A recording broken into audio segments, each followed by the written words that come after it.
Hello. Hello. And welcome to my stream, where I, Yazura, will be playing Odyssey. Cheers.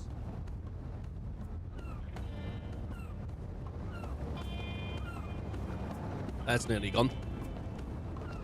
Just started off with a big old glass of water.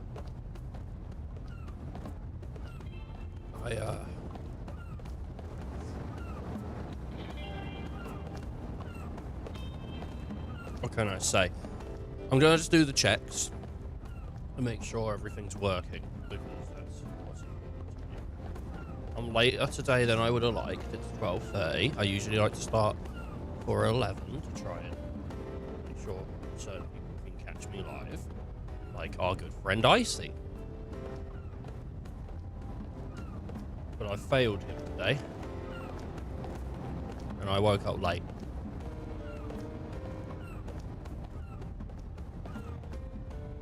Because I was up all night and been awake. No.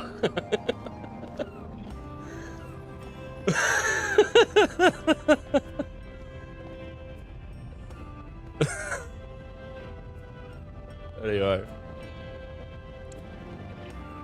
We're here. And we're cool. Oh. Lost Odyssey. Lost Odyssey.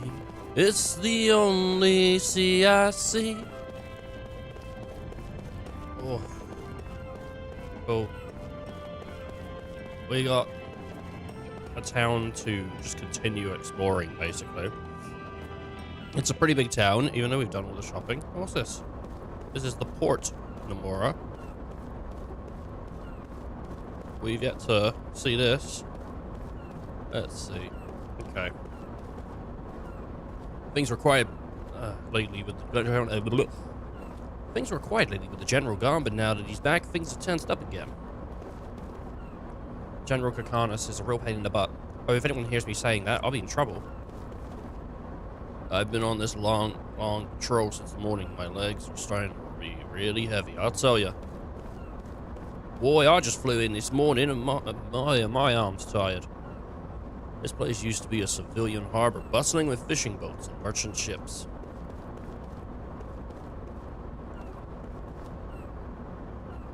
Until a few years ago, everyone could use this port, but then the general took it over and turned it into a military facility. Bleh. Bleh. These good-for-nothing soldiers have no concept of value whatsoever. They think the prices are too high. What a bunch of fools. Hey, no entry. Can't you see the gates closed? You know, at least I won't have to hear the general's angry shouting for a while. What should I do now that we've docked? You want to go somewhere and get some good eats? Why is someone as talented as I forced to patrol like a dog? Even though the queen seems like she's trying hard, this place hasn't seen any progress for 30 years. Up ahead is the site of a disaster that happened many years ago. You won't find me anywhere near that place. Cool. I don't know. What do you want me to tell you, boy? Ghost Town, City of Ruins. Sorry? Ghost Town, City of Ruins. Is there anything to do here? Is there fights here? Sounds like a place there should be fights. Dun dun dun dun dun dun dun. Bum bum bum. Banana. Banana. There's children here. And a cutscene. I think they're gonna kill the children in the cutscene. My left nose feels a bit blocked. What? What the hell was that scream? That's an unusual color for a flower. Whoa, no kidding. Girls like flowers. Hey, mind letting me have one? Ow! Don't pick them. Hey, you little brat. Next time, say that before you hit someone. You got that, kid? Shut up, you old geezer. Geezer? Hit him. Old? Oh, I'm going home. Did you plant these flowers? Nuh-uh. They're just flowers that grow around here. Mom says they're really rare. What are they called again? Tenderflora. Yeah, what he said. Tenderflora. Mom loves these flowers. They never wilt. She says they make people happy, too. Mom feels sorry for them since they're so pretty. And people just pick them whenever they want. You know, I bet there are lots of people out there who would pick a flower if they knew it could make them happy. It's because they're growing here that makes you happy. You're right. You know, if you leave them here, then they can make everyone happy.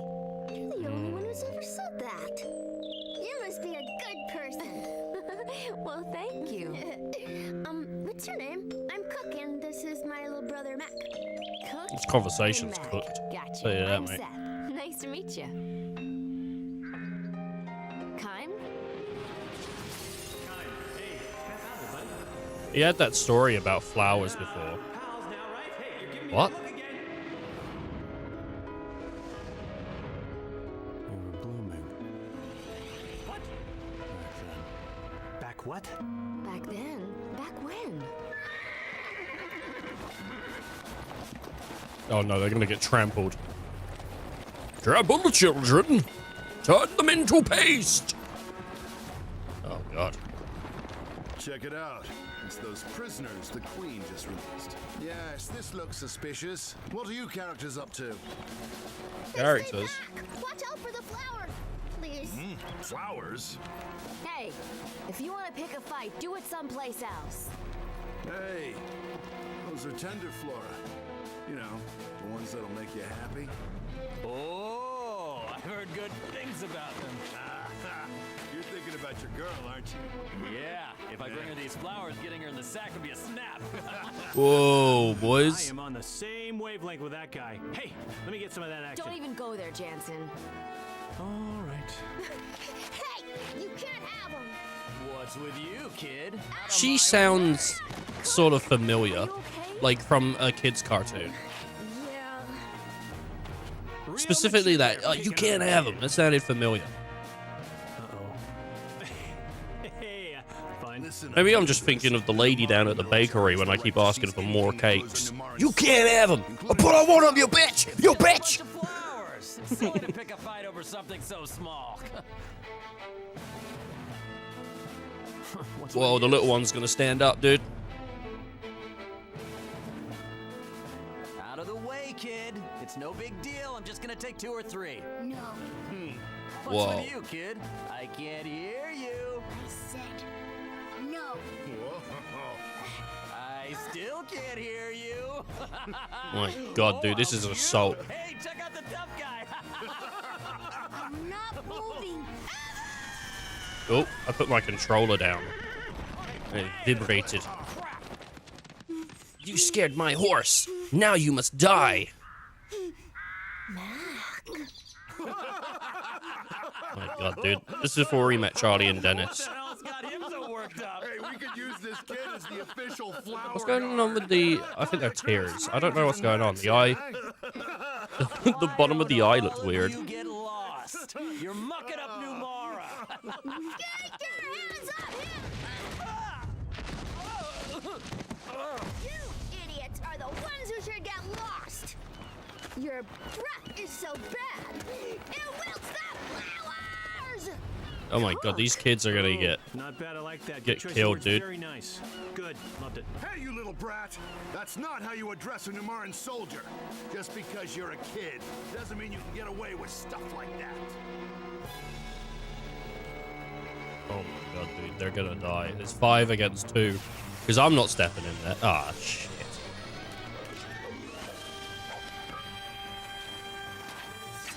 Guess I'm stepping in there. I wonder how long your chivalry will last. Sometimes you have to kill a couple soldiers.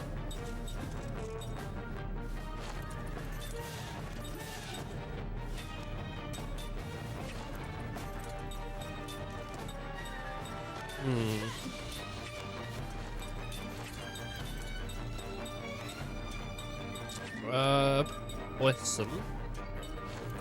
Moderate damage to all enemies. Pop it on the chivalry for now, though. Oh, nice.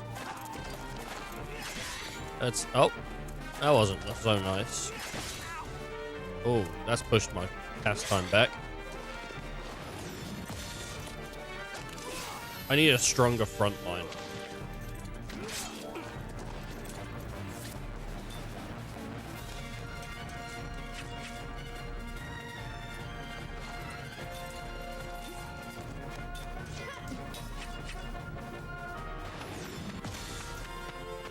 Seth's, like, ability to just go first is so good. Her attack speed, but there's nothing I can really do about it. That I'm aware of right now, at least. We might still be early days in the game. It's hard to know. Oh. That's no good.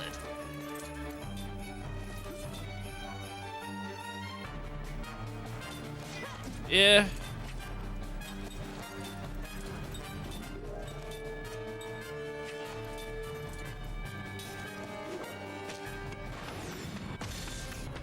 Well, Seth might be dead.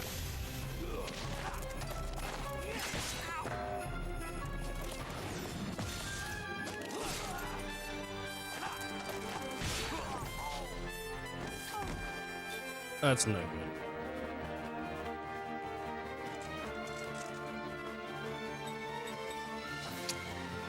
Oh, this went on sale recently. Did it? It was on what, on Xbox? I'm playing on the disc version. How you doing? How you doing, Guns Heist? Guns? Nice to see you back. I'm just gonna call you Guns. Yeah, sometimes I go for the full name and then it feels weird. I didn't know. Yeah, I'm playing the disc version. I was just since like Claire Obscure came out, I was just thinking about this and I was like, you know what? Kind of want to play this. Oh shit! My battery's low.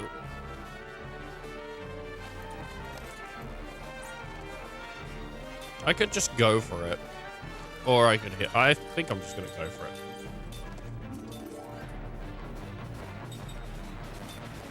Oh, don't know about this.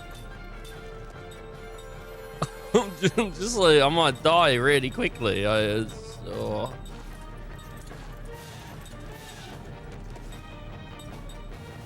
I got healing herbs. Strong medicine. Okay. Well, let's go time attack, and then she can healing herb herself, because such a good JRPG. I don't know if I've ever heard anyone say anything like bad about it, honestly. It was one of like the things that was sort of like made me want to play it, you know, like with because you hear people say every once in a while, you know, oh, it's really good, but it also feels like it went under the radar a little bit. Maybe not at the time, but I don't hear too many people talking about it right now.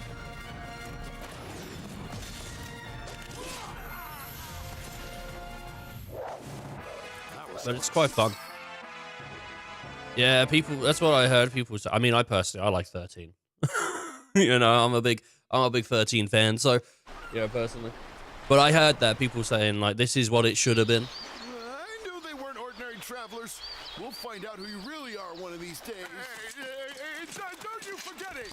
Yeah, we'll remember whatever we want, stupid. Yeah, 13's what got me into JRPGs. You guys are also strong. So I mean, you know, it's special to me, but I understood a lot of people didn't really like it, didn't care for it.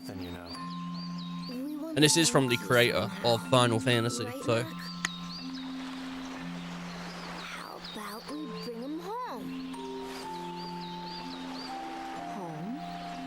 Yeah, we don't have much, but we'd love it if you came to our house. That sounds sounds really fun. What's the plan, Kime? Let's keep moving. Oh, come on. It'll be fine to rest for just a little bit, won't it? Yeah, Kime, what's a day or a week, month? Come on. Hey, waste of time. Quick, punch the kid. Punch that kid. That kid just assaulted you, Kime. Hit it. Why are you in such Teach a you a rush? You got lesson. nothing but time. You're no better than the soldiers. To get to our house, take the path straight down until you see the ocean, and then turn left. Our house is the one with the blue door. You can't miss it. All right. Phenomenal.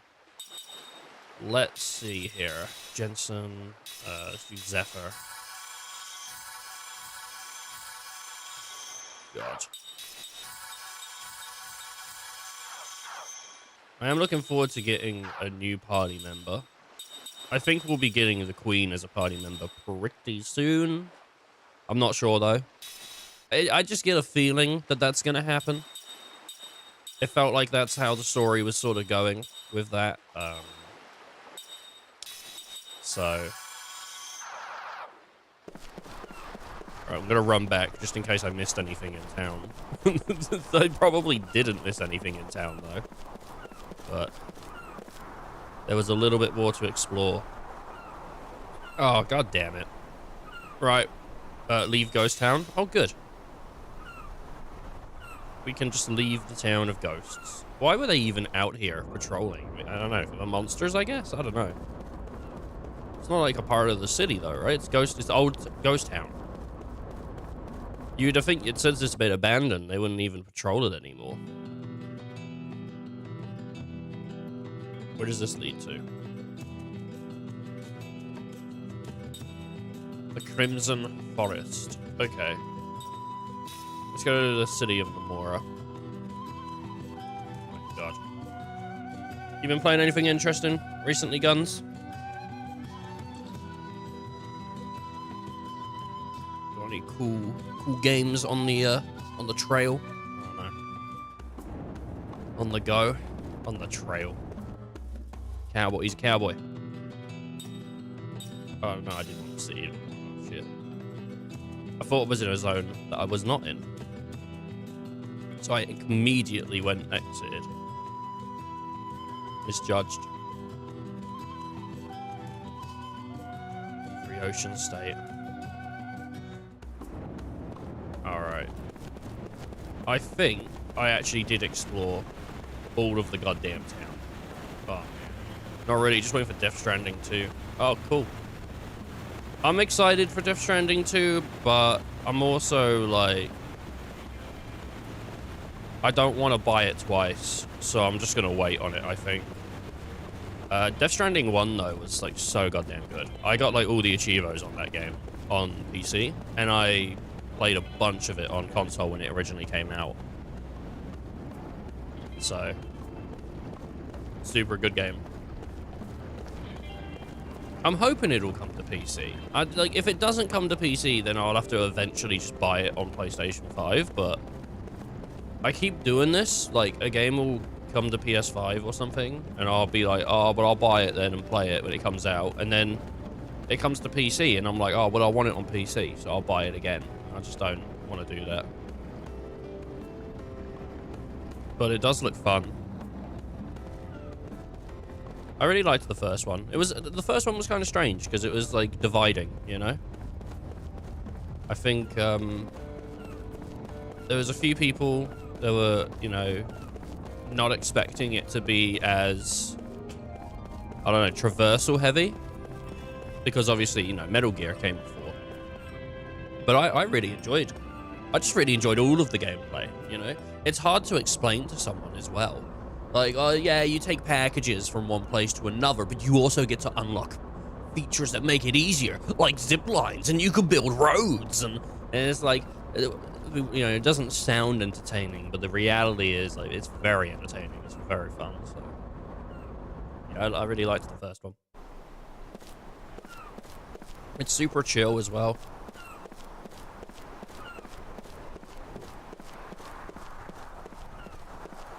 It's gonna be good. picked up Doom Dark Ages as well. Well, fair play. Very nice. I never played Eternal. Like, I own Eternal, I just never played it. It looks really good, and everyone always says they're really good. Like, I don't think I ever finished the first Doom. I think I got, like, halfway through it, and I was like, oh, this is... I'm really temperamental with games sometimes, personally. So I'll play something, and I'll feel it, and I'll go like, oh, I love this. This is, like, the best thing ever. Like, it's great. What a great game. And then I'll come back to it, like, a couple weeks after I've not played it, and I'll go, like, I don't understand why I like this at all. Like, I don't get it. And I think that's how I was like with Doom. I think there was a point where I was playing it, and I got, like, halfway through the game, and I was just enjoying it so much. Just, I was getting into the groove. I also do this thing that makes me hate games a lot, where I'll crank the difficulty up, and then I'm playing it on, like, the hardest difficulty. I'm getting one shot in, like, a lot of situations, and I'm just getting fed up. And I'm like, but if I play it on the hardest difficulty, I can get the achievements, and then I don't have to play it 2 times. And so, I'll leave certain games just angry at myself that I did that. But, yeah, Doom's super good. Doom's got a really good feel to it, because it's got, like, it's got the whole system where you shoot them, they glow orange, and then you just, like, beat the shit out. There's a really good feel to the way that, like, the hits in Doom hit, you know, like the clunk of them, the shotgun clunk, watching enemies, like, stagger, get blown back, blown to pieces. They did a lot of cool things for Doom. It's got a really good feel to it. The Last of Us 2. Never played it. Never played it.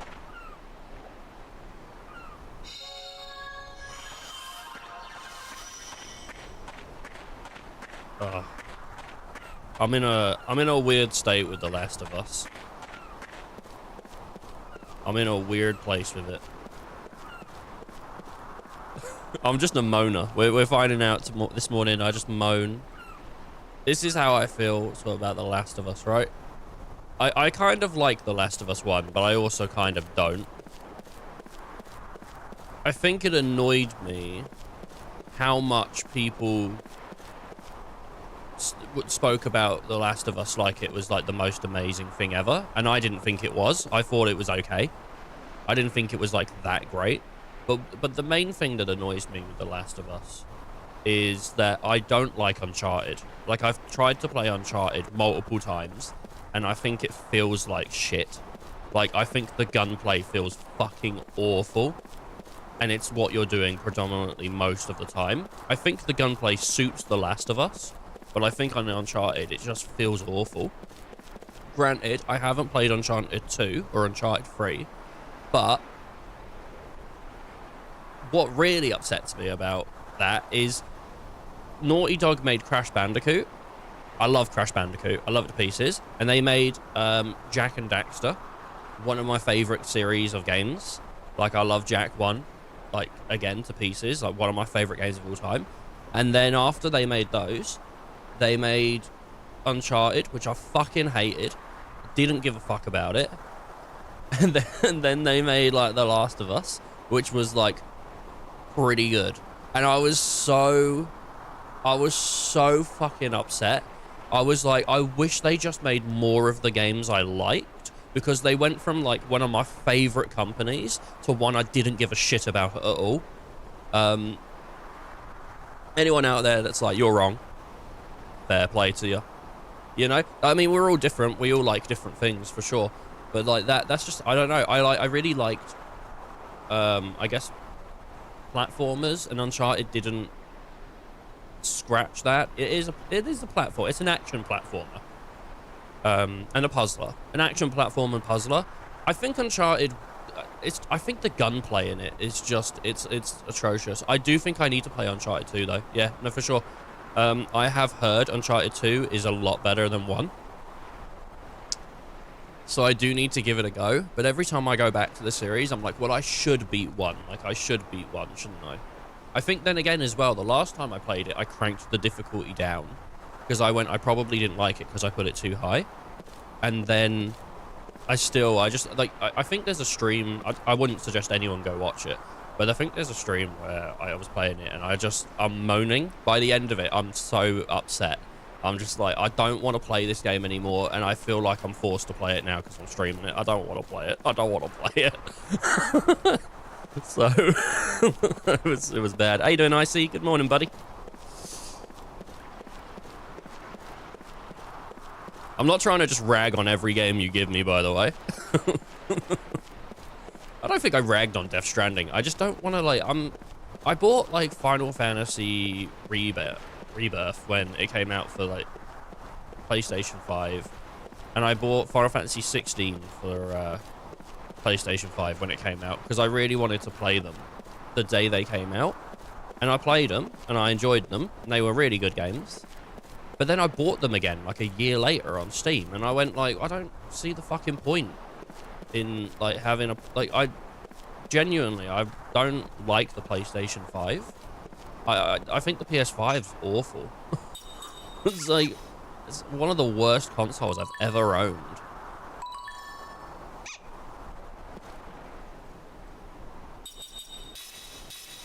It's like a paperweight.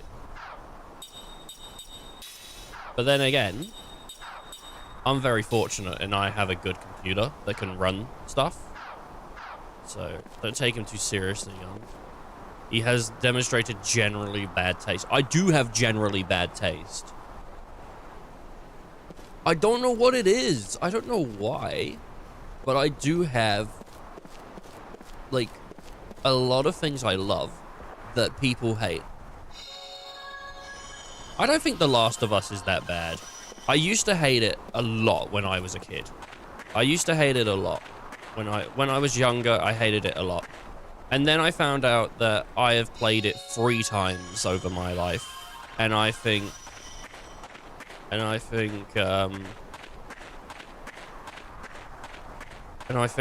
like, well, if I played a game 3 times, I can't hate it that much, can I?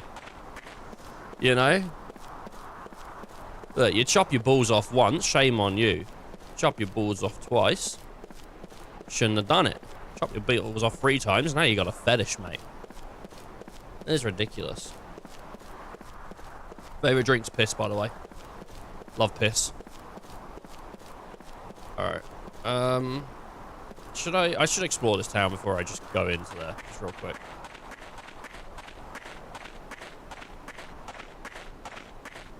Got trash taste.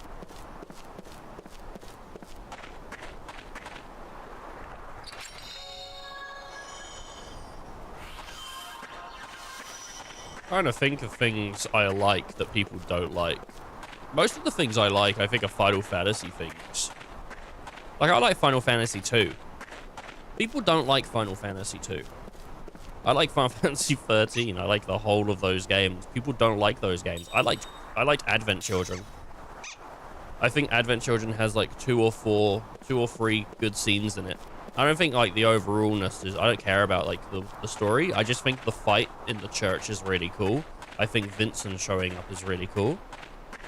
I generally have pretty bad taste. It's kind of crazy. Oh. But look, right, it'd be boring if someone came in on the stream and I said, "Oh, what are you playing?" And they said, I'm playing this, and I went, oh, okay, let's move on. It's better, you know. What the fuck's going on, man? He just came in and just brushed it off. Hey, bookies.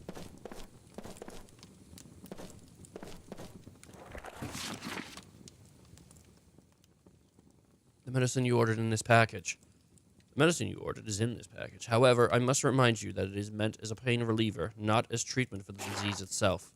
I know you're not prone to fits of despair, so I will be blunt. With your illness at such an advanced stage, treatment with conditional medicine will be difficult. I sincerely recommend you visit a doctor at least once. If you ask Her Majesty, I'm sure she will procure a talented sorcerer to suit your interest. Please take advantage of it. You must think about the children. Furthermore, I have my doubts that living in Ghost Town is the best thing for your health right now. I heard that you're keeping up the house after your husband's death, but you must consider the needs of the living first. Do you have any family you can call upon? I hope you can have the treatment you need. Best regards. This game is, like,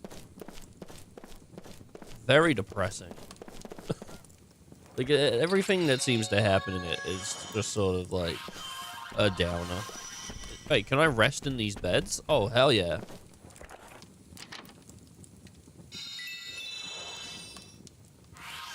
$1G, dude. I shouldn't be robbing the children that have no money and live in Ghost Town, but at the same time, you know, it's kind of the cool thing to do. I'm like pre-grave robbing. When they all die due to starvation, they'll already have been robbed by me. So I'm basically just taking what would be mine now. Works out. Wait, you gotta meet Mum. I wasn't trying to leave. I was just walking down the stairs. Hey, Mom! Mom, we're home. Mom, we brought some guests. It's just a skeleton in a bed.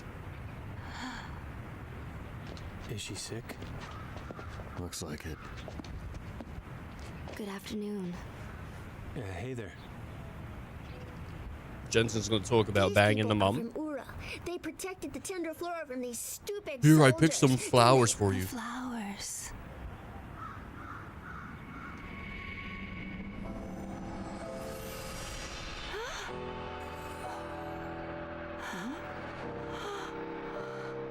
Mom, what's wrong? Mom? The flowers. They've let me see you one more time.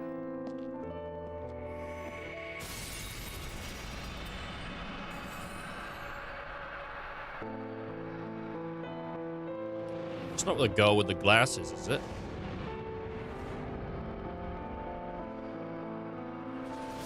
The flowers. They brought us together. Oh, Father. Smothers her. Father. Father? Miriam, is that you?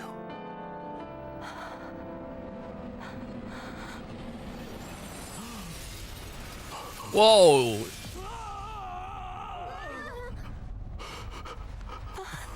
That was like a crazy hip gyration, dude. This is my daughter, and then he just does that. That's crazy, dude.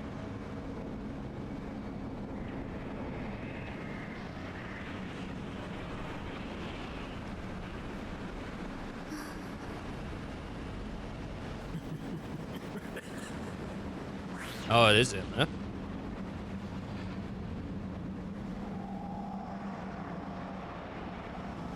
Miriam!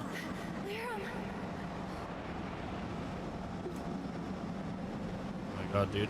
The mum kind of got that librarian energy, you know? That bad librarian energy.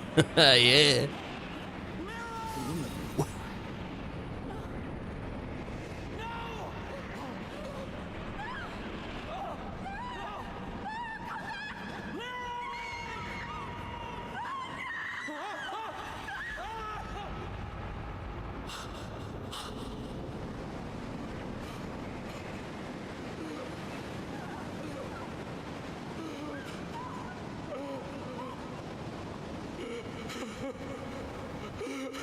She dead? You survived.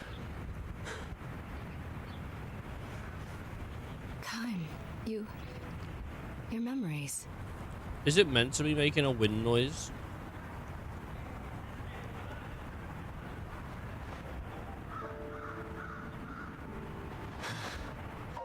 What is it? Why are you looking at me? Gangora.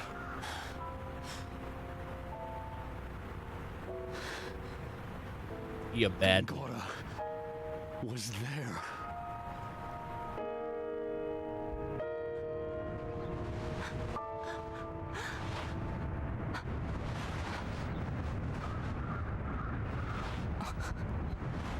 I've missed you so much. I'm so sorry. I couldn't save you myself. Is Mom? I don't know. I haven't seen her since. There's no way, dude. No way that Mom I have alive. to find her. She doesn't even know you're alive. I don't have much time. Cook. Mac. Come here.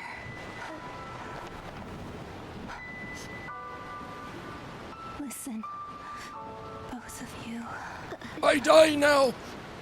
Kind is my father. Damn, dude. I know he looks very young, but he is your grandfather. The one I've told you so much about. She only got to spend what? Like, she looked like she was, I don't know, maybe 10, 12? Dear treasures. You know? So she only got to spend a little bit of time with him. Hold on this long because you've been here.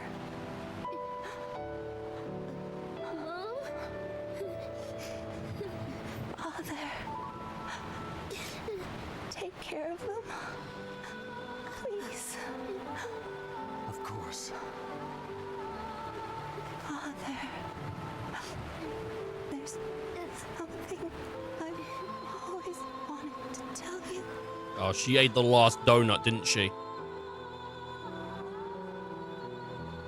She definitely ate the last donut.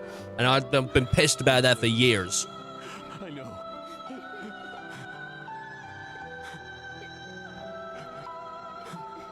Lyrum!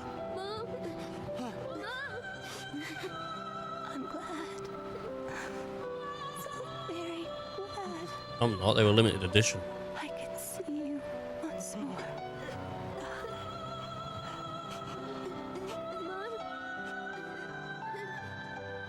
Lyrum! No, don't go. I'll bring Sarah here, I swear. Hang on, Lyrum.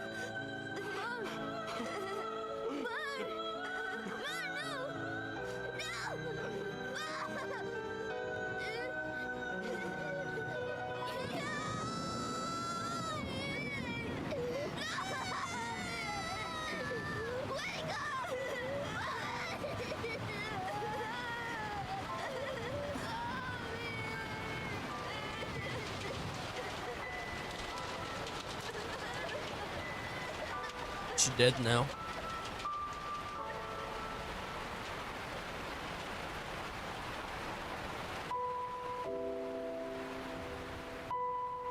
It just isn't fair, you know.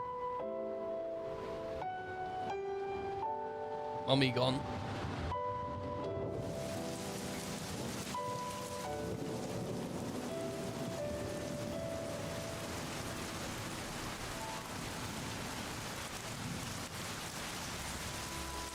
Wait, what?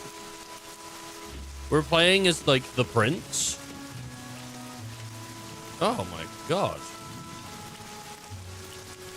Father, if only I had a fraction of your strength. There was still so much I needed to learn from you. I depended on your guidance even when you scolded me for my weakness. Father!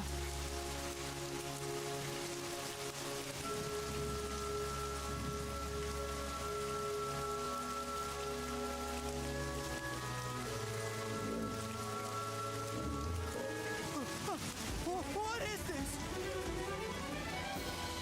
Yeah, what is this? Some kind of mud man.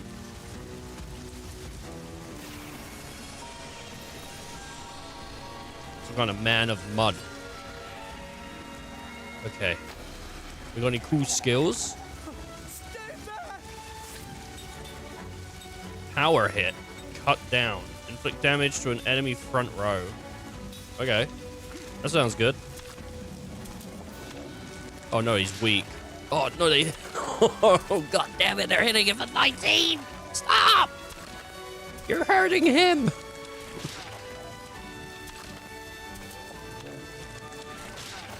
What are they? They're some kind of mudman. Oh, nice damage though. Step by step. He's level 25. Okay.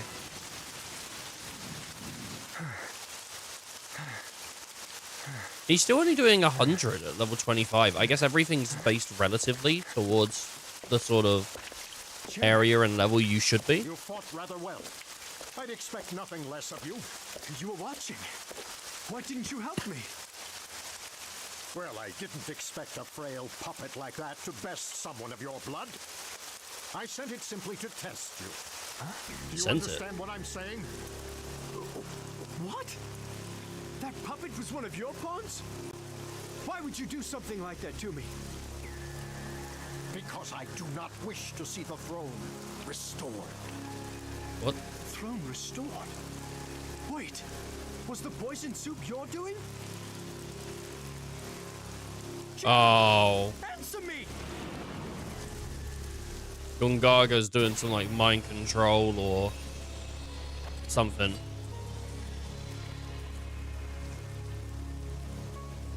I cannot trust Ura to the hands of an incompetent ruler. Inquire. Inquire. This is a new option. Holy shit. Oh my god. Inquire.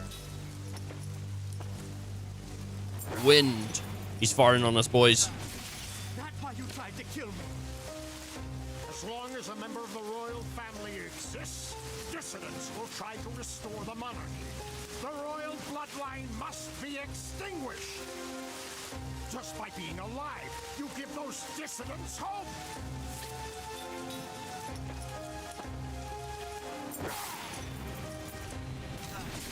I do not wish to have the monarchy restored, Chairman. There is no reason to kill me. I will not stand for incompetence. There is only one way to atone. You must die now. Oh my god, I alone am best. You must die, I alone am best. I'm quoting Bloodhound. This is madness. If you are made king, Ura will fall. Skill, power hit. I see no other way than to fight. Forgive me, Chairman.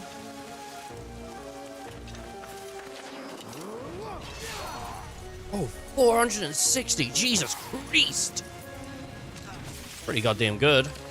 Do you wish our country to suffer? Is there another flea item? What we got? Healing herb. Nah, I'm gonna go for power hit. This uses MP as well, I think. Which we haven't had so far, is attacks that use MP. Like, we've had, obviously, magic, but not physical attacks. So that's kind of cool. What have I done? What happened? Gongora! Oh no, he's dead. I am Effing too chat. late. He's dead?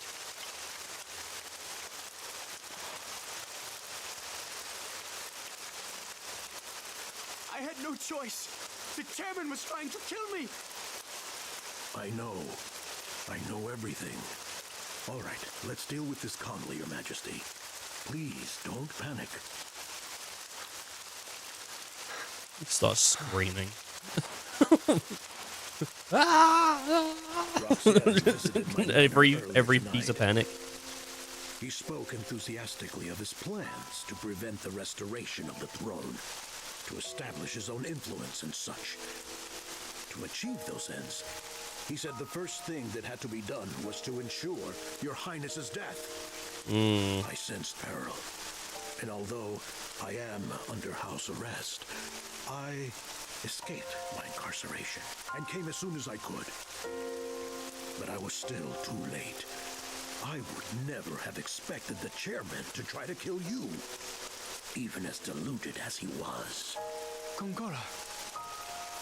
Chairman Roxian died in an accident.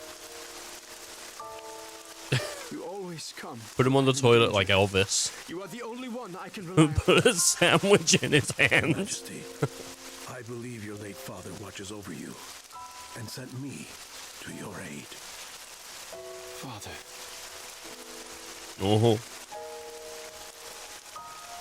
honka dying on the toilet. I will handle everything. Your Highness will not be suspected.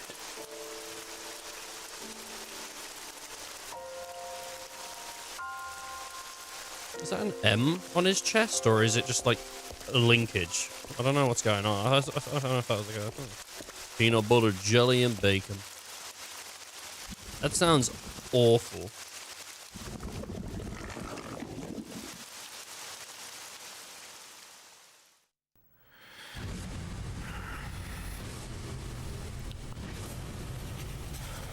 Best sandwich I have. No, I don't. Jelly and bacon? Maybe peanut butter and bacon might go, but jelly and bacon? Ew. He was trying to die, wasn't he? He wasn't living his best life. He was trying to die.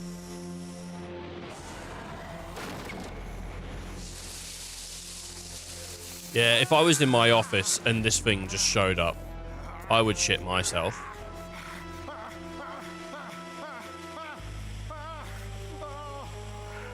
Can we scroll down to see a little puddle of piss?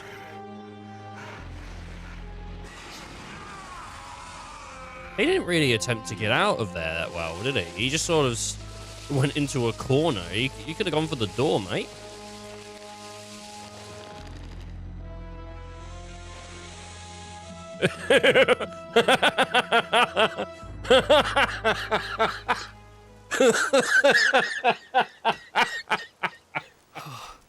The tongue.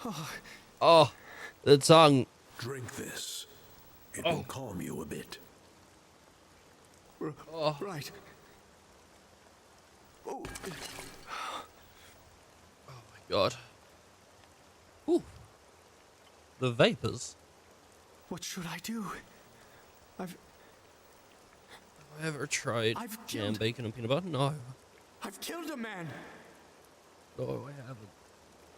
Perhaps your memory is a bit muddled. It was an accident.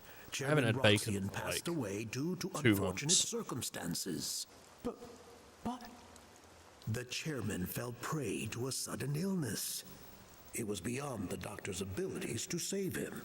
Leave everything to me. I will announce the chairman's sad demise to the people. No one else will be hurt.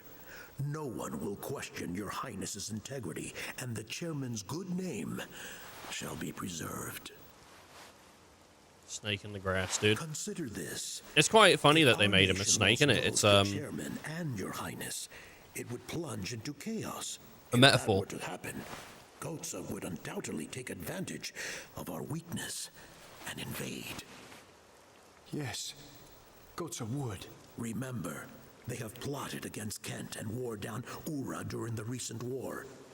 If Ura were to falter now, it would be an invitation for Gotza to invade. What should I do? There is only one thing your Highness must do, and that is to protect Ura. Me? Yes, your Highness. Like your father, you must lead your people with confidence and conviction. It is your solemn duty to overcome the incident that occurred today. That is true. It is my duty. Gongora, will you stand by me? Always, your Highness. If it weren't for you, Gongora, I don't know what I would do. You sell yourself short. You are an able administrator, and you will one day be a fine king. Now then, today you must rest. Beginning tomorrow, you will be a very busy king.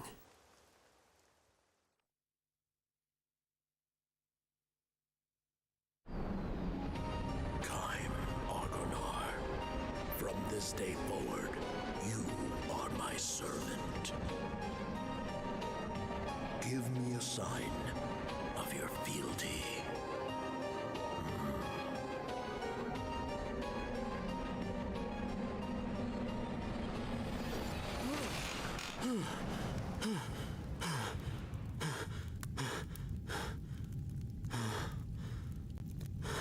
Welcome back, Kaim.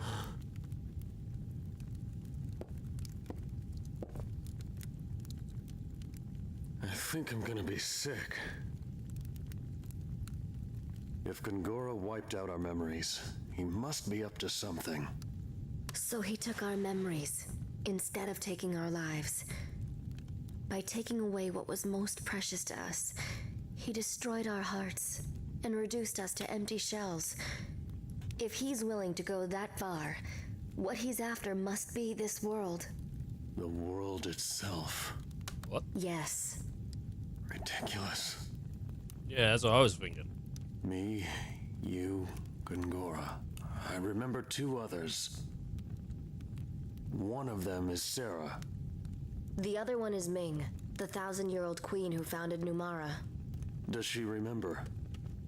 I don't know. When we were released, we only got a glimpse of her face. I'm going to look for Sarah. Any ideas where to start? In my memories. That is true. Nice. The way you feel about people is different from memories. Feelings of love become a huge sense of loss when your memories are sealed. Those you've loved remain in your heart. You'll be able to meet her again, I'm sure. I've stumbled upon my daughter's death twice now. The first time she died, my heart was filled with despair. The second time she died, though, it wasn't despair that filled my heart.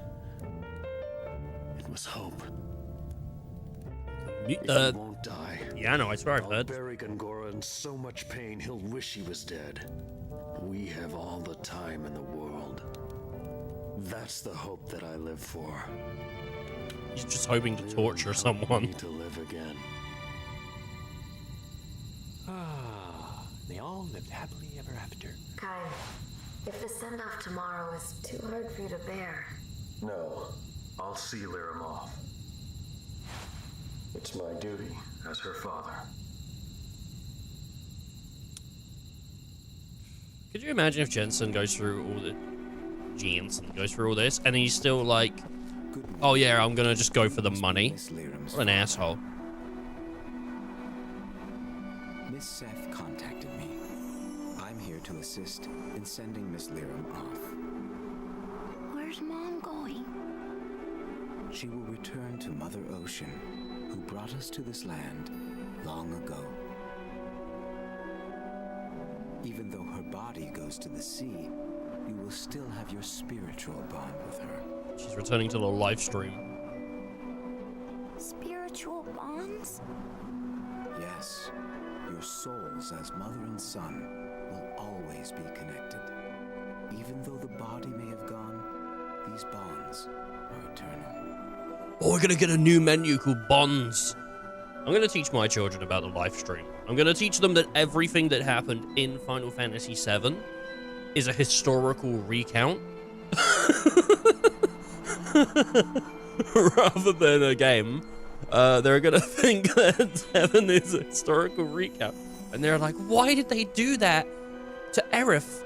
And I'll be like, he was a bad guy. He was a bad guy. That's why, you know? And that's why there's no more ancients anymore, honey. So we gotta look after the planet. You know, we gotta look after it. And we gotta take care and be considerate of the live stream. That's what we gotta do.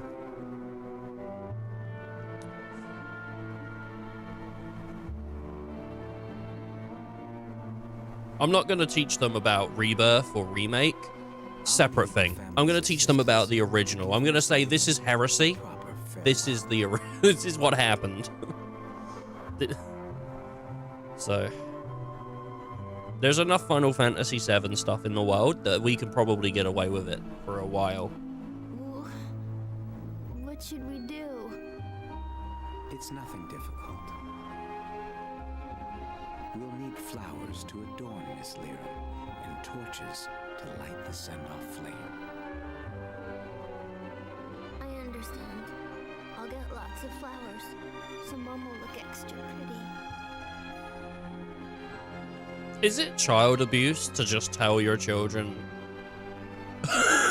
false shit and to basically induct them into a religion that doesn't exist? Just as a joke? Is that child abuse? I feel like it might be. Then, if you would take care of the torches, please.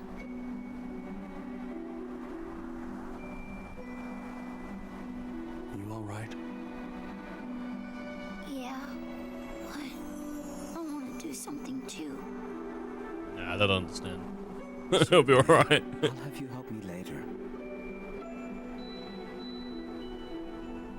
Well then, the first thing is to gather the flowers, please.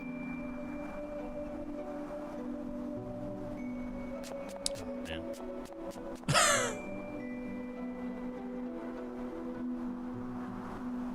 I'd like for you to gather about 10 white flowers as decorations for Miss Lirum.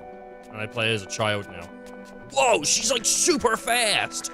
Does she go the same speed as Kime does? Or, I don't know.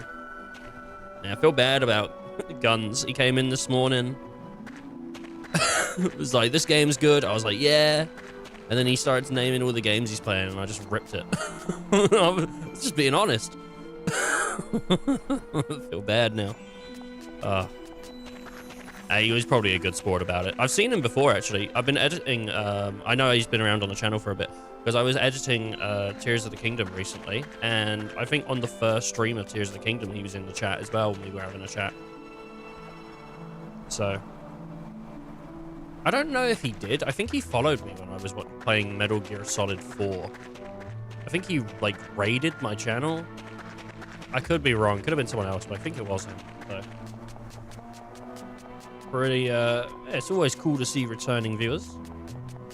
Every once in a while, you know? I'm sure everyone's parents taught you some wrong things. Yeah, but, like, this is specifically going out of my way to teach them that Final Fantasy VII is gospel. Yeah, I feel like that could damage a growing mind. I do this all the time with people. For anyone new to the stream, I feel like I'm very bad at creating connections because I'm honest most of the time, and I play devil's advocate without wanting to. It's just how I naturally do stuff. So if someone says something's good, I'll go, I don't know, it's alright. Unless I love it. Unless, like, if someone came in, they're like, Final Fantasy 13 is great, I'd go, okay, let's talk about it. Like, then I'd be like down. So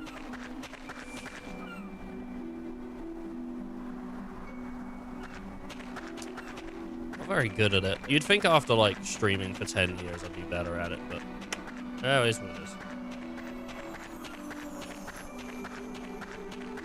Oh no, I can go into the smaller zone. Would it be worse than actual gospel? No, I don't think it would. That's the thing. I don't think it would be. But you're going out of your way and telling them that a video game is real. Do you know what? I don't know if it is. Is it just an epic prank or child abuse? Can that be a Reddit? Is that a Reddit? r/prank or child abuse?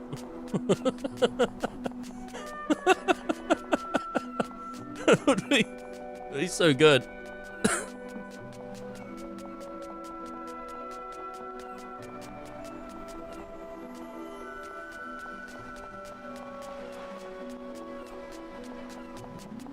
Oh, man. I told my child they were allergic to peanut butter because I don't like the smell of it. Prank or child abuse? Subreddit is this child abuse. There's Am I the Asshole? I've seen Am I the Asshole. 9 out of 10. I think if we started looking at the r/is this child abuse Reddit, very quickly I would become upset. I'd be like, I don't like this anymore. But maybe I wouldn't. Maybe it'd be very funny. The child abuse stream. to be clear, genuine child abuse, not funny, never funny. But, little prank.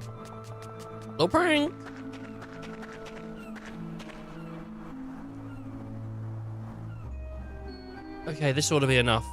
There are flowers we'll give Mum. Alright, just putting it out there, you know? This guy's a monster. It's just a prank, son. Yeah. But you keep beating me.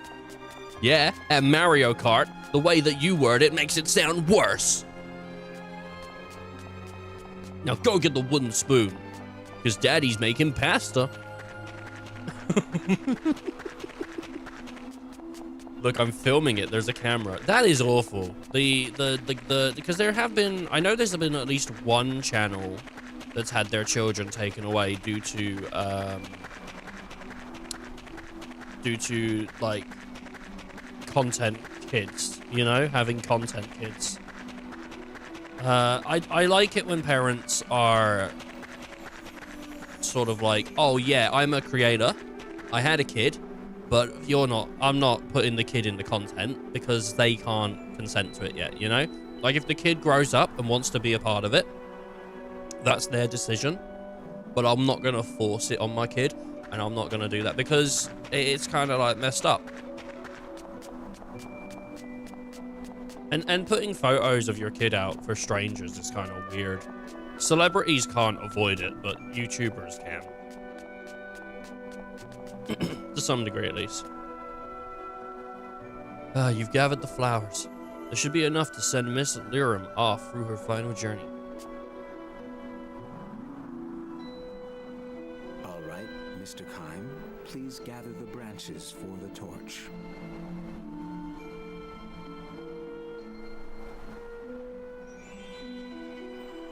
I need 10 torches to light. I trust you take care of this.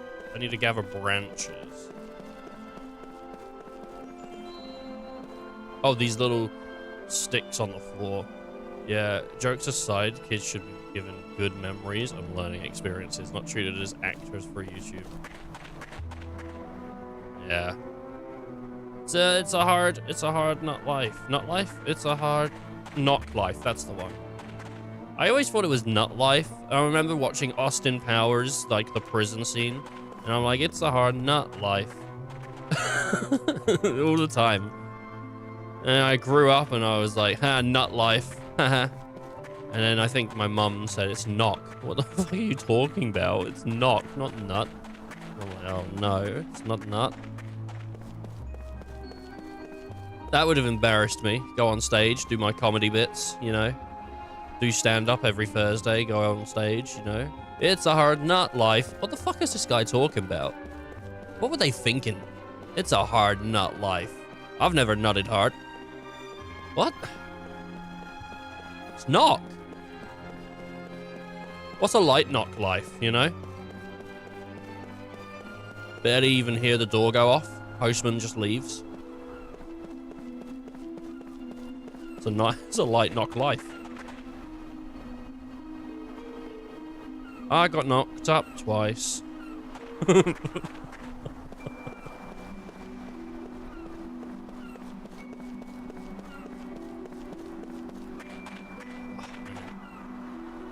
thought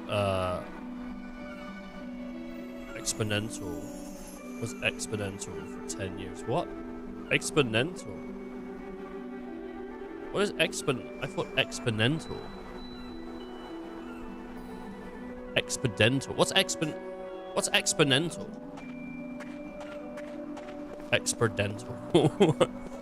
Exponential. He's an expert dentist. I don't know what exponential is. I bet I do know, I just don't. I don't know. Is it a word? Is it a song? I don't know.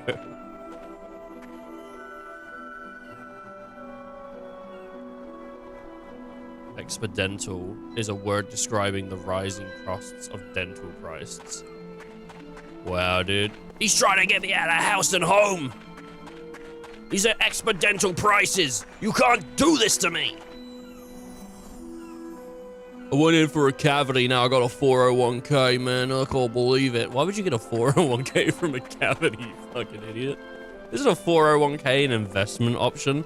If you're losing money, they wouldn't give you an investment option. I went into my dentist. My dentist said I could get all my dental work done for free if I sign up for his timeshare.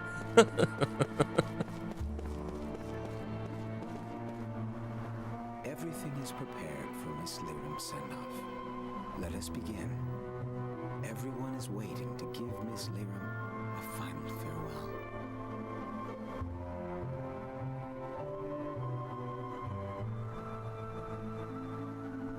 Free dental if you join my pyramid scheme. It's it's not a pyramid scheme. It's a reverse pyramid scheme. Oh, I heard pyramid schemes are bad, but reverse must mean it's good. Are you worried? Mac has a lot of guts. He'll be fine.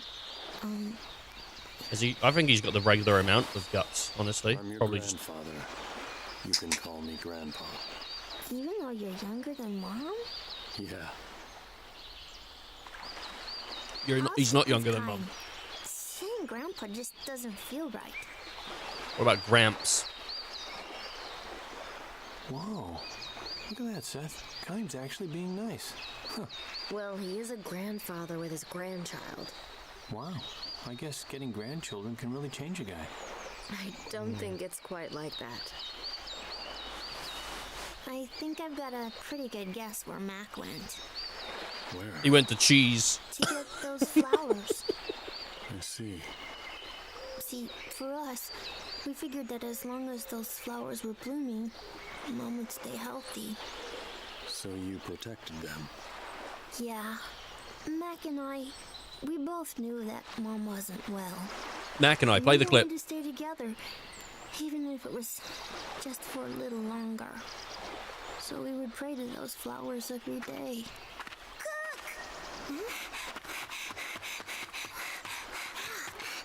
The flowers. I thought I could show them to Mom. But they've already wilted. Those flowers. Wasn't it important to let them keep blooming naturally? Didn't your mother also say that? Well, wilting is something natural too. I thought they would cheer her up. I never let anyone step on them. You dummy. Did you think this would make Mom happy? But these are Mom's favorite flowers. And they were also there when I parted ways with Lyram's mother, your grandmother. Huh? You got a divorce? The fact that your mother treasured these flowers was probably tied to memories of those times. I'm sure your mother would understand your feelings. And I can understand them too.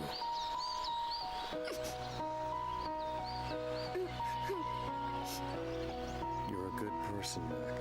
I don't know. He killed a flower. You're nice too, Kyle. Uh.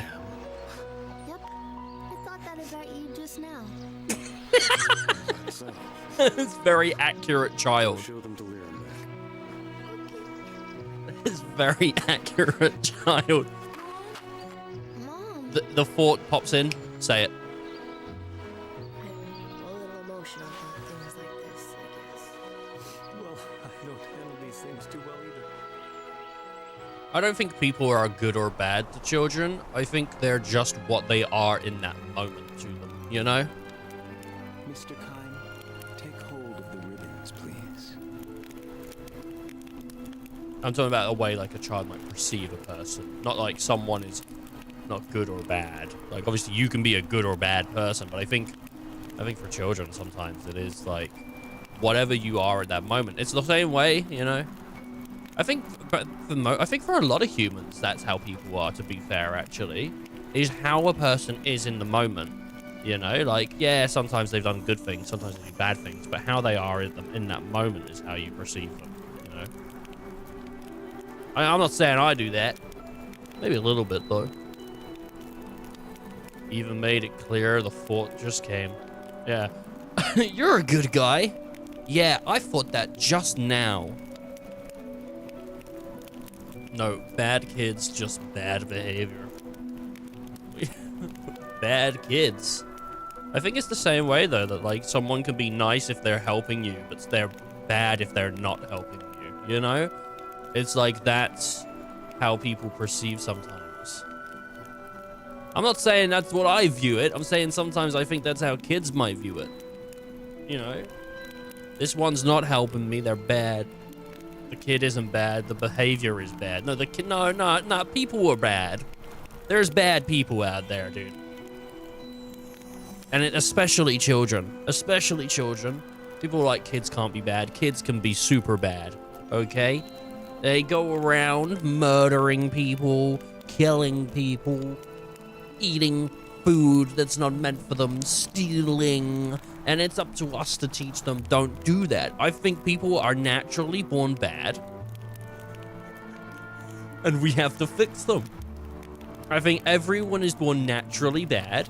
And we have to beat the badness out of them. A bang! No stealing! A bang! No talking down to people because you think you're better than them. You know, bam! Don't eat my pasta. That's just a personal one. I don't like it when people eat my pasta.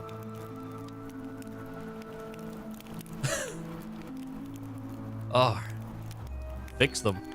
Sometimes you need to get a screwdriver, a wrench, and fix them. You know? The same way you'd fix a robot. Tighten up these bolts, tighten up them screws, beat the shit out of them, smack them like a remote when you're angry, you know? Oh, this remote doesn't work. You know, like, now it works, the batteries work for some reason. Get them fixed. It's cooked. This is cooked. Mr. Kai, take hold of the ribbons, please. These ribbons are the only thing that tie us, the living, to Miss Liram, the deceased.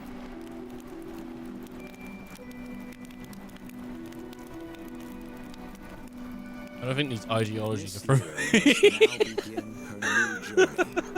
Our final duty is to sever our ties with her. They're not ways of thinking, I see. They're the truth. My lord, this is the issue. People these days, you know, this is, oh, that's not for me, this isn't for me, this is what it is. No, it's the truth. Stop it. No, don't. Don't hit your kids. Well, like, yeah, as much as I like to sit in it, it was all jokes. I don't know. Oh. Arm. Please watch Mac. I was looking at my arm and I just said arm. That's what was going on. I just looked at arm and named it. He shall give us the courage to sever these ties. That is his role. You shall cut your ties with Miss Liram, while your undying love for her remains in your hearts.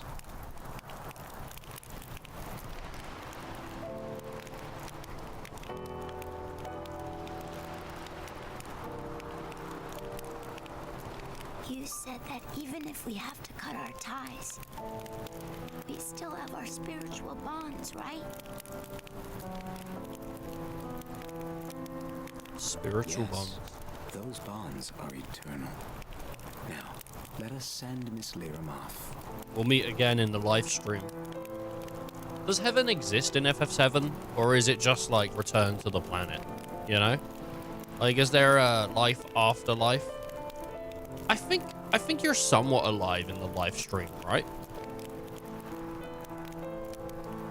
I think there's some sort of conscious. Many ribbons from Miss Liram Maybe. have been passed to her father. When all of them have been severed, Miss Liram shall begin her journey out into Mother Ocean. Mac, with the lit torch you carry, trace the movements of the wands the attendees are waving. Those movements will convey the attendees' wishes and parting words to your mother. Oh. If you perform a move incorrectly, the attendees' good wishes will not be conveyed. If that happens, try again to match the movements of the attendees. That's a cooked thing to say to a kid. If you mess this up, your mum's gonna not get good wishes. When you correctly trace the movements with your flame, the attendees' torches will light up. I don't like this. Then This sounds like it's like... will sever the ribbons with their I don't like flames it. to represent their own connections and to make their unseen bonds eternal. She wasn't that popular, was she? She's got 3 strangers. One of them's her dad. 4 people, random people, and then her 2 kids. Like, she wasn't a very liked woman. All of the ribbons are severed. Miss Liram will start her journey. Are you ready, Mac?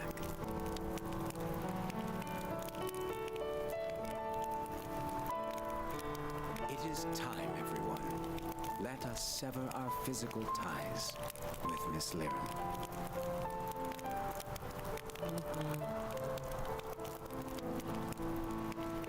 The ceremony will be held in a traditional method, seeing off the dead. Participants will light torches to use them to burn through the ribbon of gondola is attached to it. Mac, it'll be your job to light all the participants' torches.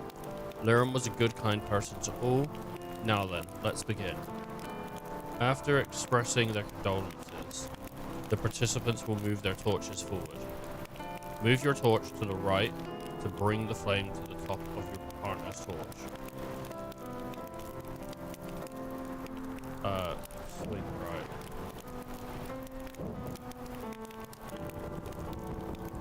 That's how you put them together. The motions serve to represent the rippling ocean. The ripening, I said. The ocean is ripe, okay? It's ready to eat. Be sure to adjust the position of your torch. Try touching the tip of your torch to the tip of your partner's torch. Then the fire will surely catch. This time, you will move your torch to the left. This motion serves to represent the rustling forest.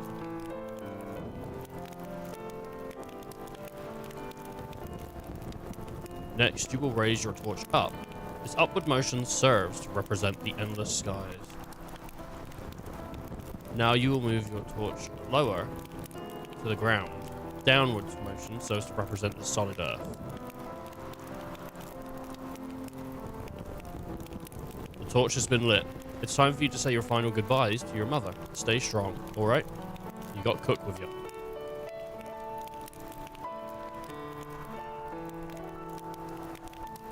Your job is then to move the torch around like this and light your partner's torch. Move my torch around like what?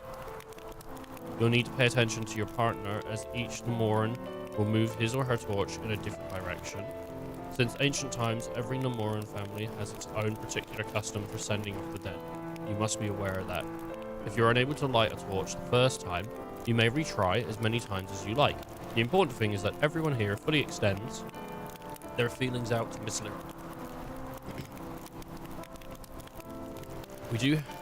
We do have many participants waiting, however, so you try to light them as smoothly as possible. Would you? No.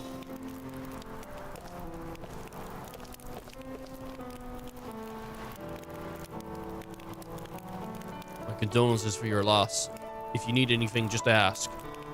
There's no need to be shy. You got any candy? I want some candy right now.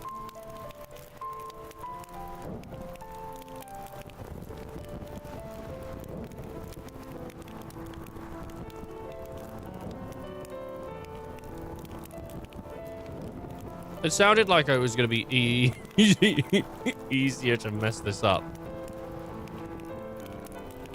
Liram extended her kindness out to everyone. She helped my family, and I a great deal, too. I may be the last one of my family, but I still want to show her how thankful I am. Burn that rope.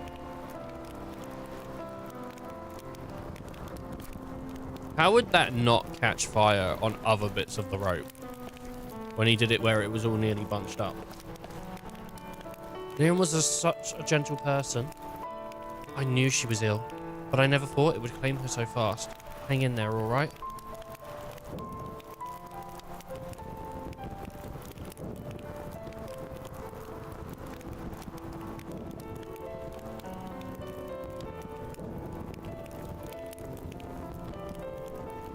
I always looked up to Liam as a woman.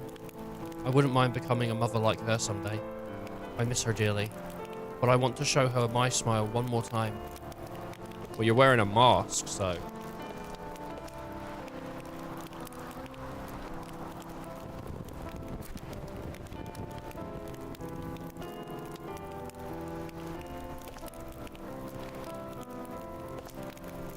Liam was a wonderful woman. I'm sure she had things pretty rough, but she was always so bright and cheerful.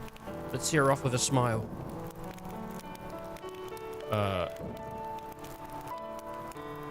Oh, I guess it's down, but then all the way up. Okay.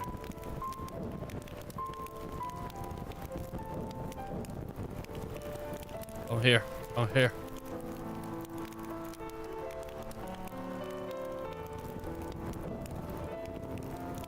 I got ya. I messed that one up, though. Proper well. Well done. That was some fine lighting.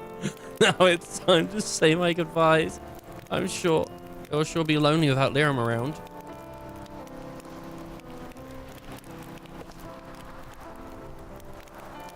That was some good lighting, dude.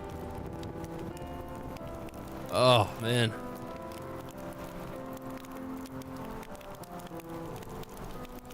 It's such a shame that she was so young. Let's make sure your mother has nothing to worry about when we see her off, alright? Okay.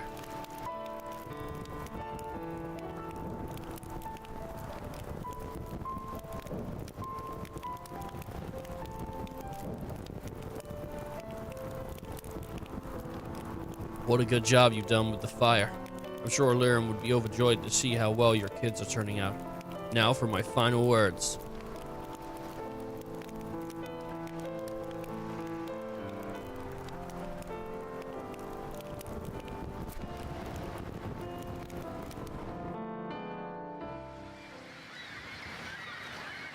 Oh my god, the seagulls are coming in to attack the mum. This is awful.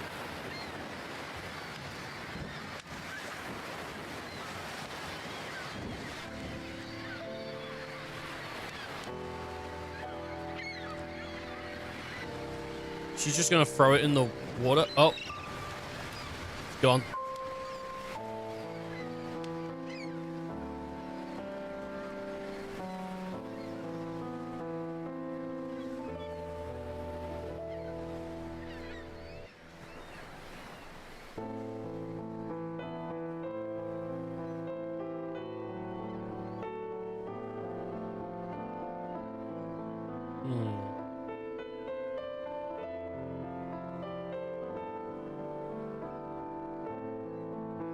Yeah, they don't even embalm in this world. They just shove them on a boat and put them out to sea.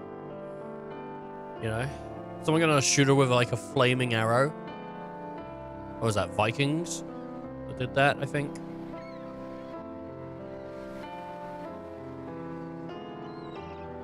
Is it legal to have a Viking funeral nowadays? Like, if I wanted one, is that legal? I don't think it is.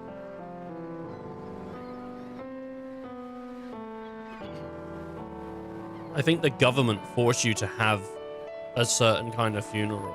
I think they're like, you have to do it this way. Because they want money. Even when I'm dead. I thought you would have cried more. Me too. You know, you haven't cried since the funeral began. It's so strange. I don't know why I can't cry. Sometimes it hits you later. You seem so calm. Sometimes it doesn't.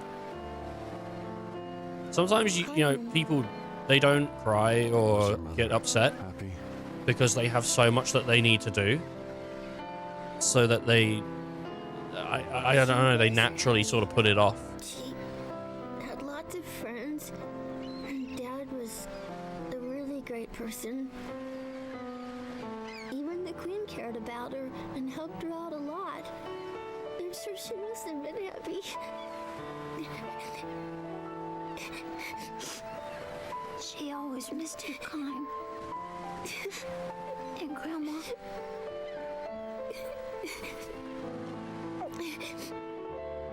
You don't cry anymore, do you, Kime? You're strong, Kime. I heard from Mom that you are immortal and invincible.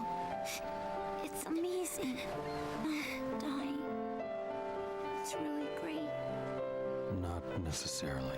Why not? It means I see so many people that I care for pass on, like your mother. You've seen it a lot. Yeah, enough to lose count. That's why you got so strong. But it must hurt. It does. I want to grow up to be strong like you, Kime. Even if it hurts. Even if it's tough. I won't cry. I'm gonna be strong. Hey, devils may cry, you know. The devil can cry. Why can't a kid?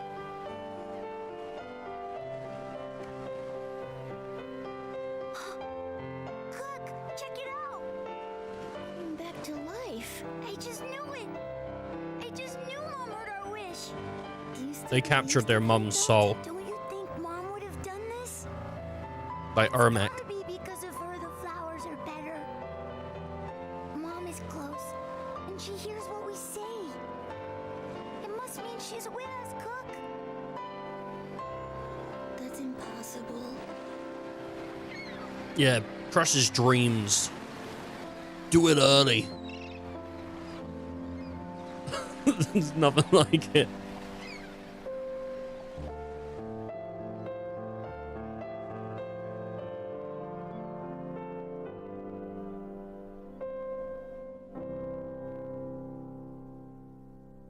I wonder if there's ever any animes about immortals and like their lives and stuff. I don't know if I've seen one. That would save a lot of time. Jojo, what about Dio? Oh, okay. For real? You don't understand. I care too. You don't say. What's wrong? Look at this. Mac went out again, and here, read it. Gonna jump off bridge. See ya. I'm going to meet Mom in the Crimson Forest. I want to show her these flowers. Crimson Forest. Ah, kids. It's supposed to be a place where you go to meet the souls of the dead. But the Queen has forbidden anyone to go in there. Oh, but he went anyway, huh? That little... Ah. I'm gonna go look for him. Wait, Cook. Wait. It's too dangerous. I'll go with you. We'll go too. What? We? No. Are you saying we? As in me? Yeah, I did. Look it. You know, the Queen says don't go in the forest. I think she's very wise. I don't think we should go to the forest. I'm going to stay here and support the Queen. Would you quit whining? No. Save me, oh my Queen! Shut up and get moving. Stay here and support the Queen. Man, I am so not rested. Gee whiz, another hike. Oh no, dude. Hey, Queen says, I'm gonna stay here to support the Queen. That's pretty funny. That's pretty funny, you know, you gotta admit. Alright. We're about an hour 30 in. I could spend a few hours resting and reading dreams. Because we got a bunch of dreams. But well, I don't know if I want to, because they're quite depressing. They're not they're not happy. We're still on disc 1, which is kind of crazy to me. I feel like we would have been on disc 2 by now, but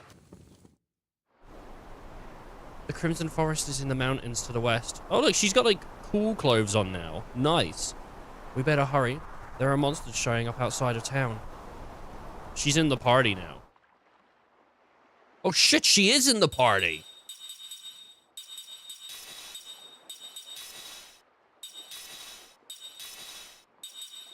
Angel Heart. Casting support. Concentration. Boost the amount of HP restored by healing magic. Okay, so she's a healer.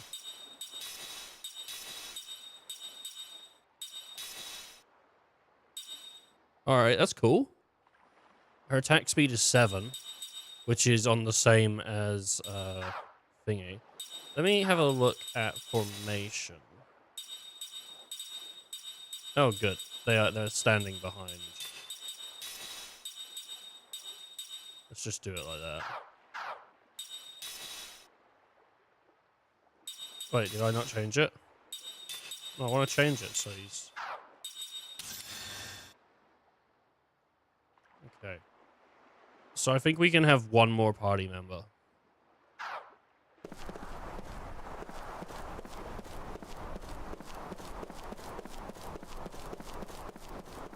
We probably get... I don't know. I mean, we might be able to have more than that.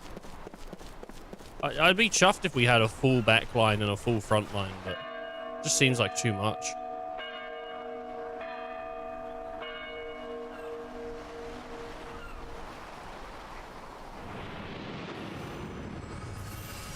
Time recalls a memory. Okay, a dream has been revealed. Let's have a look at it.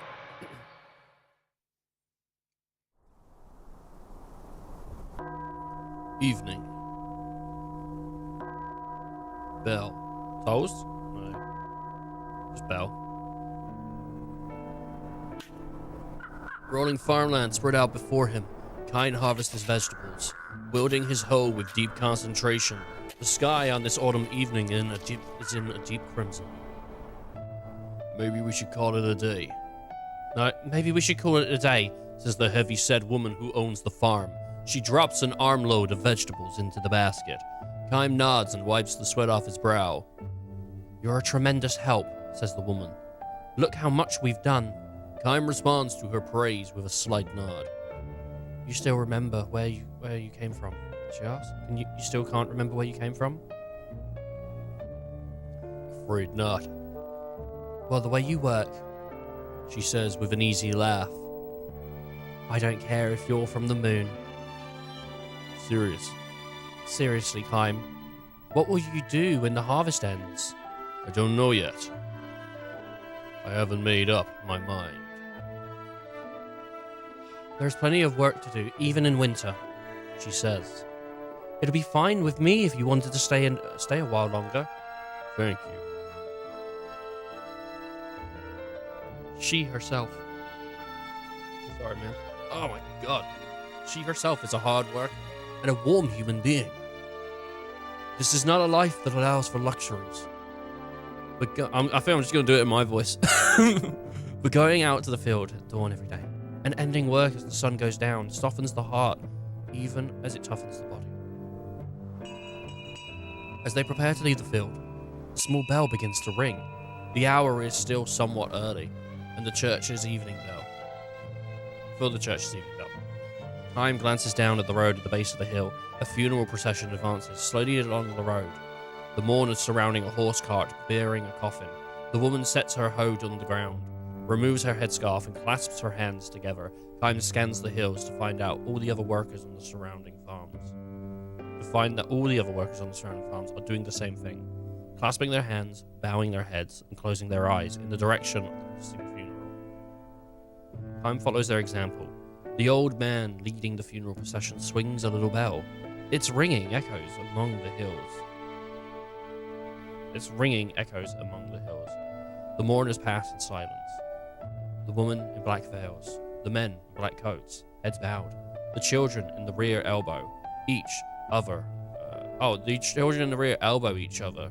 I thought the rear elbow was like a term, but it's not. The rear elbow each other playfully, unaware of the meaning of death. I've got a very wet mouth today, and I don't know why. So, if I'm like pausing a lot, I'm just like accumulating liquid, and I don't know why. So I'm having to keep swallow. Just got the wettest mouth on the earth right now. Boys?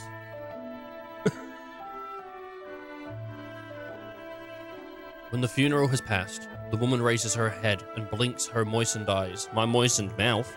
The one who passed away is going home. The one who passed away is going home, she says. Home? Kime asks, somewhat startled. Home, to the soil, to the sky, to the sea, like all living things. Kime nods in a silent recognition. How many deaths has he seen in this endless long life of his? All those people leave the world of ours, and we never see them again. In that sense, death is an infinitely sad event.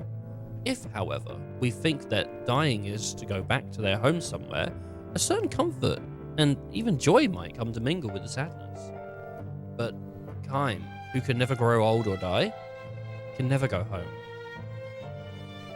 The woman scoops up a handful of earth and says with deep feelings, "Many lives have become a part of this soil. The lives of tiny living things we can't see. The lives of withered grass. If you think about it that way, our vegetables are made for us by the lives of many others." I see. Can I ask you a favor, Kime? Of course. If I should die while you're working here, would you scatter some of my ashes on this field for me? A handful would do. Yeah, that's what I love in my carrot, just ladies' ashes. Kime is at a loss for words. He forces a smile. Husband dead, children of their own. The woman lives by herself on the farm.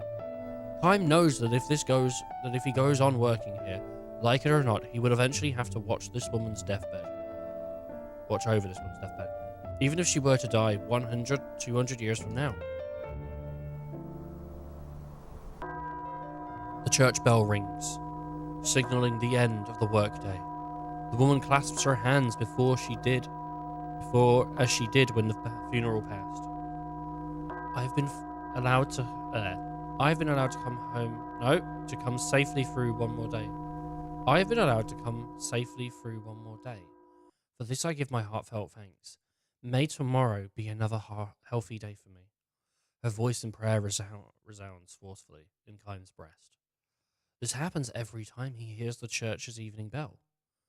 The conviction overtakes him that he does not belong here. "Ma'am," he says to the woman after the last chime resounds. "Yes?" "Wouldn't you say the people give thanks to each safe day and pray for good fortune in the days to come, because they know their lives will end?" What? Oh.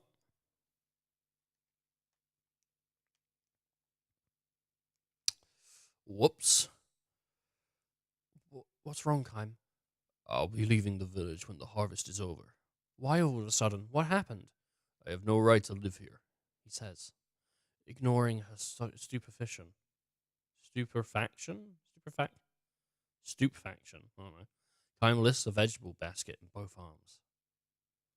He takes another good look, long look around the setting sun. "Where will you go, Kime, if you leave here?" "I don't know. Somewhere."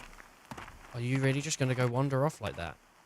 "I don't have any place to go home to," says Kime. Hoisting the... Fuck. I opened it and the batteries, instantly fell out. Oh. Luckily, I bought a packet of cheap batteries when I bought this Xbox, because Xbox controllers run off batteries for some reason. I don't know why, but they do.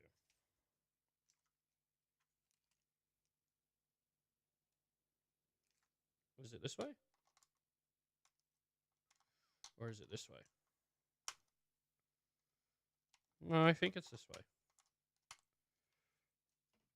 And then... Oh, just getting these batteries out, boys. Just getting these goddamn batteries out. I can't get into that. My fingers. They say no. Oh, God. Come here. Rip it. No. You fucking bastard. Does anyone on stream want to open the batteries for me? Anyone out there want to open these for me? Because I'm having trouble.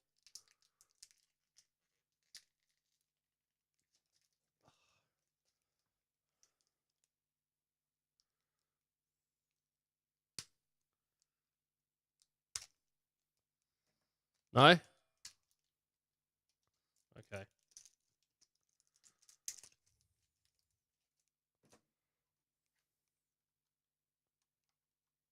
Right, this one's plus.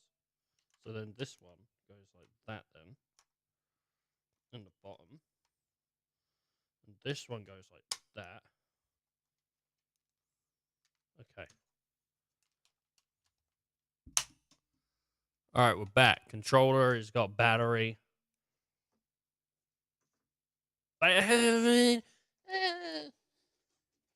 Controller ran out of battery pretty quickly, I would say. Hoisting the basket on his shoulder, he starts down the hill. His back glows red in the setting sun. End. How many? I've got 2 more recharges left, and then I'm out of batteries, which is not good for me. Then I'll have to, like, use it plugged into the Xbox.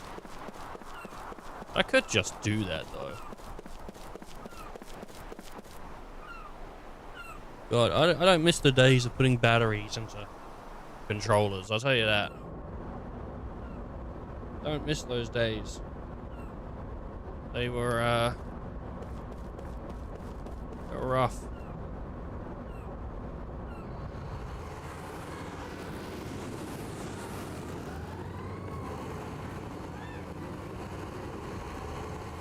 You know war's a tankless job. Apparently not.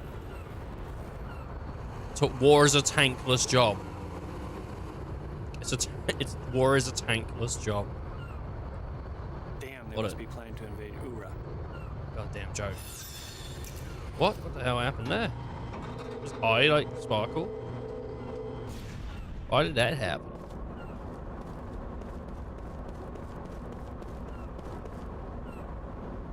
No entry, gates closed. You know, they say war is a tankless job.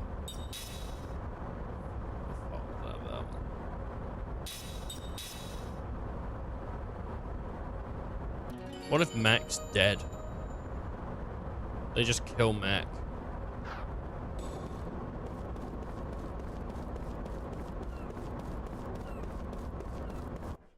Kind of crazy. Crimson Forest?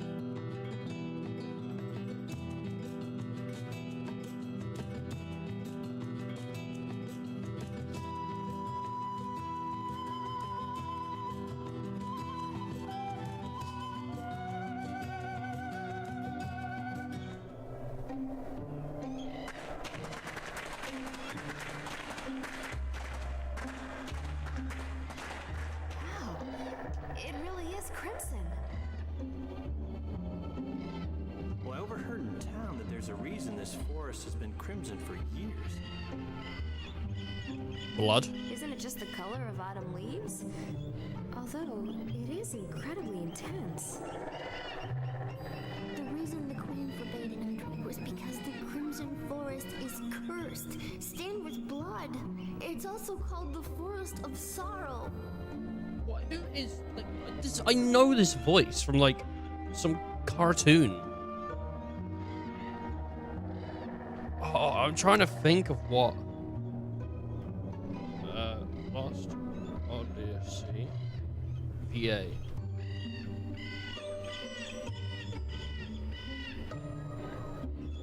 Let's see.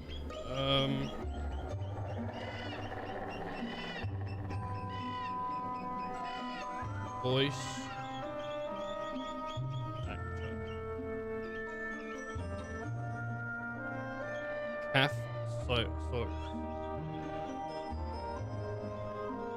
Cafsos. Rugrats. It's fucking Angelica, isn't it? That's who it is. Let's see. Who does she play in Rugrats?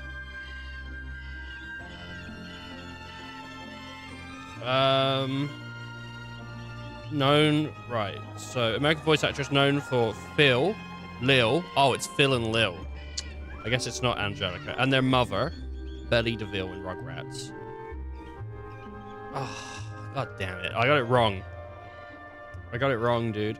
She did Lola Bunny in Looney Tunes as well. I knew the voice. Like, I was like, I know this lady. Like, I've heard this person before. I didn't know she did Lola Bunny.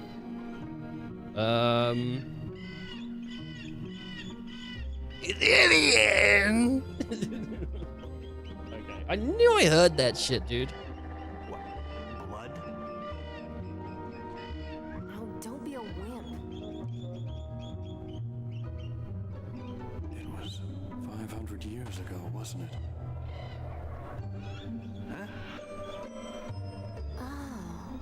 The battle of something. What? Tell me. 500 years ago, a country to the east invaded Numara.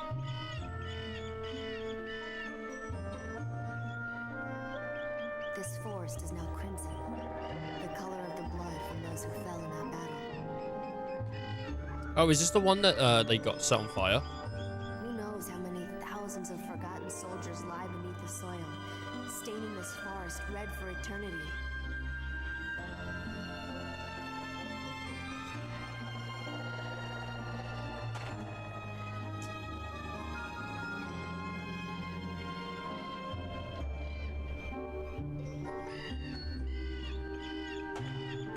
All right.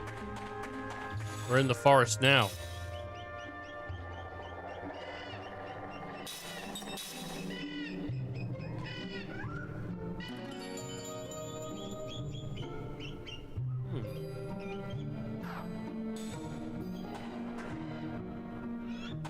I don't know which way to go. There's this way. And there's also these, like, things we can ram. Angel's Plume. I'm kind of broke. I don't have money. Like, in the game. Like, out the game either, but... in the game, I don't have any money.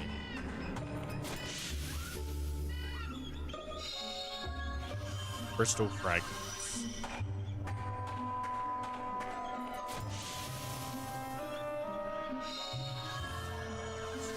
We actually need crystal fragments, so it's good that we're getting these because we need them for the guy back at the when he needs a muse or something. Whoa, look at that big like rod, dude. I think I prefer hers over his. I would like the ability to do a big hit.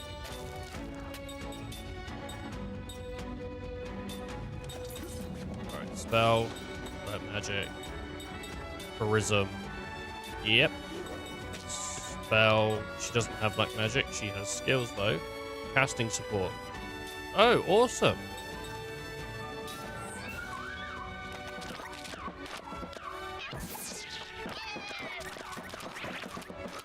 Oh, one of them fell down. Oh, geez. That's quite a bit of damage. I didn't... Sorry, I wasn't ready.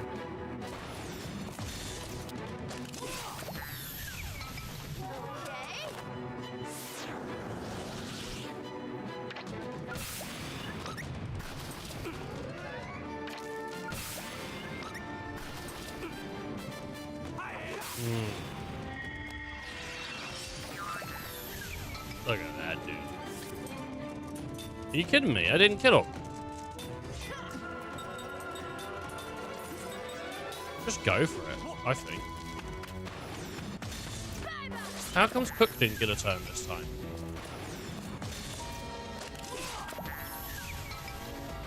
Is she just on constant support now? Oh, that's cute. What the?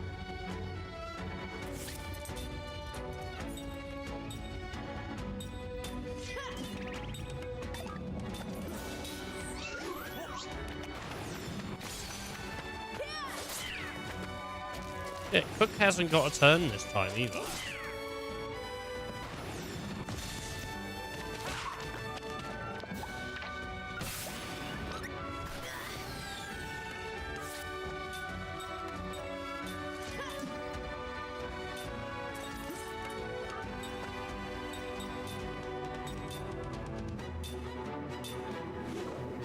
Oh, she's got one this time.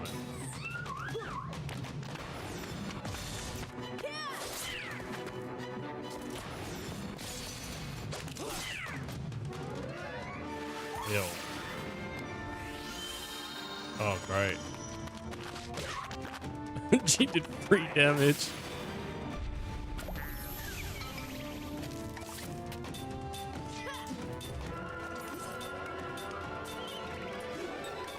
Skill.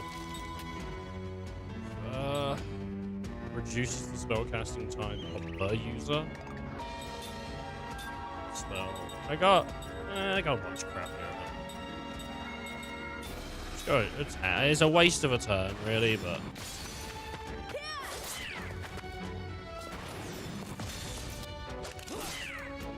I'm happy with it. Oh, 1 damage.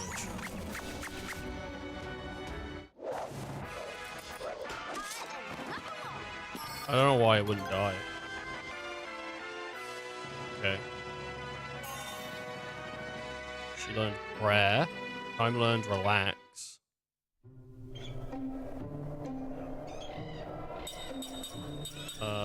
Whip. Time.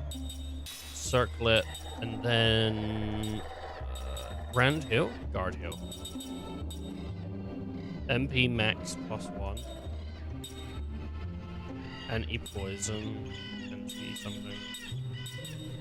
What's that do? MP max +1. I'm gonna go with the anti-poison for now.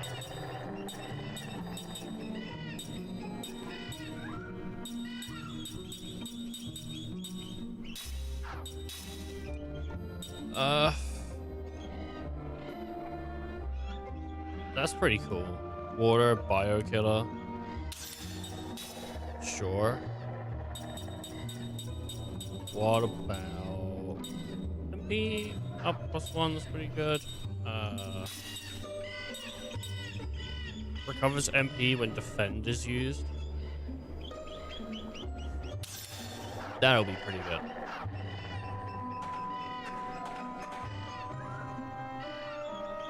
I imagine we'll have her defending quite a bit. Ah, nothing's happened. Looks like something made by the Eastern tribe. I guess they wouldn't respond to us since we don't know any spirit magic.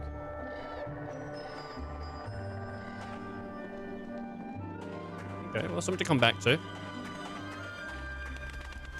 Another, like, thing to stand on. I wonder if Cook will be good at doing summons and stuff then. I mean, if she's just like a good healer, then that's fine with me. There's a lot of damage in this game that you take, so having someone dedicated to just be like, hey, keep them alive is pretty good. And I generally like having a healer in my party. I kind of like having, I guess like, I'm kind of into like a standard party for the most part. Like 1 mage, 1 healer, and then like combat roles.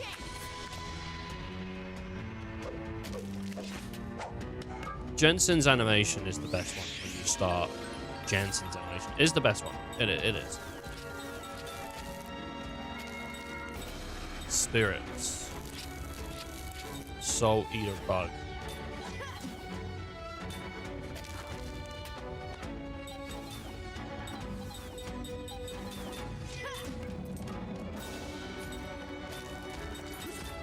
Again. Go to prison.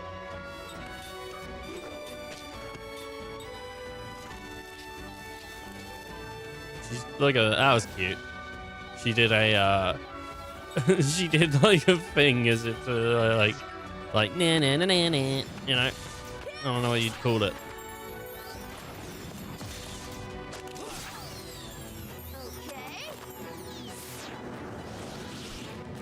Cool. Its abilities having 3. I like that.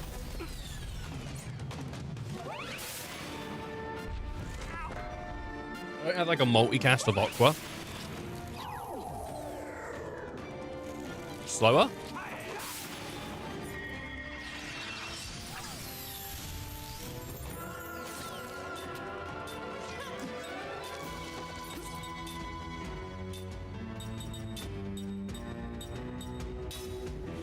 I don't really know what a Soul Eater Bug would be weak to, but I'm assuming some sort of water.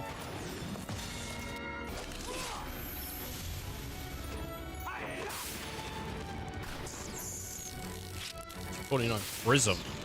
Not into that. Did that break her concentration, maybe? Spell. Ground? Smack it with a piece of dirt. It's dead. Phew. That was a close one. It was a close one, yeah. Blood-sucking needle. Insect innards. Awesome. Casting support's a pretty goddamn good one.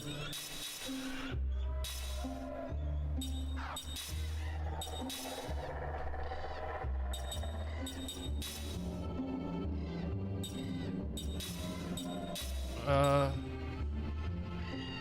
don't know what Angel Heart is. We already have it.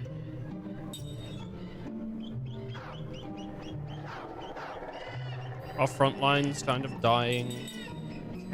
Right, let's pick a time, and he has level 2 black magic, which is cool. Level 2 black white magic enables use of black and white magic up to level 2. Oh, that sounds fucking awesome. Are you kidding me?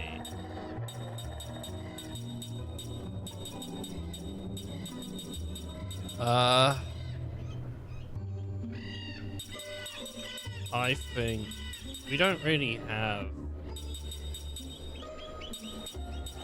I'm not really into crisis stuff. Relax, recover MP when defend is used. Factual. What's the one that lets you, maybe he doesn't have it. We're gonna come in here. We're gonna do... She's got level 1 black-white magic. Level 1 white magic, level 1 black magic, level 2 white magic. Not really sure why he has that, but that's fine with me, like, whatever.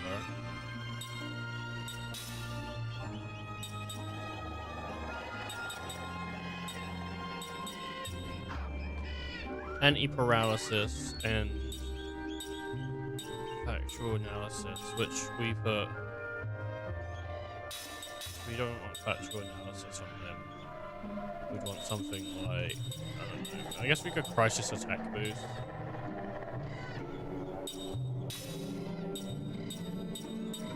Fill the light into that. Does anyone else have factual analysis? There's like a no.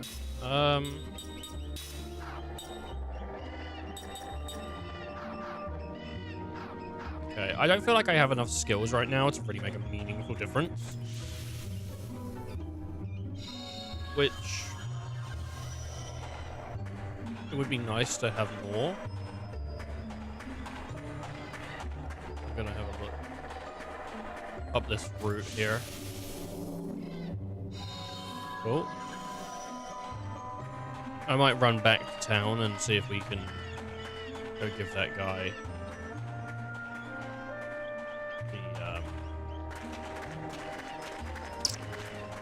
the thing. Oh, there's a shoe. I wonder if he slipped. You know, that kid's not too bright after all. Mac must be ahead of us. Let's go.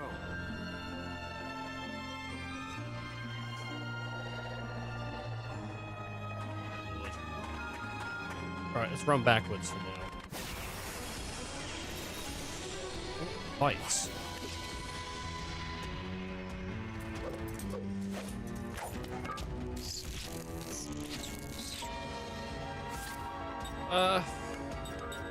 Attack. Soul Eater bug. Soul Eater bug spell.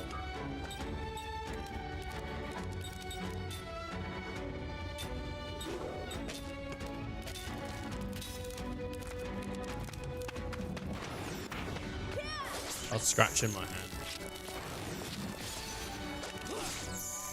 I'll scratch in my hand. Oof.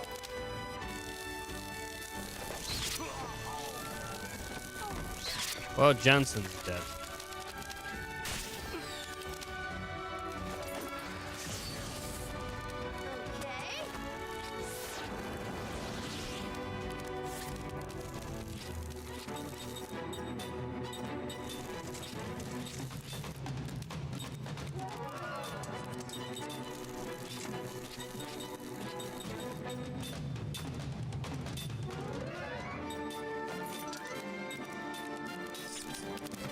Go and healing.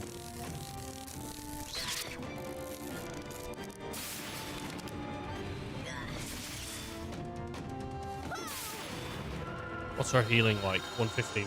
Oh, that's pretty good actually.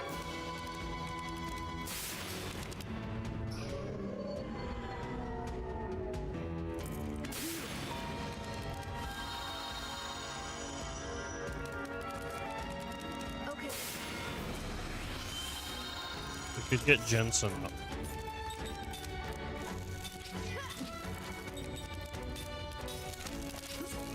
Cook's like asleep, so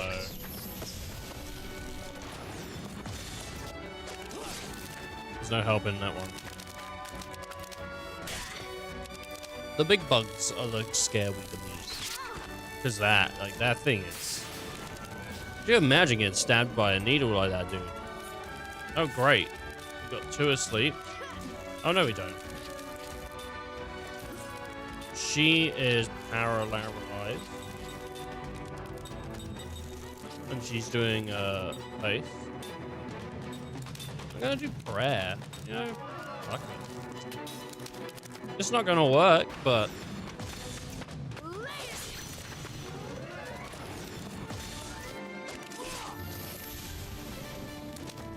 man, everything is. I'm so used to playing JRPGs and having a party that just murders everything, you know?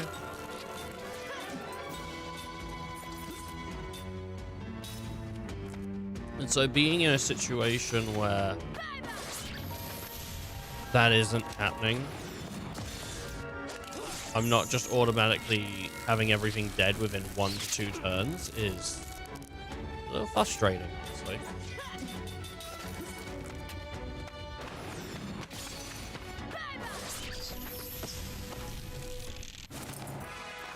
It's not in my nature to lose. Cephalon anti-blind. Goodness.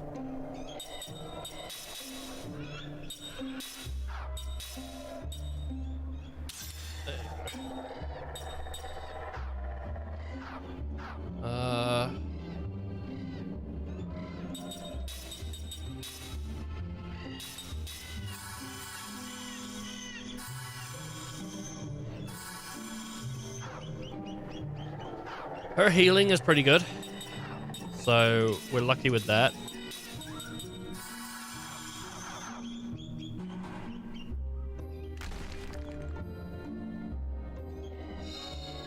Seeds obtained. Nice. I've probably already missed some seeds just because there's so much in this game to collect that it seems pretty easy to do so.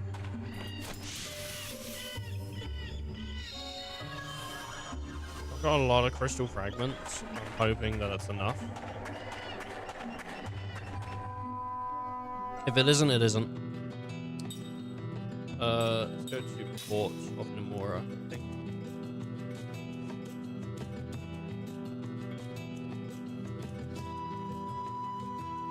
The forest is quite a bit out there, isn't it? Port of Nemora.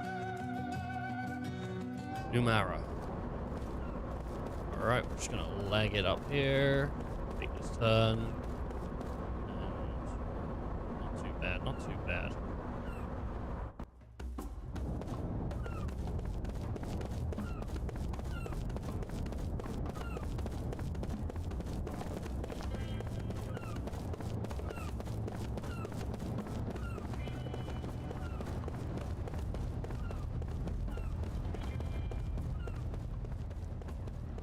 Surely we've got enough. You hope so.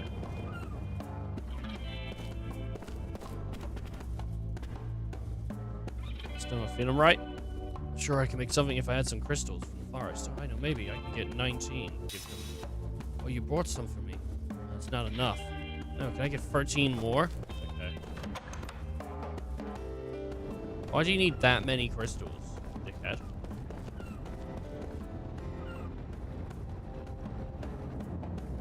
It's too many, really. Go, Kime. Go, go, go. Oh, this is my Kime the guy, you know? Kime the guy. Go, go, go, go, go.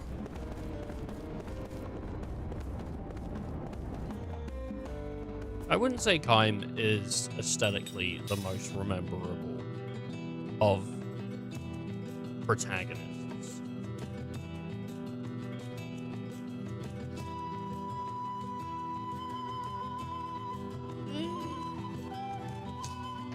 I don't know, man.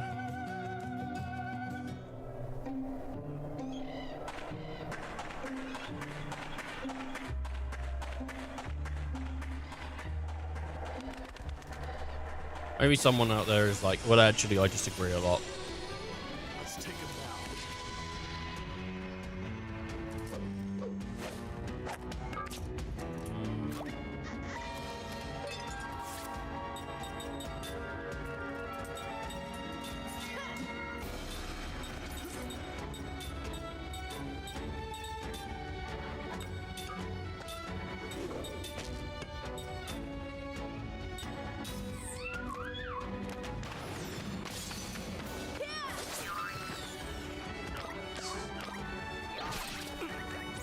I need more skills to like blow up the front one. But just in general, I need more power hits. I'm looking forward to getting to the point where I can do that. I can hit some power hits. Magic's pretty powerful, but I haven't found the ring system to really be helping me out a lot. Honestly, like, even maybe it's because I'm doing the ring system wrong, but I don't find myself getting a huge boost in damage.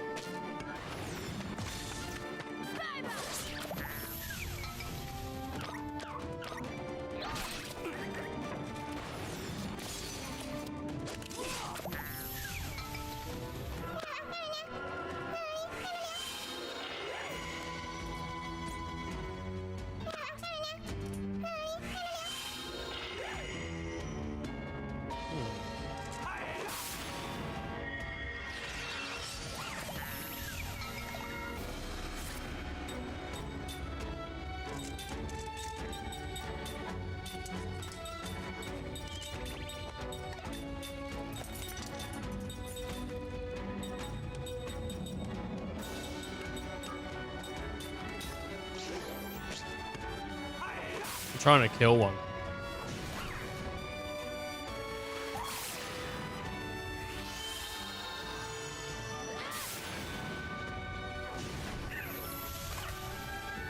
Oh, we got it. Oh, we got one of them.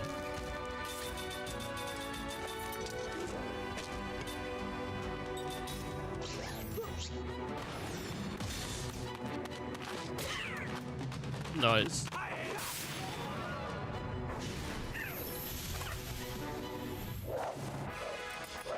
Well, the damage was there. Oh, I didn't get anything like extra for killing them, though. I don't think. Like, I got a cool idea. I wonder if I do casting support on, like, does he see me today? How you doing, B-Cam? I felt bad, man. I felt bad yesterday. I came on the Kick channel after the stream. I had a look. There was messages. Message like, hey man, you heard of Cleric Skidoo? Like, yeah, I heard it. And then I was like, man, Cleric Skidoo and all that. And I was like, oh no, well, he's coming. And then he's like, I don't think Yaz can see me. And I'm like, nope. My so I do like multi-streaming through OBS now. I used to do it for a different thing. So I had 2 different chats, and I found a way through the software to like combine them into one, and it worked, I think, for maybe 2 streams, and then it stopped working. But it worked enough for me to go like, oh, it works now. So I just got rid of the other chat, and then when I checked Kick yesterday, I was like, well, the other chat has to come back, which is annoying because I don't like having a lot of windows open on my other monitor. I just like having like minimalism, you know. But it is. I don't mute you. I just didn't have the chat up, basically. My bad.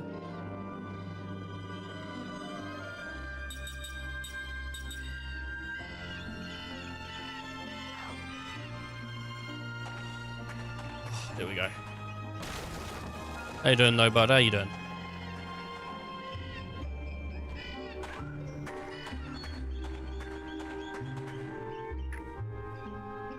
Go this way. This looks like a dead end. So it's away from me. I love a dead end.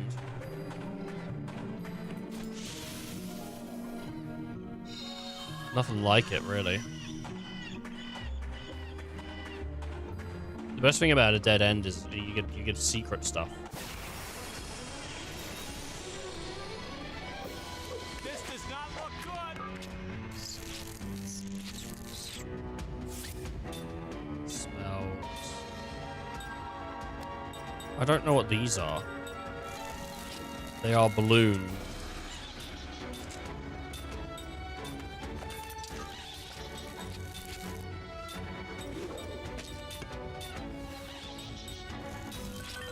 Casting support, okay. Oh, that knocked time right back into the back of like the pack. Oh my god. He's not even going to get his cast out until next turn now.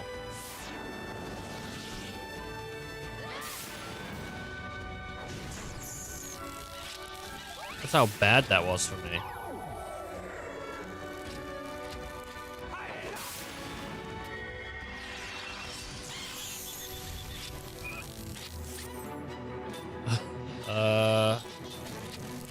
What do we think the bug? Maybe the bug's weak to fire. It's a bug.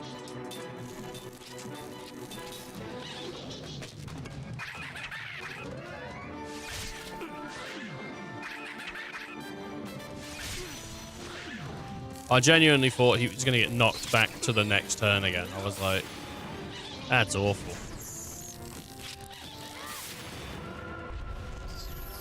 There we go. Damage up on that. And then hopefully this will just wipe everything out. That wasn't very fun. It's a tough battle system. It does teach you. Not teach you. It does test you.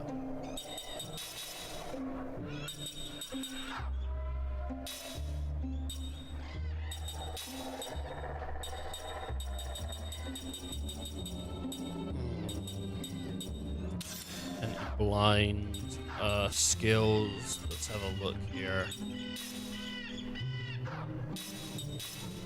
Concentration. Let's go for rare.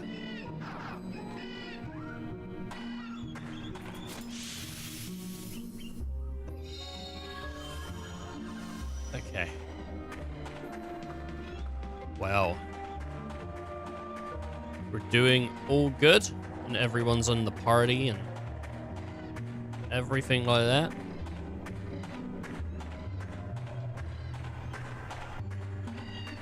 Everyone's in the party.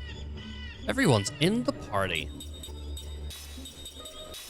I don't think I've heard myself say another filler sentence so clearly. And everyone's in the party.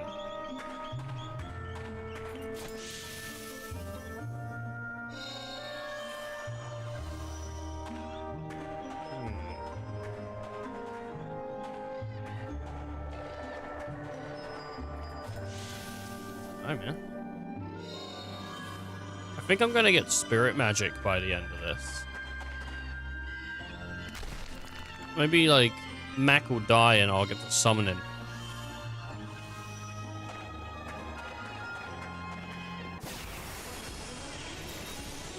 Who knows?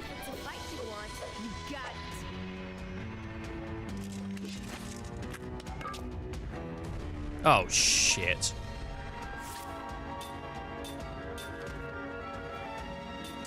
They gotta be weak to fire, aren't they?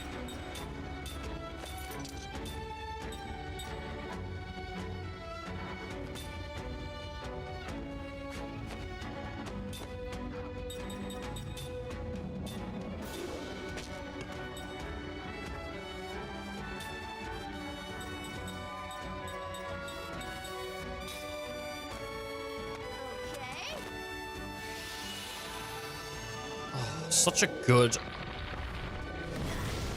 Fucking hell, dude. 300 damage. No, no, no! Oh, good. I'm like, she's gonna get killed, but she's on the back line, so she's got guard. Oh, well, that didn't do much.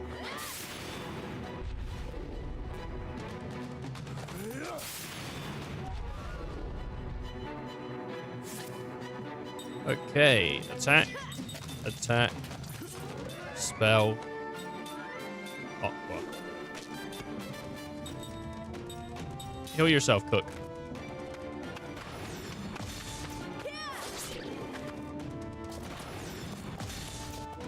Please kill it.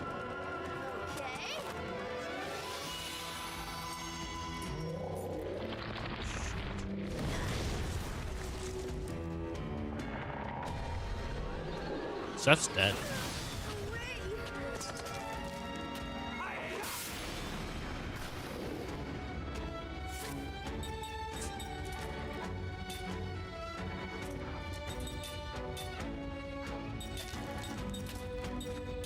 Wind?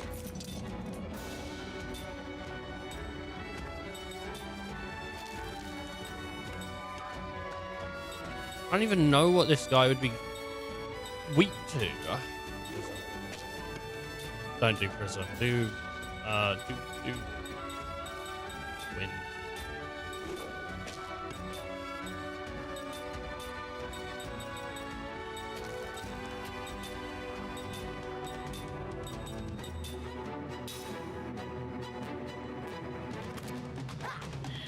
Sorry about that.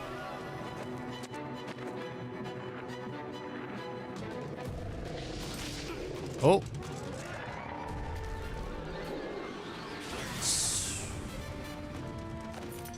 So rough. Damage up. Alright, good. Okay. Spell. Wind. Wind. Spell. Wind. Skill prayer. So she'll get prayer off straight away. It's not going to be enough if they do a big sweep. Fuck.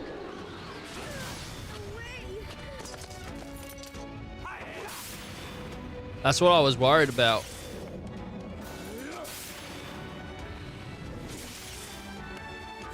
Shit.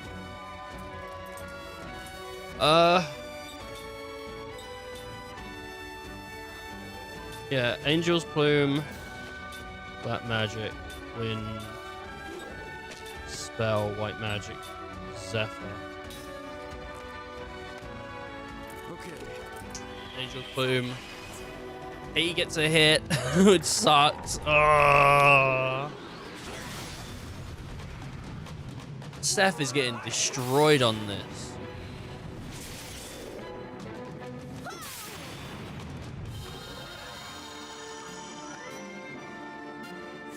Okay.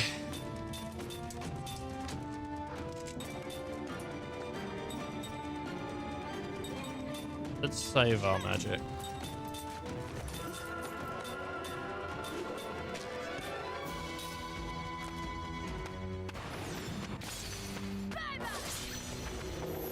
$300, very nice. Beautiful damage. Wonderfully done. Good execution.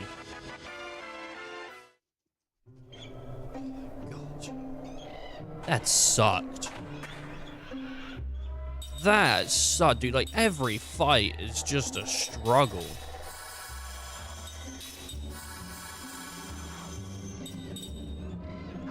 You know? And I'm going through herbs like no one's business now. Like I was fully loaded. This is ridiculous. I need to herb my enthusiasm.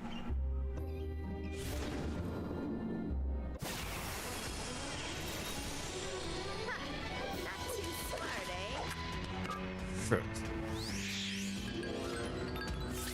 I need a better move then.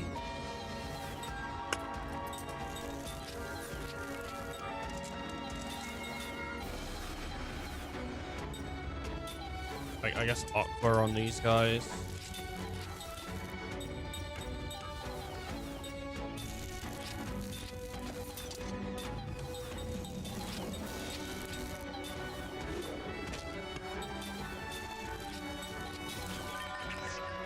And if casting support was party-wide, that'd be so strong.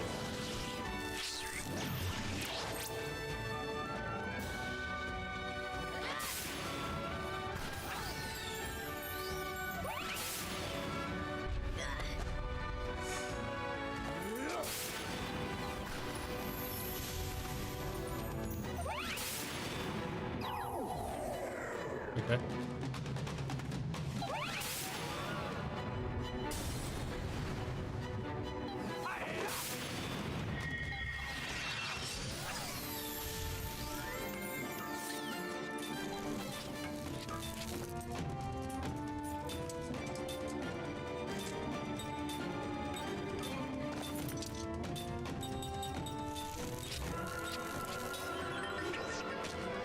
Using a lot of magic in this forest.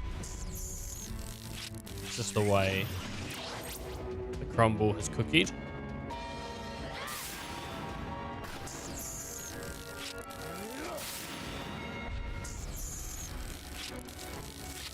Okay.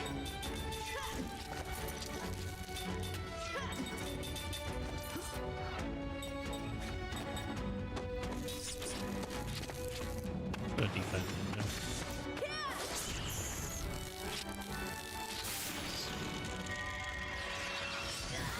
Sick.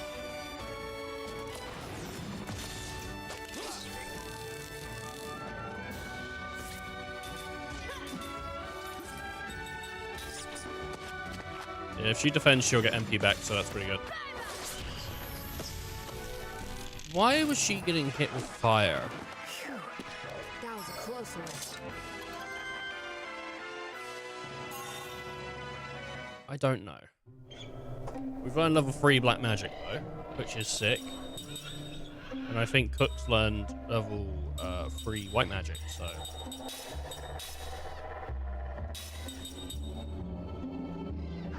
Set skill, Jensen. Black magic level 3. Set skill, Jensen. Level 3. Cook's got white magic level 3.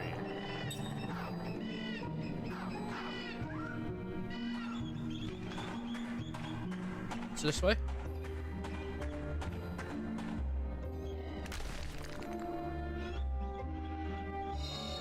Seed. Sunflower seeds. Little snack. Little light snack. I've never eaten sunflower seeds. Apparently they're good for snacking though. I don't know if like doctors recommend, you know, but you can't trust doctors or dentists, you know. They can't even decide on what fucking toothpaste to use. You know, 8 out of 10 of them, you know, say this and the others say that, and it's, you know, which one's good?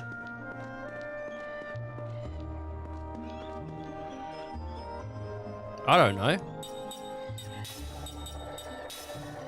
Fly away on my zephyr. I feel it more than ever. I can heal in battle, but like for free with prayer. If I can even get it, you know.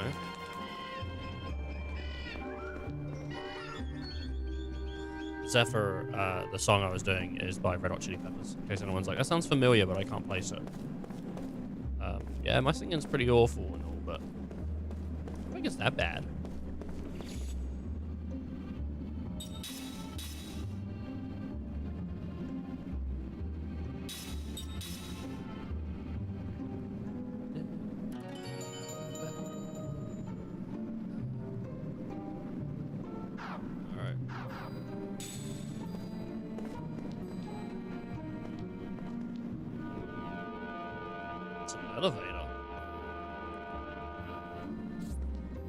Elevator? I hardly know her. That's just in memory of Icy.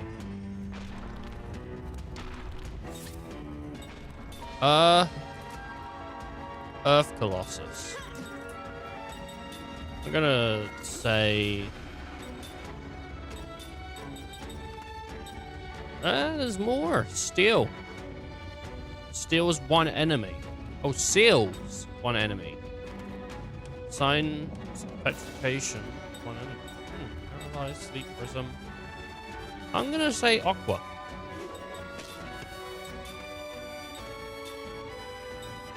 I'm gonna pray for time. Perfect.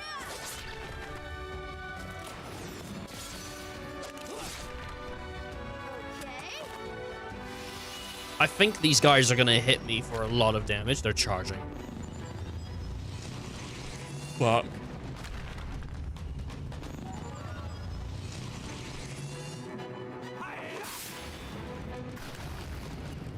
It was not that. Oh, shit. Spell. That magic wind. Fart on these guys, quick.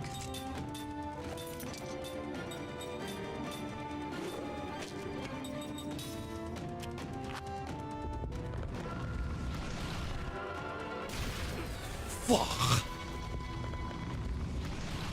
Time's dead. Seth's gonna have to hold the front line on this, dude.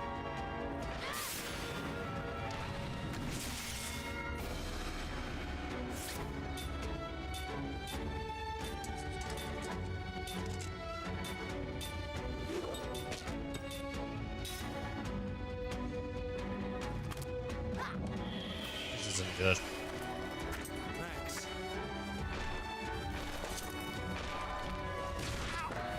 Yeah, it's that Jensen.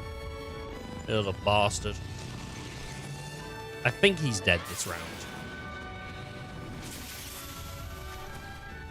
Oh, that's good. So the next one's dead the next round. Like, that's cool. Seth, do that. You've got one last wind. You should have new spells, right? Cure Seal. Kellalon. Turn one party member into a Kellalon, or remove Kellalon status. Cover. Creates a weak barrier that absorbs and protects party members surrounding it. Okay. I could do Zephyr. Or I could do straight uphill. Or I could come into skill, do prayer, for time, and just hope that it gets out early. And it's enough. It's not really. It's fine. We'll be fine. You wonder sometimes, will I be okay? And you wake up in a Subaru you didn't even purchase.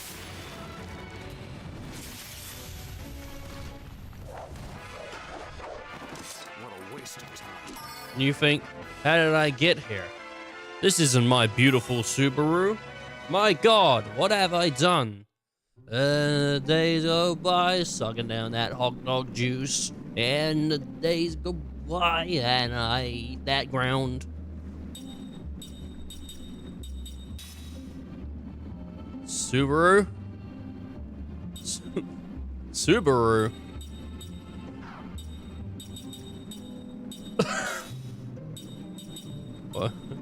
What about, is there a pun coming or something? I don't, or is this just it's just a question, just Subaru with a question mark? I don't know what, I don't know what you want.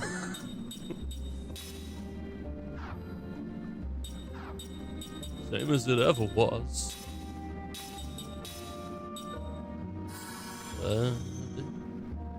Why are we talking about Subaru? I made a Talking Heads reference where I replaced lyrics with Subaru. What? Oh, you missed it? Wasn't worth catching.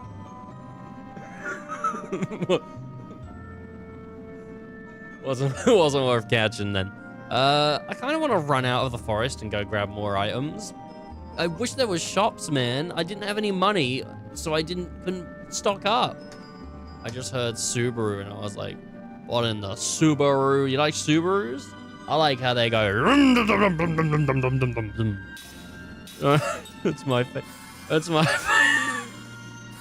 That's my favorite part of Subarus.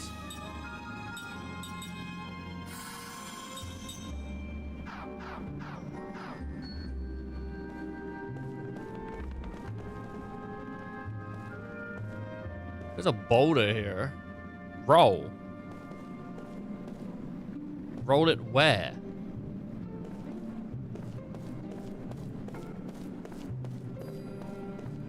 I guess?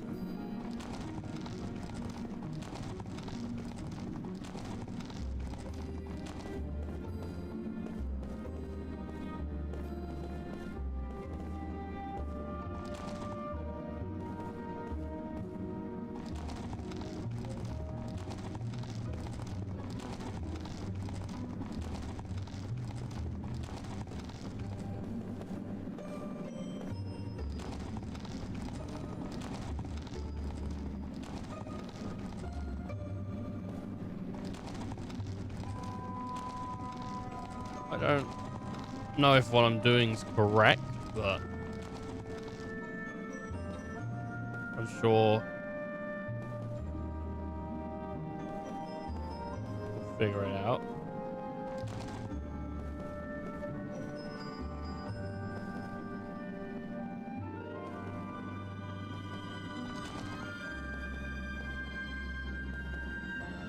Is it? What? Down into this hole, maybe?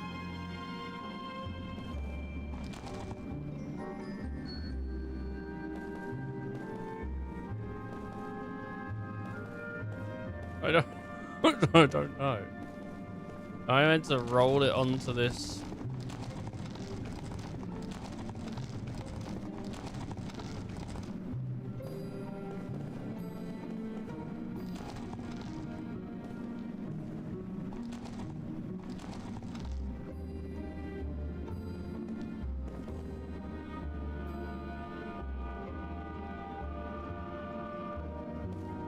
What's this?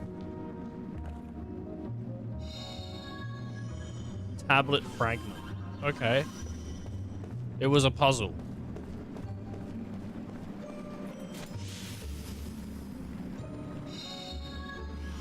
Is it the purple ones that you can kick?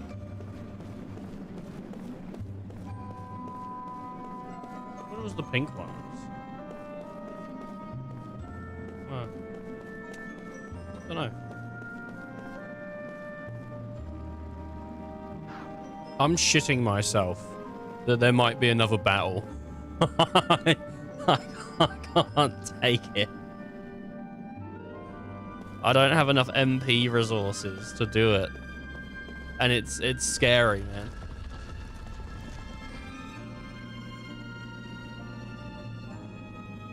Oh, something just closed. What the heck was that? The door just closed by itself. Some kind of... Is that that spirit magic stuff? There, then the door closed by. After the money's gone. Ah!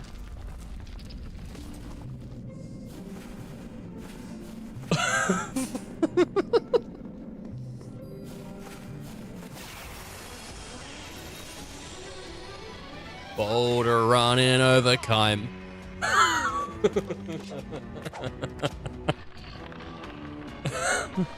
No! No, what are these creeps?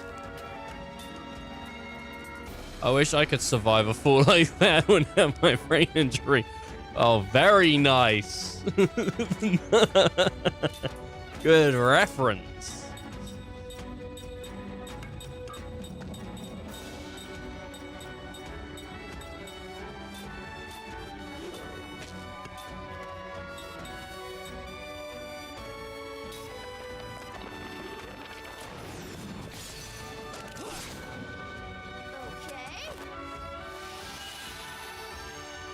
Oh. 313 or 317. Maybe wind? Shadow. Doesn't blind us, does it? Let's do aqua. I think it's probably more likely to be wind on this dragon. Rare. You're the weakest. Goodbye.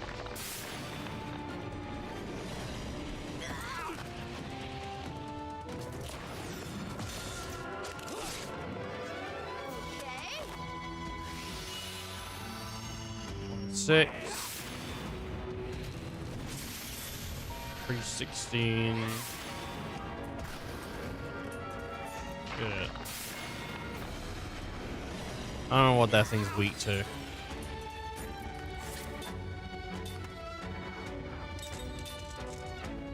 It has no spiritual element. It's just, it is what it is. Ground was pretty good against it.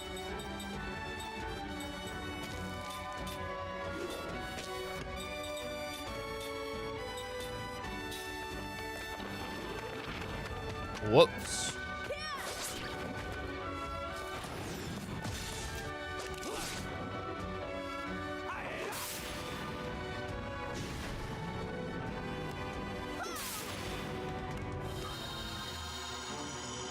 Okay. It's a plant dragon. It suggests it's weak to fire, but...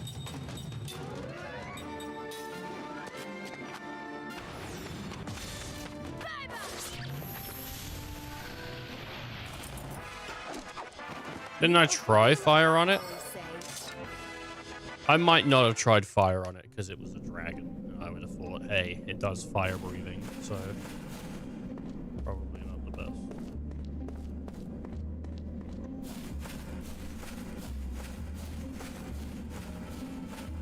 Letting the days go by.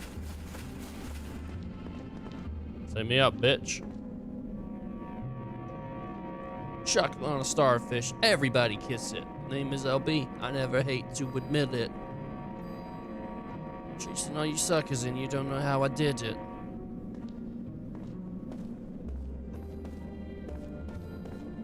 LB is for Limp Bizkit. For anyone out there wondering. No! Ah!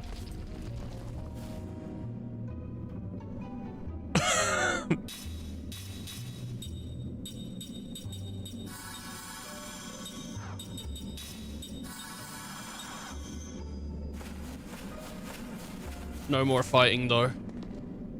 There's no more let's fighting love. No more let's fighting love.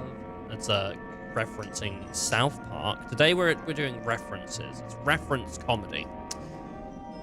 It's not really comedy. It's just referencing. Actually, it's just that I've decided.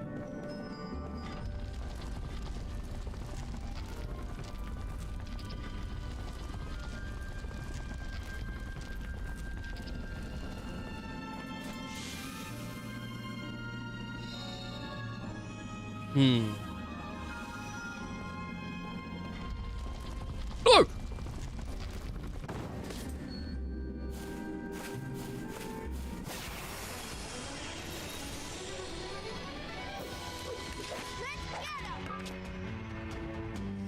I thought if I walked across it, maybe it wouldn't. Flame spear. Well, this fucking sucks.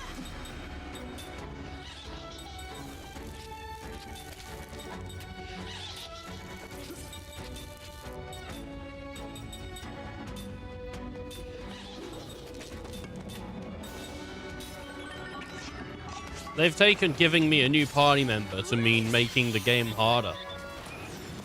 The game was already hard enough. To be fair, the game isn't super unforgiving. I've played worse. Like, Persona, not Persona, like SMT stuff can sometimes be like, fuck you. So, Persona if you're really, like, not paying attention, I suppose, but...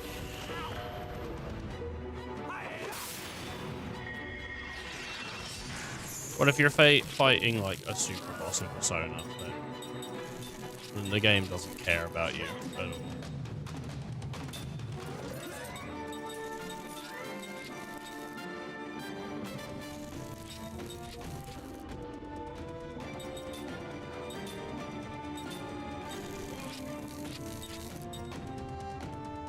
Oh, Jensen, you're kind of low on match, dude.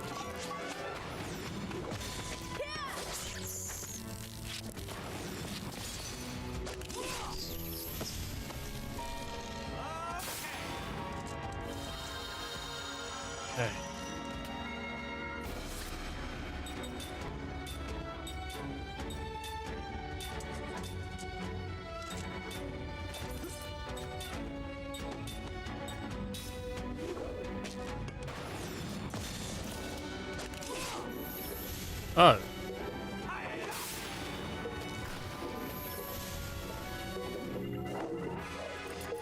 I didn't realize they were so weak.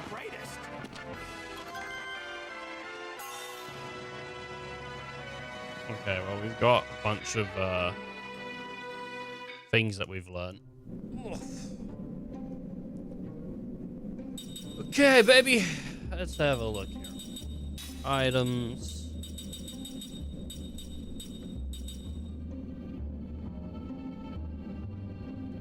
A strange seed that grants an extra skill slot to an immortal.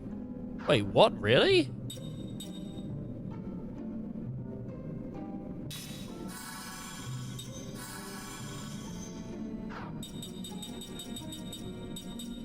Ah.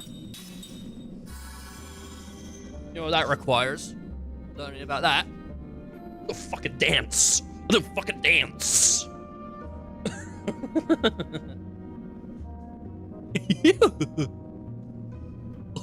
Sora.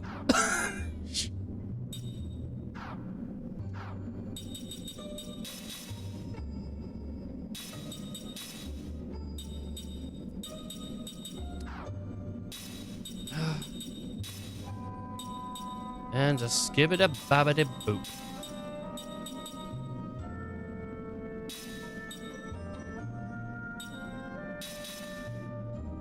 Yeah, yeah. Yeah. Uh-huh.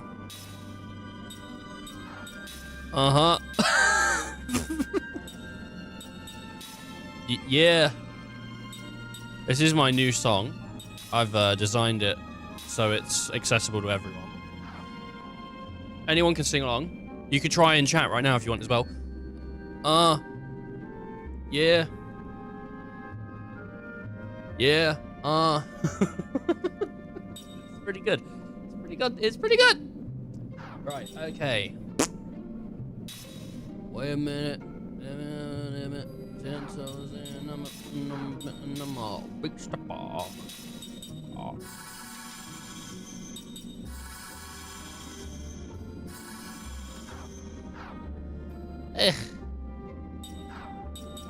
Sometimes I feel so better, ah, better, oh.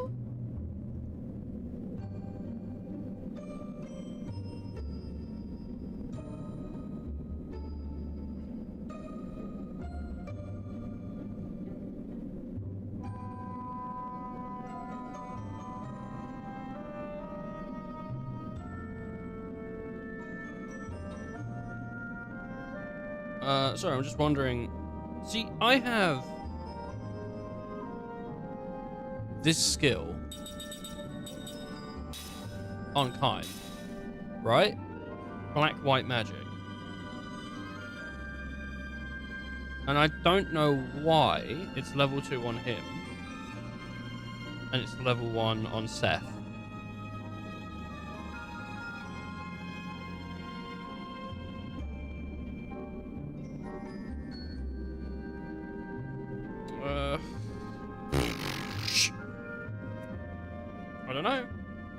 I don't know why. Because it's not like something I can learn from someone. Maybe it's a book I read. Maybe I'm where you're not. You know what I'm saying? You down here, you laugh. Oh my god, look, it goes all the way up to level fucking 8. Just like animal.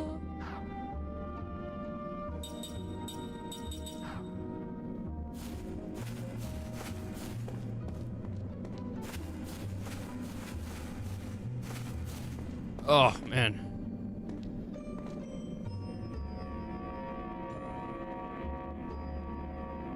I wanna do, yeah. I'm always in a singing mood. Is Twitch Sings still a thing? Like, I don't know. I've seen clips recently of Limmy playing it, but I don't know if they're just old clips.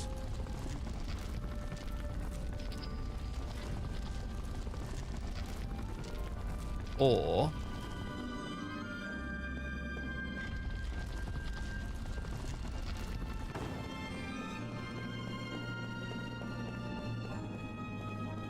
what's this? What is this?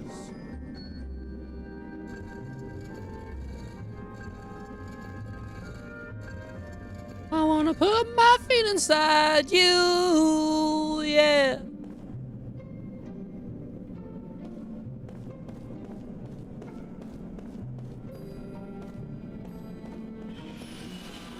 Feel like eating Japanese. I got some ramen and some cheese, but the cheese is in Japanese. Yeah. that's not his song. It's about eating food. Pretty good.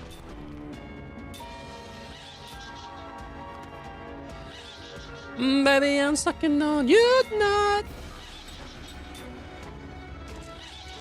Want you down.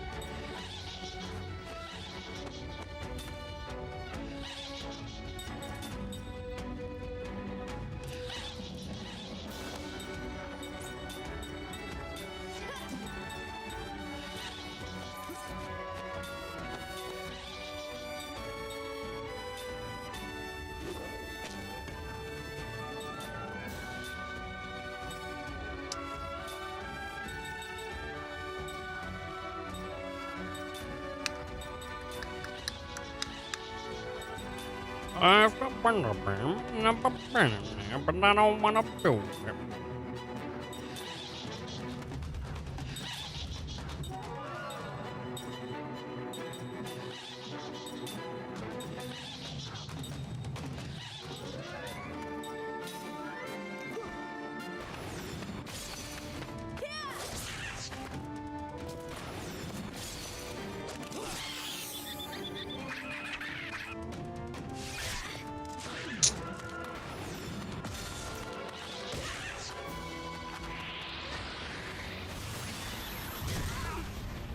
Oh shit.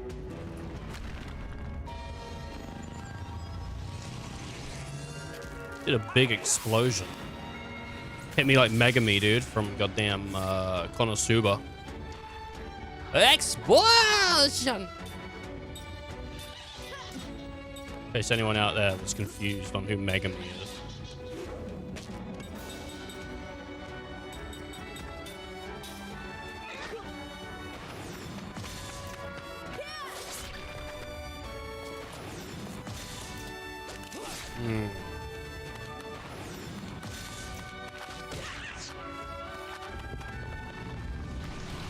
It's hammer time.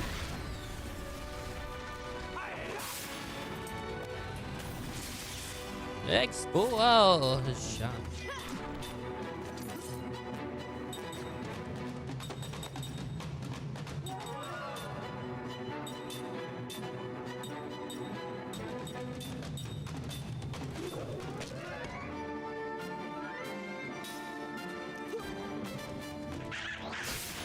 Resurrect.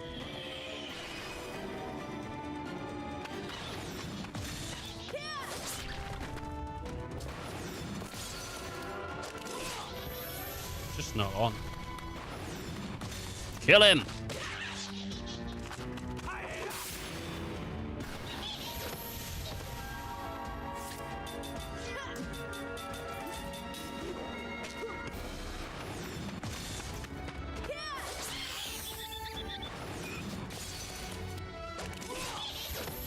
Song parodies are pretty fun, right? I was thinking, I don't know what he says in that Maroon 5 song where he goes, I wanna but I thought we could change the lyric to, I wanna put my beans inside you, which is him saying he's got like some baked beans or something, I don't know, some bullshit. And he wants to put them inside someone. I got a bunch of kidney beans.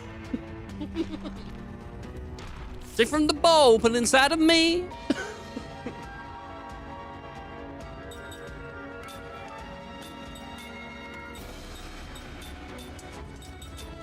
I don't know.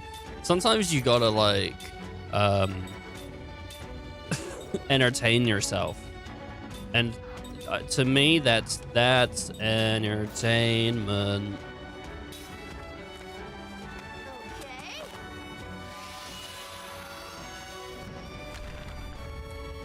Got a bunch of kidney beans. I eat them one at a time. Eat one at a time. I'm gonna put lipstick inside you. Yeah.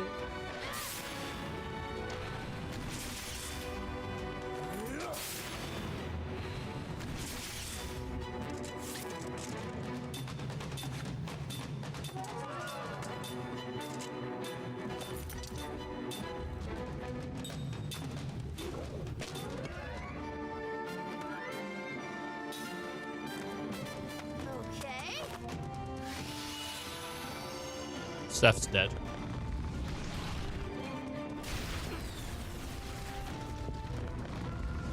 No, Keim's dead.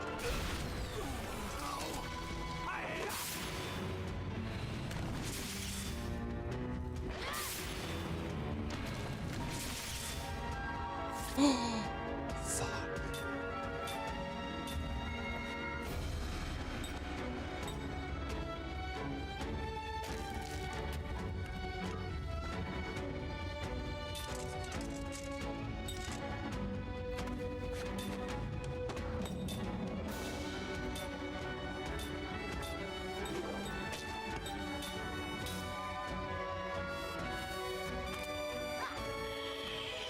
I mean, he was at full health and he got one shot, so...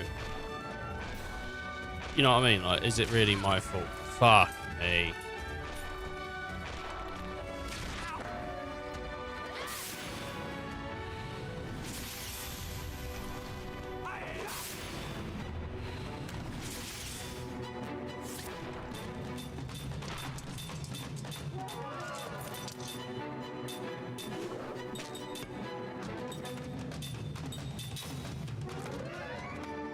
The thing is, casting shield and everything is like 20 MP.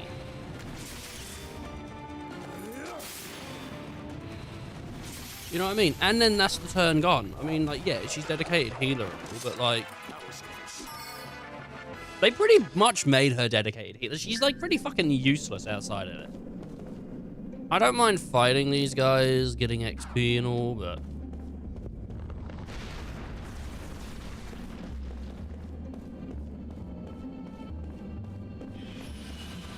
I wanna put my beans inside you. Yeah. Shut up. You need to stop singing about putting beans inside me. You gotta be kidding me, Beans. These are some kidding me, Beans. Oh, shut up. Oh, shut up. It was just, I saw a pun. I was going for it. It didn't even make sense in the context of saying it, though. You gotta be kidding me, Beans.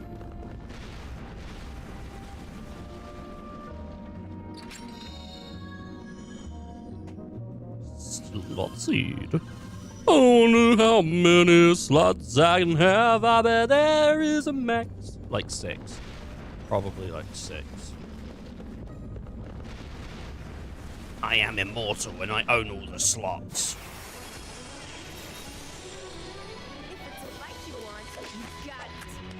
If it's a fight you want, oh, don't hurt me, please.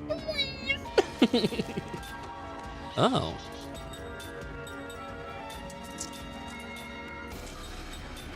Time to hit him with my favorite band, Aqua. You got anything for, like, making people not hard? Show him your face, mate. Oh, fuck off. You need to get out of chat. That was so mean of you. You know, like, if I had anyone watching, they'd fucking come to my rescue. Because that was rude. No one's in chat that said that. But just getting angry at fictional people. Nothing like it.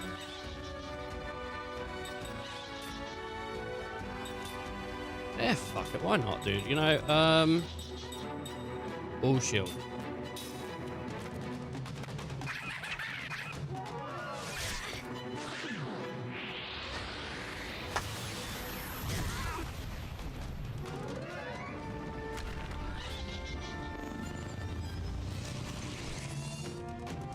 Rubbing my hands together because I'm feeling fine.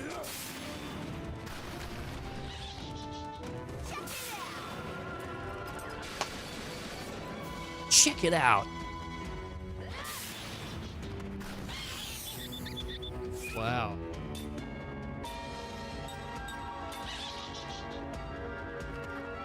Yeah.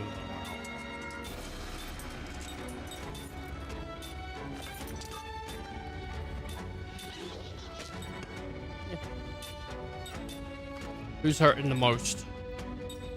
Who's hurting? Who's squirting? I think she's hurting the most. I mean, her health is relatively lower, though. I think he has 900, Keim does, and she has 750 max.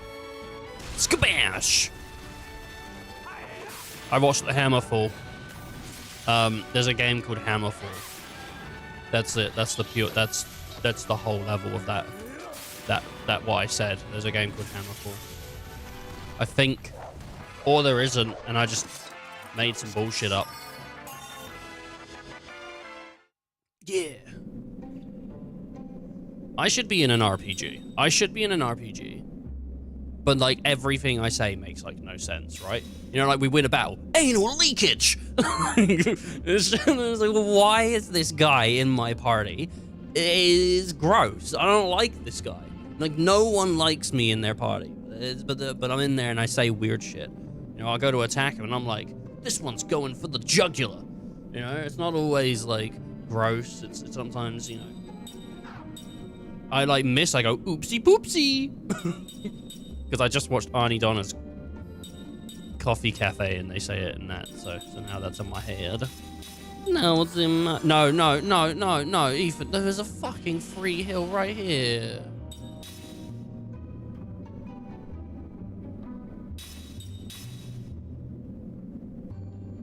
Sometimes when I win a fight, I go, damn it, I didn't want to win that one. I wanted to... I was experimenting.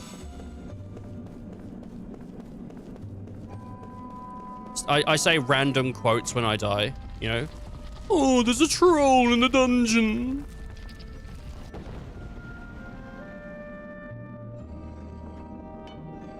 $40 points to Gryffindor if you can name the quote I just did.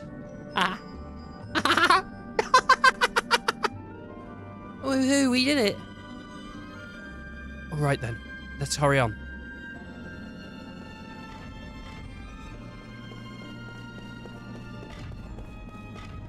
I wanna put your shoes inside me.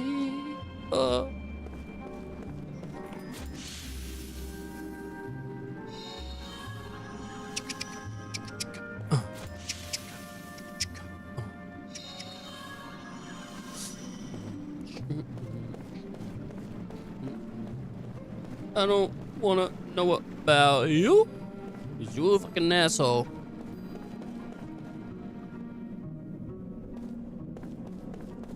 Just in a weird place today, just like saying shit and doing shit, and being shit, and making shit, and fucking shit up.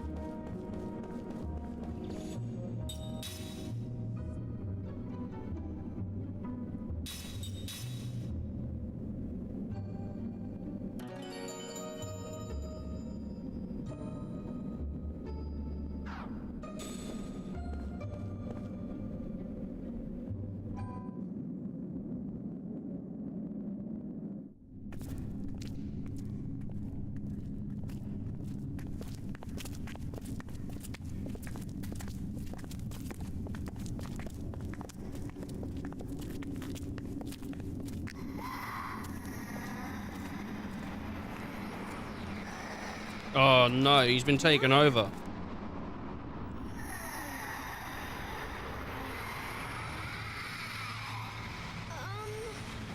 Wow, puberty's weird. Puberty is. Now I understand. Wow, puberty's weird.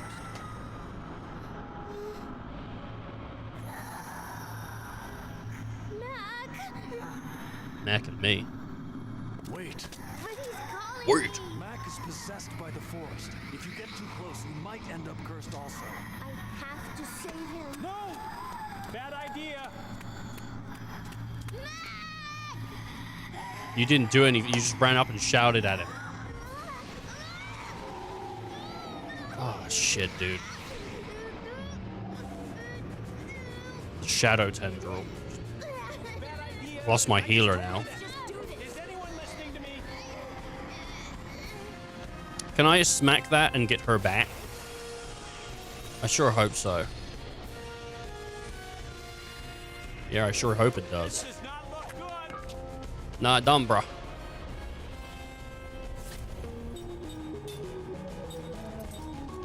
Well, obviously, I'm going to attack the tendril.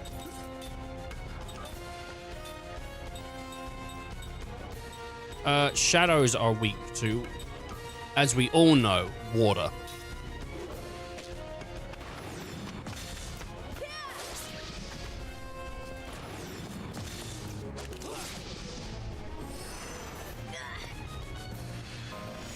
Energy drain.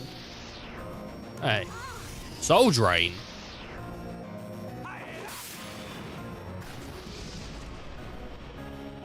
Oh shit, Cookie's only got so much health, dude.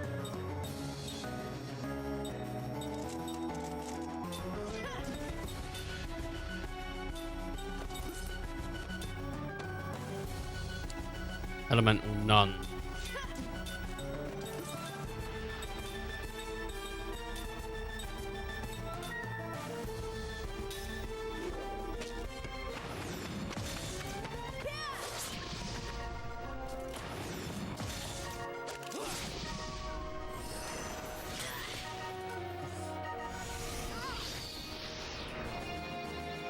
Can I heal Cook?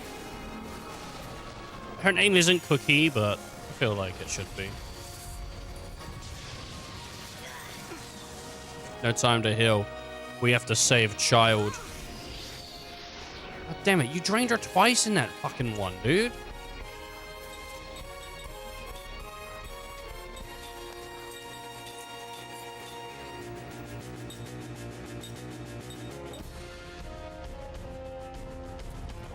There's no way to heal. And I tried looking to see if there was an enemy or something. And there isn't.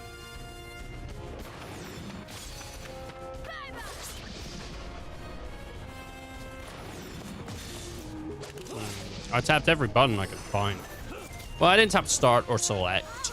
So if it's on those, I mean, that's a weird one to shove it on.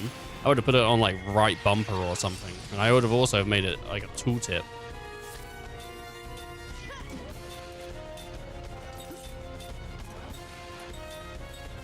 Hit it with hit it with wind. Nah, hit it with more rock. Well, on tentacle D. Shadows hate water.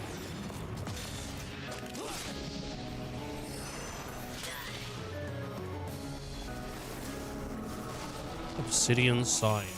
Did I say obsidian sign or obsidian sigh? Ain't that bad damage-wise to us, honestly. I mean, like, it's like Seth's kind of getting messed up, but you know, Jensen's like just taking it like it's nothing. That's gone.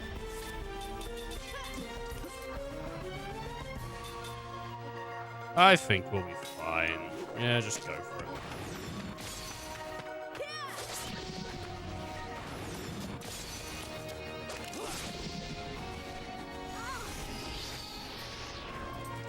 Get in with the water, baby. Really?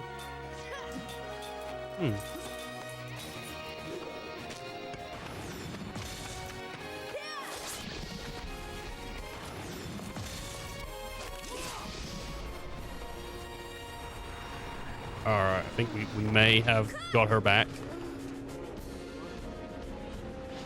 Roll over here. Do like a Metal Gear roll. Back in the party. Oh my god, dude. What's going on?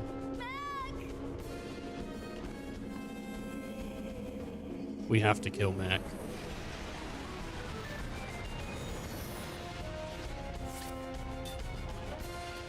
Oh no. I didn't mean it. He's defending, which makes me think we shouldn't hit him. But yeah, you put a face at that guy. That'll help us.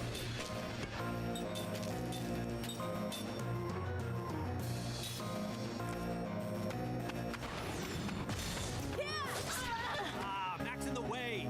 If we attack, we're gonna hurt him. There's nothing he can do. The forest is controlling him. But we've got to get around him somehow. I wonder if there's a way to neutralize him without hurting him. That is nothing but trouble. How about knocking him out?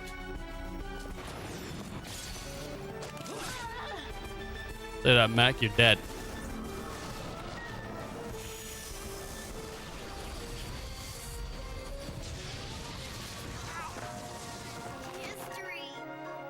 Hook died. Hook just straight up fucking died. Shit.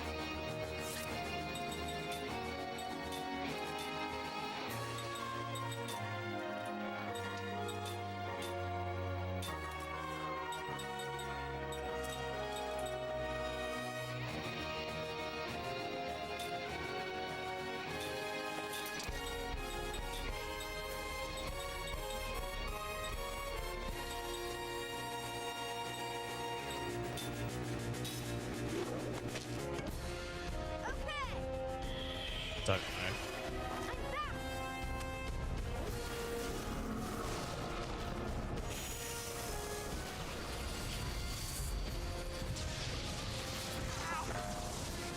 Good job being back, dickhead.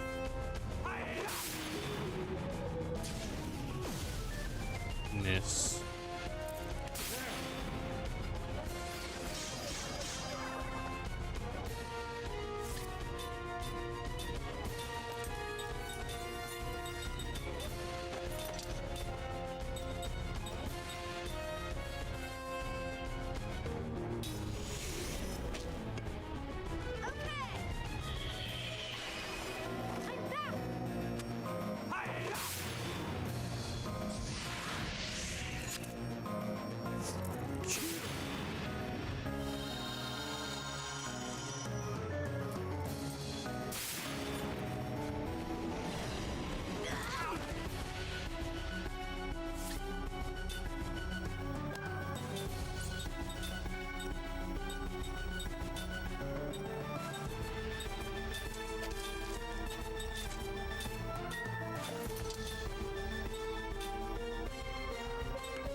Oh, we got him. We knocked him out with sleep. You think I would have come across that quicker, but when I think knockout, I didn't think sleep. I thought like smack around the back of the head and like knock him out, you know?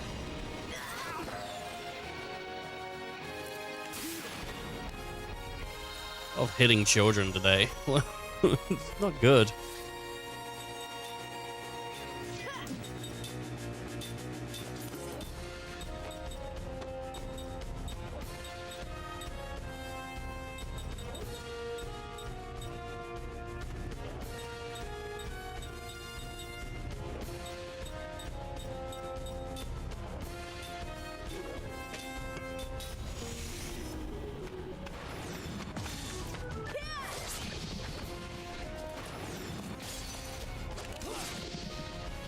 How much does magic do to it? Okay. I know what we gotta do.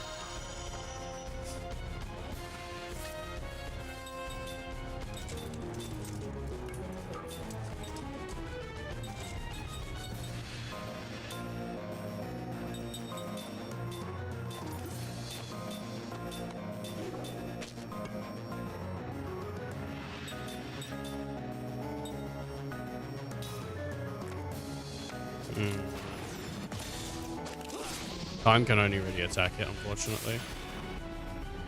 Just the way that it is right now. I could give him a mana herb, but like, then I don't have any more. I think I've got one more left. I want to use it.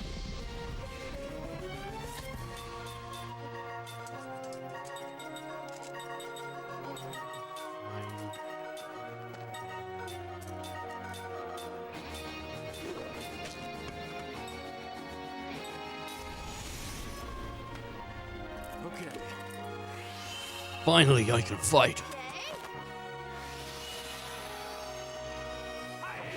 Oh.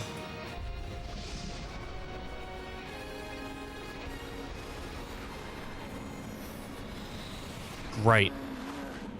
Freaking waste of a herb, dude. That's like 15G down the drain.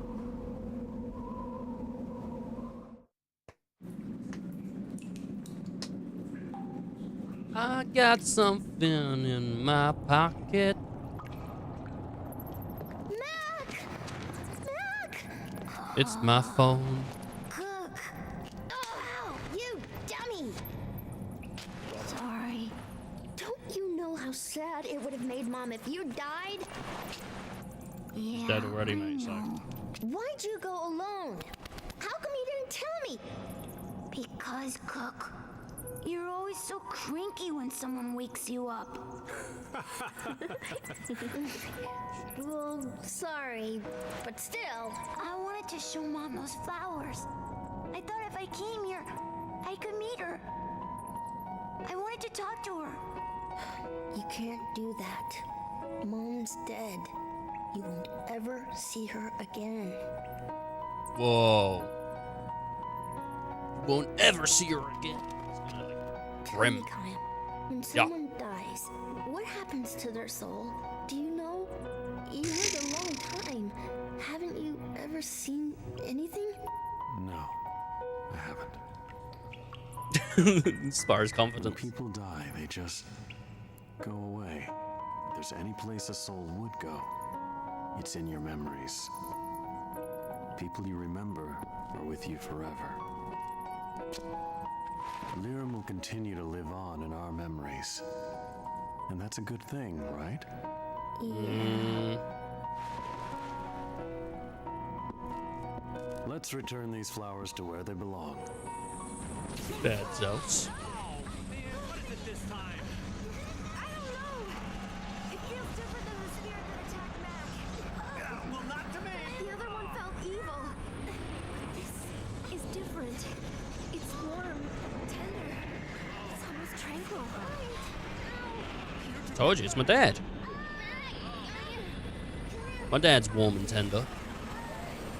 Yeah, he's not so much tranquil, though. I wouldn't describe him as tranquil. That's more like a spirit that hangs around water, like a tranquil spirit, you know? He kind of hangs around in darts. Anywhere if anyone's playing darts, that's where he's hanging around. So...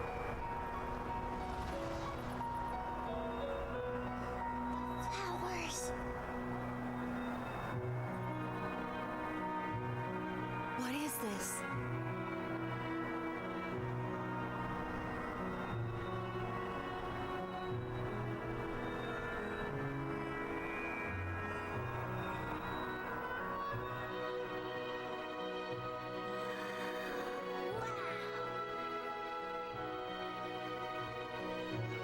Playing like drums on the chair, so hopefully no one can hear it. But if you can, I'm sorry. Just in the background, It's a drumming on the miracle. chair. This is a miracle. It's Mom. Mom's here. I know she's here. She heard us. She felt us. Mom, look. We're doing fine, Mom. Mom, I'm gonna go find Grandma. I'm gonna grow strong like Kime. It's warm. The warmth of her soul. Lyrum's brought us a miracle, Kime. Miracle. Always keep you in our thoughts, Lyra.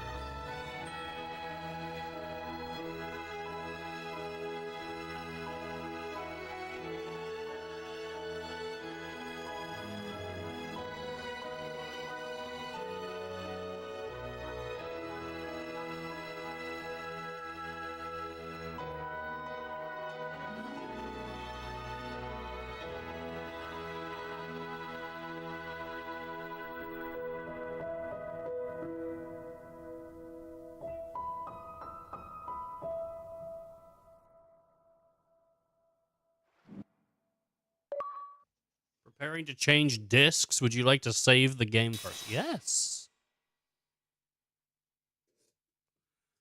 Save that game. I wonder how it works with discs changing.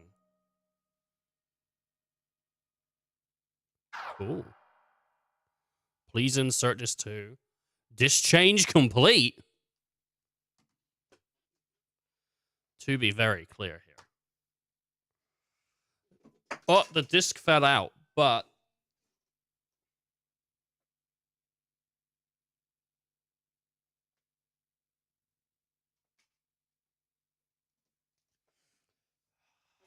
disc 2 is in my box. So I guess it's playing a digital version of the game, and it's just using the disc, which is cool because it means if the disc is fucked, you can still play your games on Xbox One. If there's a digital version of the game, which I think for most games you'll probably be fine. I didn't change the disc though. The disc one's still in there. I don't know, man. Might cry. How does the game know in the future which disc it needs? Do I have to put disc 2 in? There's Mac. There's backpack. Oh. Oh, I hit the fucking I was playing with my foot and I hit the fucking Xbox eject button.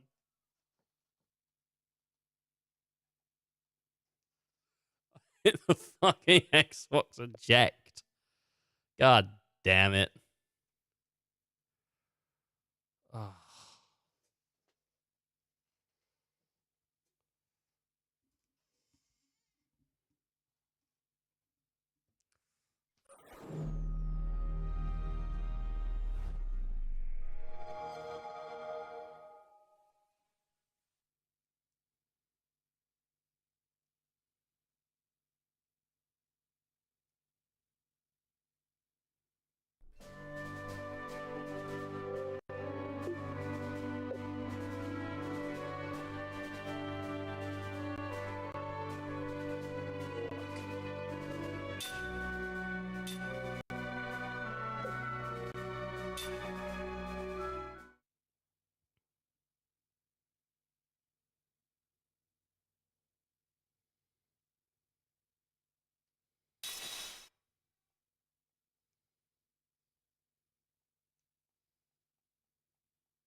Oh, Mac's in the party now.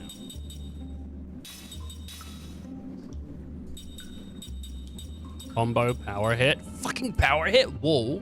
So it increases GC of the front row combo. Consecutively attack an enemy once or twice in a row. Oh. Oh, yes. We're gonna have to learn power hits so goddamn quick. Skill D. Power hit right now. Power hit right now, baby. As well as combo. We're gonna have to learn combo. What's his attack? 138.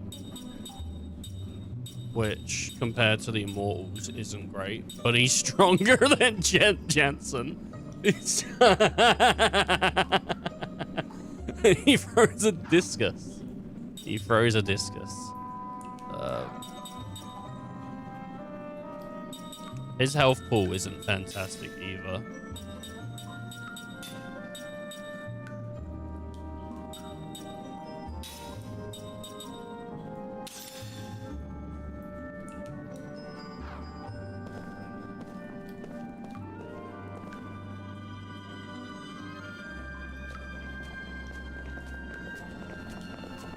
The goddamn Xbox. Hit the toe. Hit my Xbox with my toe, damn it. Ejected a disc. Mac, are you getting all strange again? You'll be okay, Mac. Calm down. Your power won't do bad things anymore. What? You know about this? It's weird. This strange power is moving inside of me. That's the magic of the Eastern Tribe. Don't worry about it. The Eastern Tribe coexists with the forest. They both respect and fear it. They revere and live so closely with the forest that they gain special powers from it. Isn't the Eastern Tribe the people who started the war 500 years ago? But why me? You were possessed by the Crimson Forest, which still holds the remnants of the Eastern Tribe's spirit. Because of that, the power of the Eastern Tribe now resides within you, Mac. Ooh, seems like a mixed blessing to me. That's not true. I'm sure it'll come in handy. You should be thankful, Mac. Good for you, Mac. I wish I could get it. You don't suppose the Crimson Forest would possess me too, would it?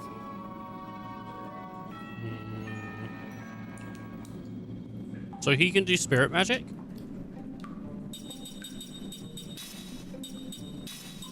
Shadow, Powera, Minder. I thought spirit... Yeah, I suppose I didn't understand what... I thought spirit magic would be summon magic. So I guess there's no summons in the game, which is fine. Would have been nice, though, to have a summon.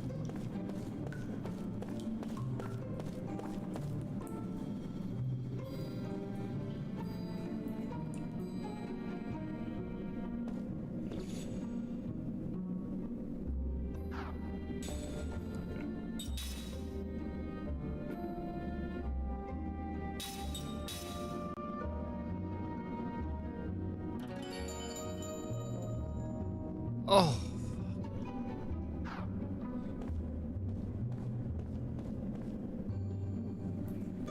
Upsetting, man, that I hit hit the freaking Xbox with my toe. Like, great.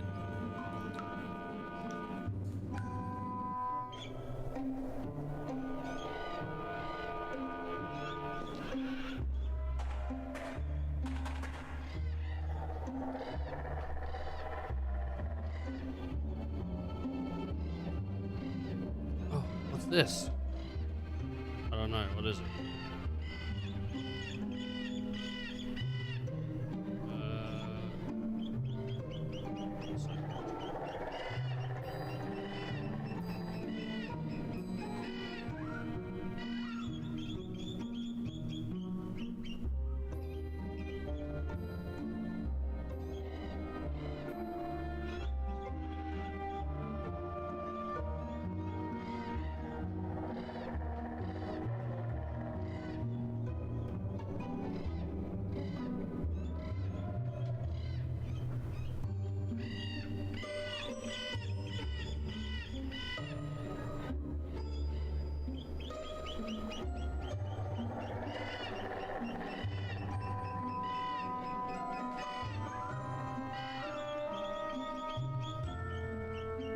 Sorry. I was just checking something.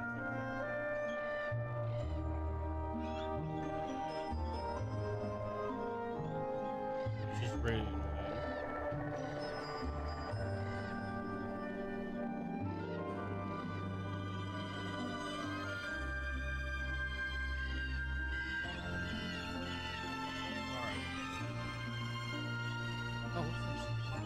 It wasn't like this before. Maybe it's because Mac is here. Me? Seems so. There's a powerful spirit magic at work in this forest. It's likely that everything is coming back to life due to the spirit mages like Mac being here. How neat. Let's see if things are working then. Alright. Get on the fleet. Oh wait. Whoops. Shit.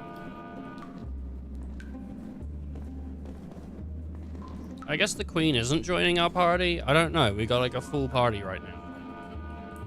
Unless Jansen leaves. Which wouldn't really be beneficial to me.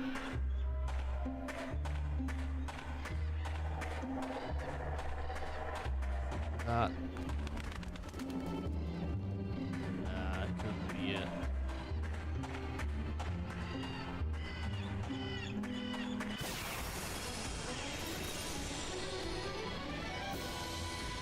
Out of my way.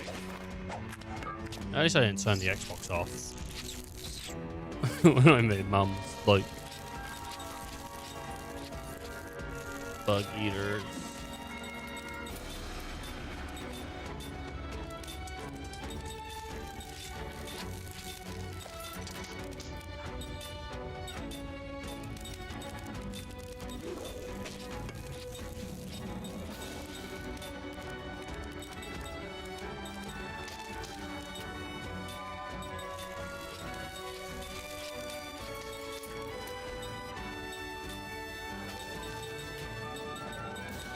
She doesn't really have anything to attack with, which is a shame. I hope that changes. She's a big assist role, which, like, assist is cool and all, but I would like just some more opportunities to give her something to damage things with, you know?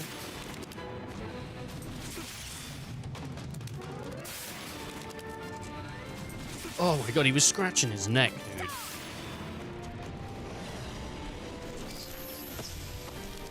We do want to strengthen our front line, but I feel like right now we're at a pretty decent place.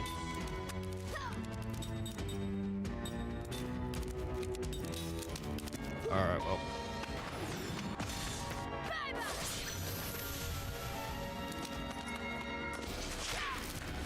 I thought he had a discus. He doesn't just throw it like Walker does. Dude, one of the easiest things I've ever done. Not that I would do. I don't do that. I don't. I wouldn't steal from a baby. That would be rude. It'd be rude. And I wouldn't do it. Because then I'd be an asshole.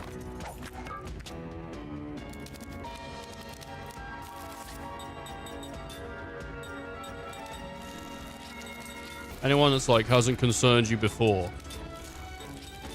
Shut up. You know, people like you bring me down. You know, that's just ridiculous. That's a yeah, I need that. Chime. Howra. Slightly increases the physical attack of one party member. And then magical attack, which is pretty cool. That would be something good for her. She's kind of fucking useless at this point. Like, not like if I need healing, she's good, but like outside of that, it would be nice to have one more party member, like around 6. I mean, 5 is quite a lot though for a JRPG. You typically only get 3 or 4, so 5. I mean, that's quite cool. But I'd like to round this out with 6. It feels weird to me when you have like 8 party members and you can only use 4 of them. I'm like, why aren't they just all fighting? Surely they fare better odds. Like, you know, I guess there's a support team or something. I don't know.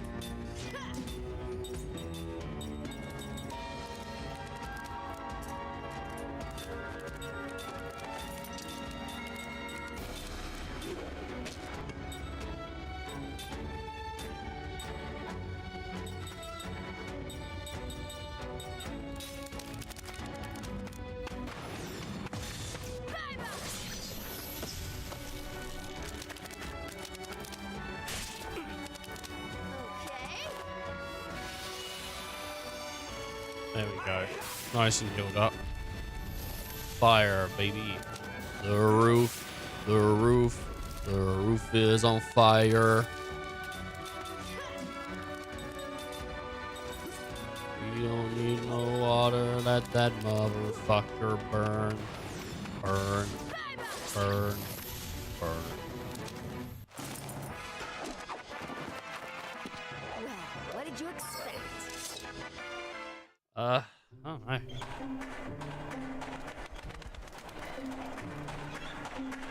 Wait, what was that? I thought I saw something pop up. No more battles, none for me. Like, no more battles. I don't need them.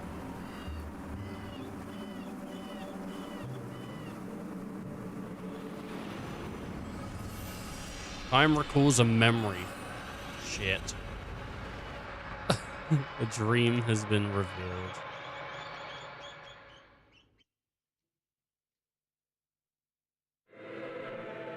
This happened a long time ago. On a small island which since perished, they had an old custom. They mourned the dead with song and elegies. Elegy Island. The songs would play without ceasing from the last moment before death, through the funeral to the burial. Elegies would be sung for many purposes, to ease the grief of the family, to recall the legacy of the deceased, to appease the soul of the one who died under those stressful circumstances, to celebrate one person having lived to a ripe old age, or to evoke anger at another person's death. There were no fixed melodies or lyrics. Apparently, the songs were sung without lyrics at all. No documents have survived, so all we do is assemble oral history, signs the archaeologists, as she views the island from the deck of the ship. The people of the island country the people of that island's country had no writing system, which means they had no way to leave behind signs or evidence of their lives. I wish we could have at least interviewed a few survivors, but there weren't any. Every single person was killed. The researcher team's archaeologist is a young woman in her 20s. Her country is one that destroyed the island. It happened when her ancestors, 7 generations back, were still young people. I hate to badmouth my own country, she says with a shrug, but they really didn't have to go that far. That far. It's no exaggeration. Her country prided herself on its overwhelming military force. For it to gain mastery over the tiny island would have to have been as simple as twisting an infant's arm. But her country believed in oppressing its neighbors with force. The leaders were thinking more of those neighbors than the islands itself. When it launched an all-out attack, the island was a mere object lesson. It was scorched from end to end. Every human being on the island, from newborn babies to elders on the verge of death, was killed without mercy. It's odd though, says the young woman with a grim smile. There are hardly any records left from that time, even in our country. I suppose what they did was so terrible that they didn't want their descendants to know about it. Her remarks prompt some old scholar on the board to clear their throat, at the sounds of which she snaps her mouth shut. Sorry, she whispers. You're not much older than I am. You're not much older than I am. You probably don't want to hear about all this old stuff anyway. I do, though. What interest can a sailor like you have in these boring academic matters? Time only shakes his head in silence. Suddenly, things become very busy on deck. The board is approaching the island, has entered a stretch of intricate channels. Where the skills of the crew will be tested. The boat's swain calls. Oh, I'm sorry, the woman says. I shouldn't have been monopolizing your time. You've got work to do. Even as she apologizes, the talkative young archaeologist asks kind. Do you mind if I ask you one last question? Please ask away, he replies, stopping in his tracks. She looks to make sure no one is listening and whispers. I'm sure this is your first time taking your research team over. Uh-huh. Your first time going to the island? Well, yes. So you probably don't know some of the bad stories that they tell this place. That some scholars who go there fall under a curse. Like, they get sick while doing their research on the island, or they become mentally unstable after they get home. I've heard some even kill themselves. You mean a long time ago, right? Right. This is the first research trip in 50 years. Up to then, every time they sent out a team, 1 or 2 of the members would suffer the curse. That's why I put a stop to them all those years. I'm a little scared myself. She sends a marked shudder through her body. I just thought I'd ask if you could teach me some magic spells for getting back safely. Time looked straight at her, not merely taking in her appearance, but the search for the person deep inside. You'll be fine, he says. You think so? I'm pretty sure you'll be okay. She looks at him questioningly. If you hear singing, though, he adds, come along with it. What do you mean? She asks, her expression increasingly uneasy, but Kime says nothing more. Get over here now, mister, the boatswain shouts to Kime, who heads for the station. He did not tell the woman one white lie though. He did tell the woman one white lie though. This is not the first time coming to this island. He had been here many times before. His first trip happened a long time ago. As the archaeologist said, the island elegies had no fixed melody or lyric. They were all sung extemporaneously. What the fuck does that mean? And never repeated. 100 deaths required 100 elegies. Nor did mourners agree in advance of the nature of the elegies before they started singing. At first, each would sing his or her own song, expressing his or her own feelings about the deceased. Eventually, the jumble of songs would come together in a single melody, without any one singer taking the lead. In the culture of this island, they had no writings. No writing. There was, of course, a musical notation that was there. Though there were no instruments for accompaniment. Each mourner is in grieving for their loved ones would give voice to hope and peace for the last journey, and the song would emerge. Time travelers first brought him here when the island was at peace, which is to say, centuries ago. He happened to arrive just after the death of the village elder. For 3 days and nights, the elegy was sung around the clock. The island people's song, which shook the darkness and reverberated all across the clear blue daytime sky, left its mark with a certain ennobling comfort in the breast of Kime, a man whose fate had decreed that no one would ever sing an elegy.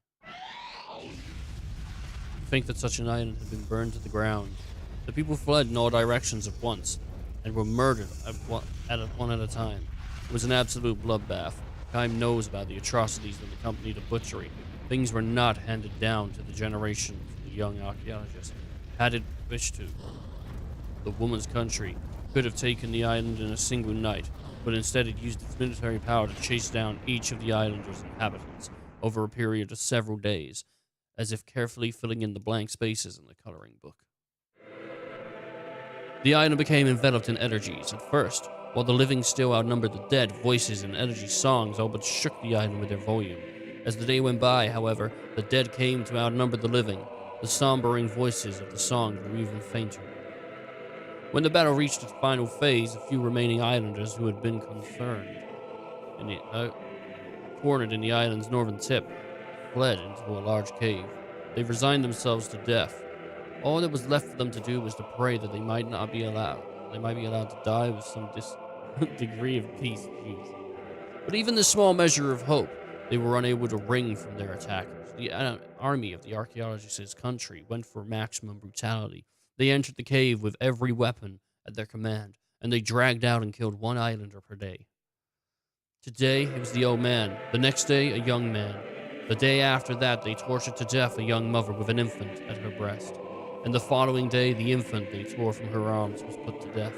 The elegies resounded without interruption. The singing voices that escaped the cave inside the ears of the soldiers who were carrying on the massacre. Those soldiers, with kind hearts, collapsed one after another, or they went mad and left the front lines. Songs was the final weapon of the islanders, who had no other means to fight. They went on singing as they struggled against starvation, first in their own fears. The commanding officer of the anti-insurgents force ordered the men to fill in the mouth of the cave. If they burned the people alive, he thought the singing would no longer be audible. Nevertheless, the faint singing continued. It went on day after day, rainy days, clear days, daytime, nighttime. It continued, but no longer without break, which gradually increased in length. The singing went beyond being an elegy for a single person and became a song suffused with the sorrow of the living things on the island. About the time of the season ended, the last thin thread of the singing died. The army left the island. Not a single record of the military operation was left. Never did anyone come to live on the island. The first research team in 50 years is plagued by difficulties. One scholar after another collapses. Another every day. Someone is sent to be the vessel anchored offshore. Sick of all the scholars' moans of pain blocking their ears, the situation is exactly what it was before the island was sealed from research. Kime knows exactly what is happening. The ocean breeze sweeping across the island sounds like a song. The branches swaying from the forest sound like a song. The birds in the trees sound like a song. The babbling of a brook sounds like a song. The trudging of the boats at the pod of fallen leaves sound like a song. The crushing of the receding of waves at the shore sound like a song. Just doing it like it's a thing. Yep. The energies of the island, the people that sang with every last bit of their life could dredge up from inside themselves, now is sung by the island itself. Please stop. I beg you, please stop. The scholars cry out in delirium, covering their eyes. I don't know what we did. It was our ancestors, not us. The scholars who moan to hear the angers of sorrow and consistently resounding elegy.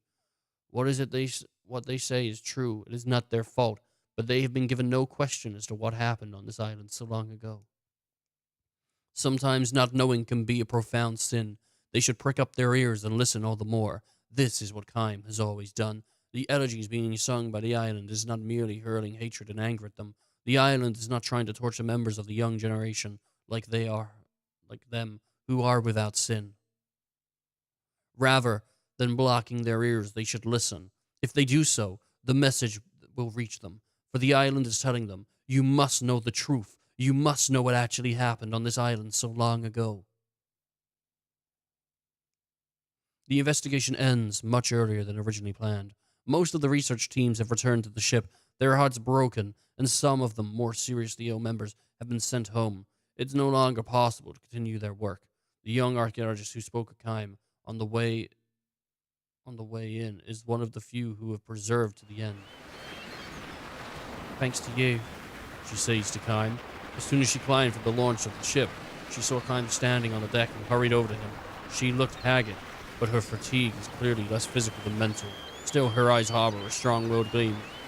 Did you hear the singing? He asks.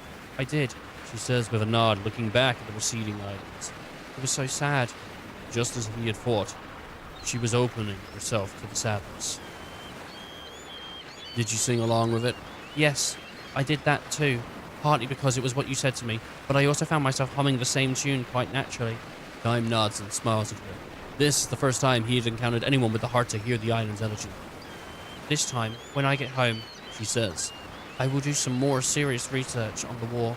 It's something I have to do. I almost feel I don't have any choice in the matter. I'm glad to hear that, he says. I might turn up some facts that the country finds inconvenient, but I feel it is absolutely necessary to learn the truth. I know what actually happened. The ship emerges into the open sea. A single white bird flies from the island as if seeing the ship off its journey. Tracing a great arc against the blue sky, it releases one high, ringing cry. No longer an elegy.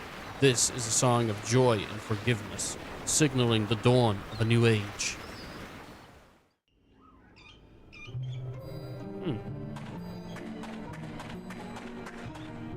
An island that was just fucking decimated.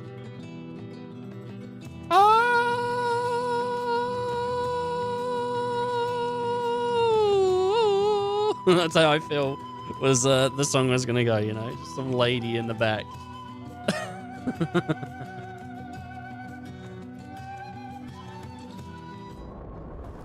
Reading shit in this game sucks. Not because the game has bad writing or because I'm terrible at reading. No, because every story is depressing. It's very well written. It's depressing. it's awful. It's awful. This world is awful. There is no glimmer of light.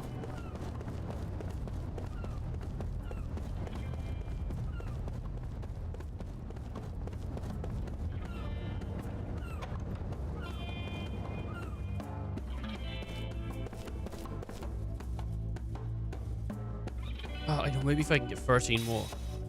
Oh, you brought some for me. This is not enough. I know. Can I get 2 more? Fuck.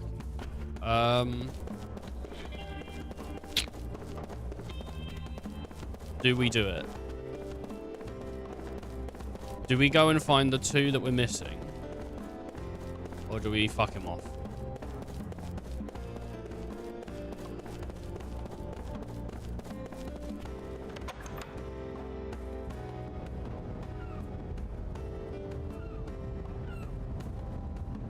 I might leave it until later because then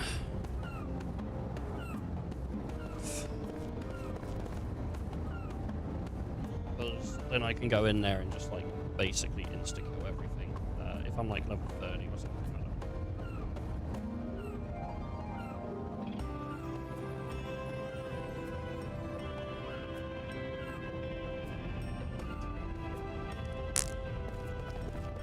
Guy.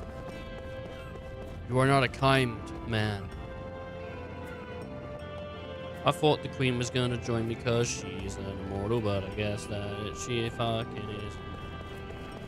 Oh, reminds me.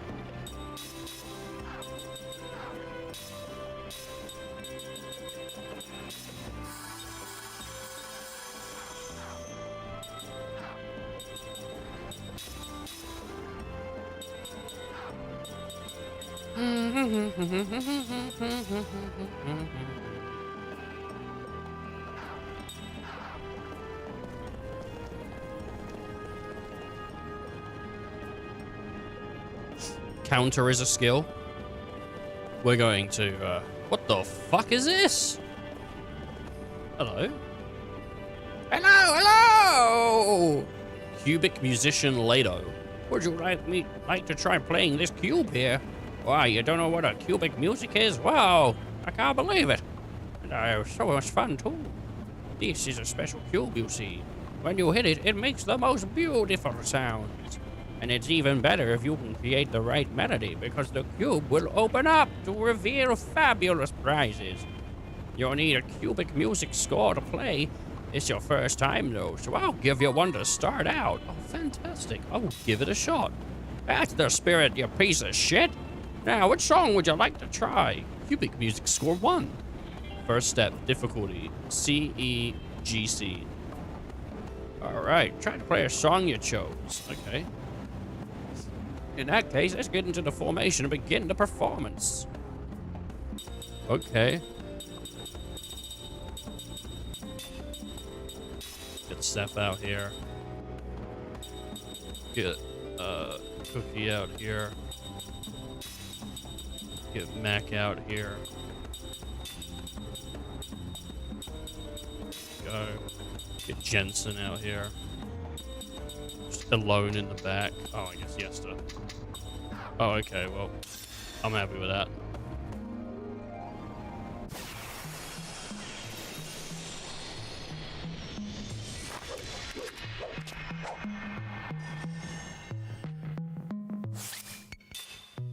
C, E, G, C.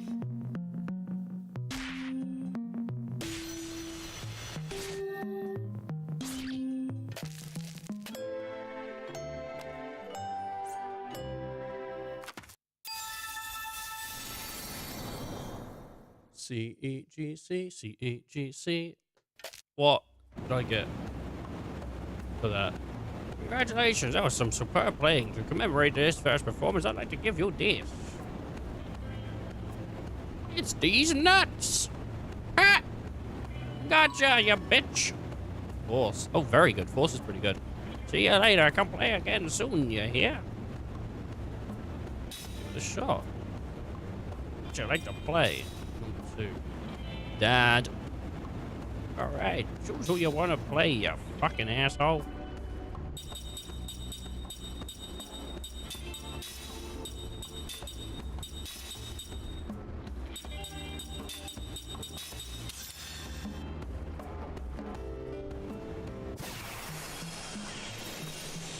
Doesn't matter who's in here, does it?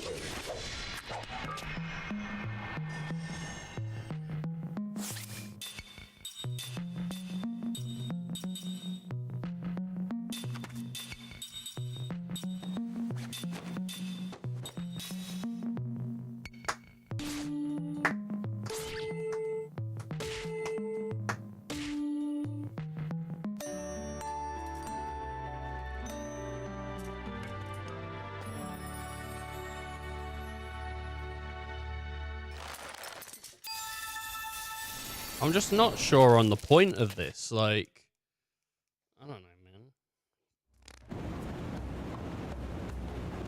Congratulations! That was some superb playing. To commemorate this first performance, I'd like to give you this.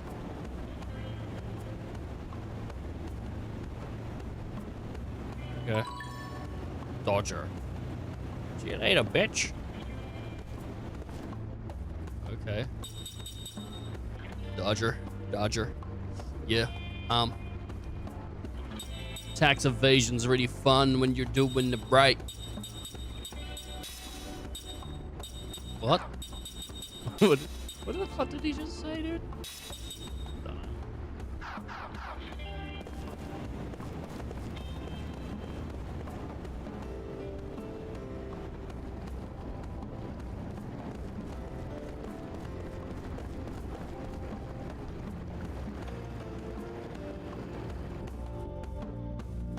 Pay your taxes, by the way, people. You want your roads to work and stuff, and you're like, my roads don't work, pay your fucking taxes. Okay? How about that?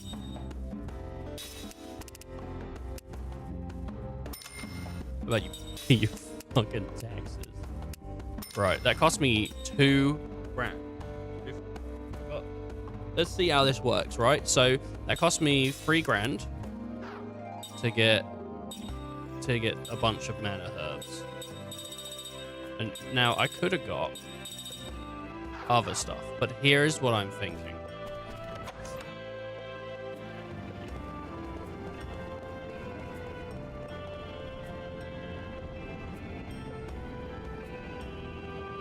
$3 grand for 50.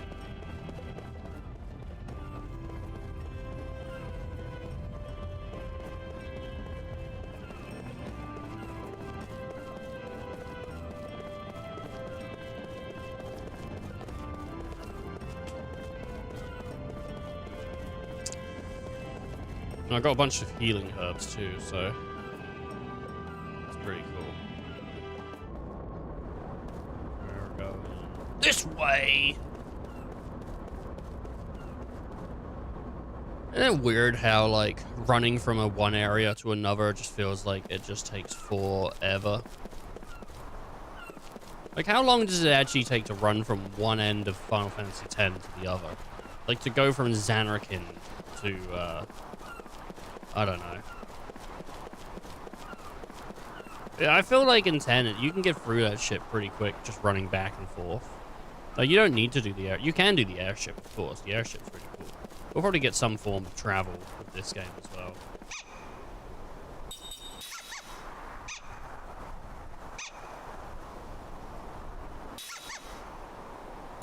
Mana herbs.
I don't know why I can't just give it. Like, I thought I could just select.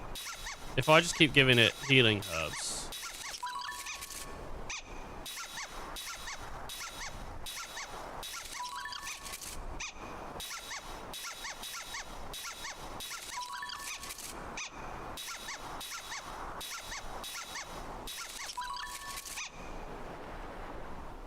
How many healing herbs have I got now? I got like 10. We'll do like, we'll do one.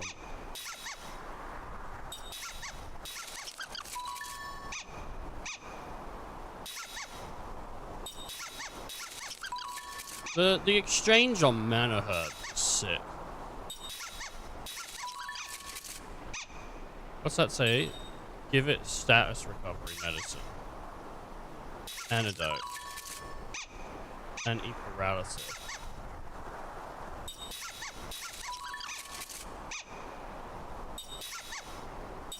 Eye drops. Smelling salts. I need to do that.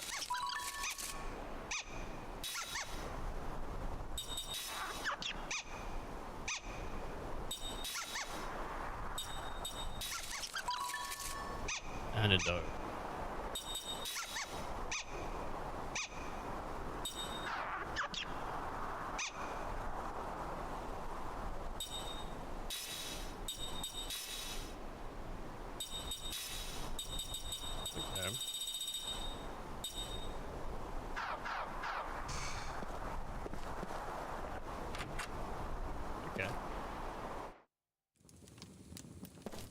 Ooh, and it's party pizza. Ghost Town, Funeral Beach. Mm-hmm. Mm-hmm. Yeah. Yeah. Look at that cool, like, that was clearly some kind of monster at some point that's turned to stone. Yeah. God damn. Whoa, I know. That's Mac Miller. Self-Care, I believe.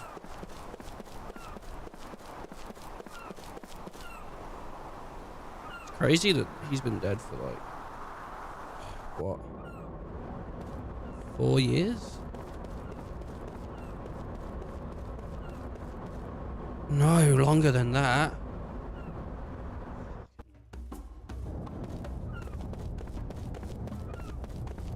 Longer than that, like 6 now. Still listen to the guy like regularly as well. I mean, like, I think there's lots of artists that have passed on that people listen to regularly, you know, like Michael Jackson. I don't know anyone that listens to Michael Jackson, but there has to be people out there, you know, that are out there listening right now. It's a thriller. You know, people like that. I don't know. Do you think the allegations kept his career more relevant or less relevant? Ah, fucking memory. Oh no. Beloved citizens of Ura, I am Tolton, son of the late King Cypher. Please heed my words. At this moment, our nation is... Oh, if it isn't that little scamp from Ura. It's the council. I wonder what's going on. What would be so important that they'd have to broadcast it around the world? That on the Wall Highlands into such a tragedy. I am overwhelmed with shame at the number of people who died in that battle. Furthermore, I must inform the people that His Excellency, the Venerable Chairman Roxian, who has led the council since our nation became a republic, has passed away due to a sudden illness. His Excellency felt a terrible sense of responsibility. Do you understand any of this? There were a lot of words I heard in my history class. That to save Ura, the monarchy must be restored. You said a guy died. Therefore, in accordance with His Excellency's dying wish, I hereby declare that henceforth the Republic shall be abolished and the Council shall be dissolved. Huh, Golden Boy is sure taking a lot of initiative there. It's Gongora's plotting. The boss? I don't get it. They're trying to stop something, right? I, as the first in line to the throne, shall, with honor, bear the crown as 45th King of Ura. Also, Oh, 45. Oh, thanks for clearing it up. I thought you were 44. incumbent on the ruler of this nation, I shall appoint His Excellency... That is a very realistic comment that someone would make while watching this. That leads to nothing, adds nothing, isn't funny, but in the moment they just say that. I do that shit all the time. Your Majesty's appointment. He sure knows how to ham it up. What? Did he just say royal advisor? He's kidding, right? It's nothing but government by regent. My beloved citizens, allow me to illustrate one of the reasons that I reached this difficult decision. It's me! Look it! They must be planning to invade Ura. Is that my voice? What is this? How should I know? As you can see, it has been refitted with weapons. Do you understand what this means? Numara, like Kent before it, is baring its aggressive fangs at our country. In this time of crisis, our country no longer has a standing army to protect us. Our army was swept up in the devastation at the Wall Highlands. It is in times like these when a king who can lead Ura to victory, like my late father, is indispensable. Jansen, what the hell is this? Explain yourself. I'm telling you, I don't know anything. You've been used. Me? By Gongora? You gotta be kidding me. I was just in it for the money. There, see? He let it slip. Yeah, okay. So now you know. But all he asked me to do is keep an eye on you guys. You gotta believe me. Then what was that black pearl all about? Well, look, that was, well... Kime, this guy's bad news. You should get rid of him. We need to deal with him before we look for Sarah. Gangara might even be listening in on this conversation. Hey, wait a minute, okay? You don't know the whole story. Let me It doesn't matter. Kime? Let him hear us. Let him see us. Let him shudder as we close in on him.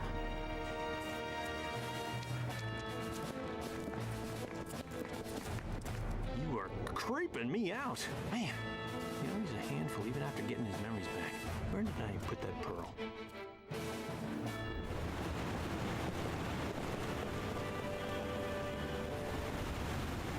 He's leaving. Hey, I've seen those guys before.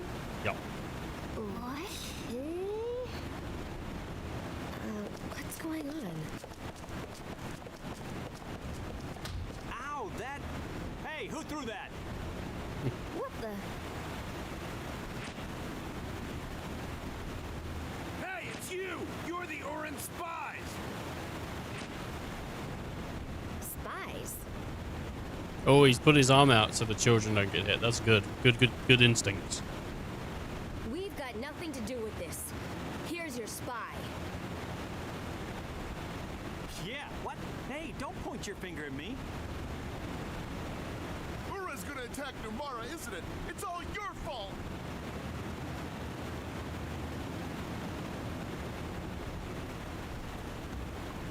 I definitely think that we're spies now. We'll be arrested if this keeps up. Maybe it's better for us to get out of Numora for now, Kai. Certainly. And it's obvious that they aren't gonna listen to us right now. But we'll leave for now, and we'll come up with a plan. Alright. I did all my shopping, so...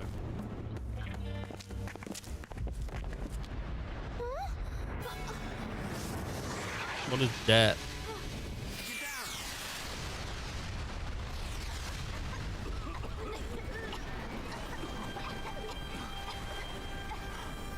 It's not another meteor, is it?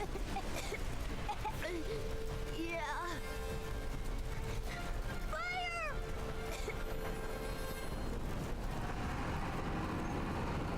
Oh shit, it's an FF8.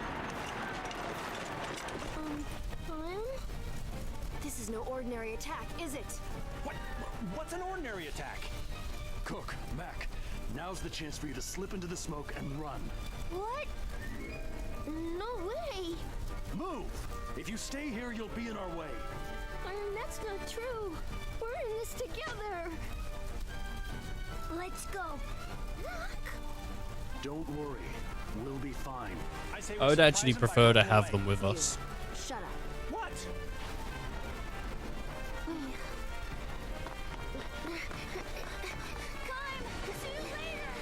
It is funny watching children run, because they're so small that they cover no distance.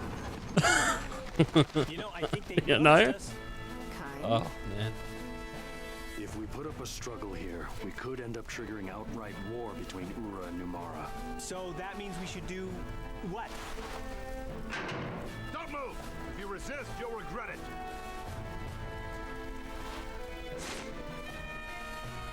So we let ourselves get caught. That's brilliant. We should let them know fighting won't solve anything. Then we'll need the power of the Queen. Power of the Queen.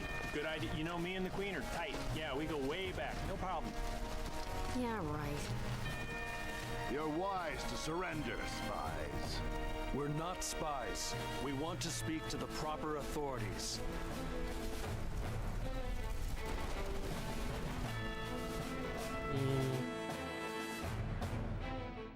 I mean, he has that little talkie device thing. Jensen does. Ooh, nice. 4 frames.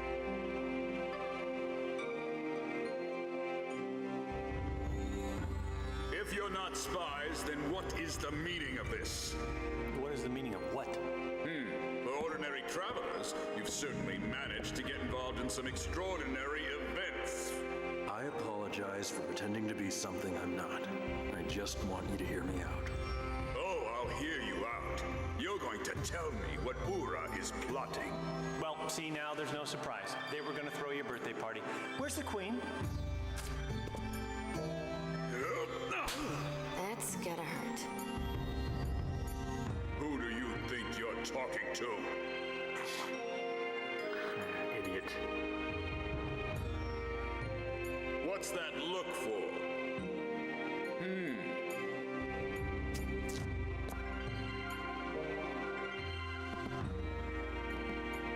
Is it like a big electric This staff? fellow senses something unusual in your eyes. What? Huh? Well then, let's expose those eyes for what they really are. Our country's sorcerers have some impressive powers themselves. I am flattered, General. Do it. Yes, sir. Oh my god, they blind him. Oh boy! Whoa! Jansen. Wow, do you see what I'm seeing? Because that's... Are those mine? Those are mine. They're mine? These are without doubt crystals of magic energy. What this man sees is passed along to another sorcerer through these lenses of light. They're called spy eyes, and they allow a sorcerer to see everything the wearer sees.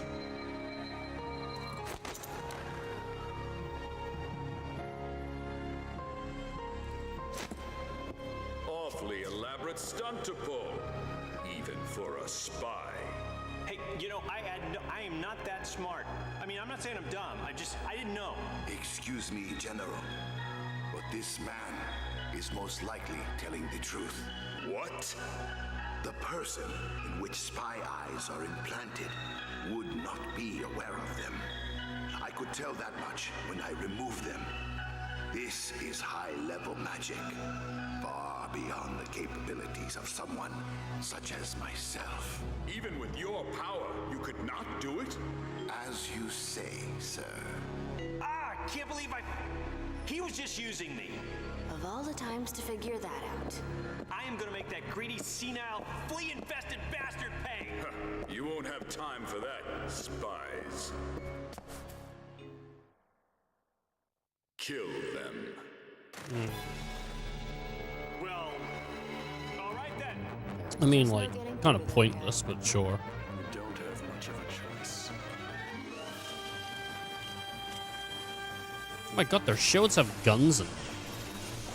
It's like some 40k shit, dude. That's pretty cool.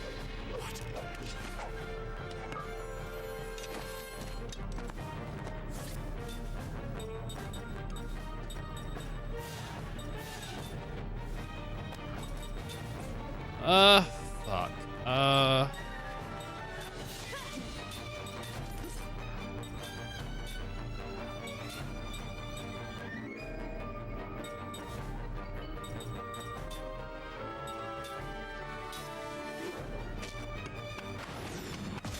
It's not good.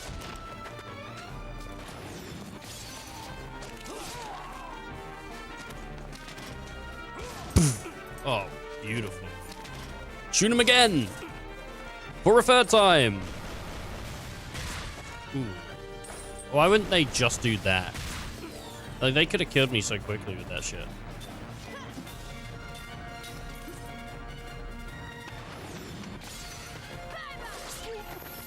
Cool. I might get blocked. Okay.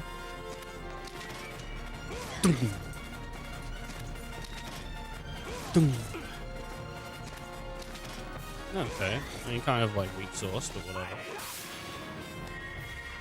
Maybe the guns are gonna cool down. Alright.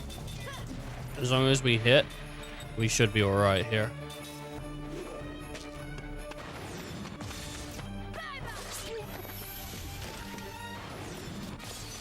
That's it, he's dead. What about us, though? Junk parts.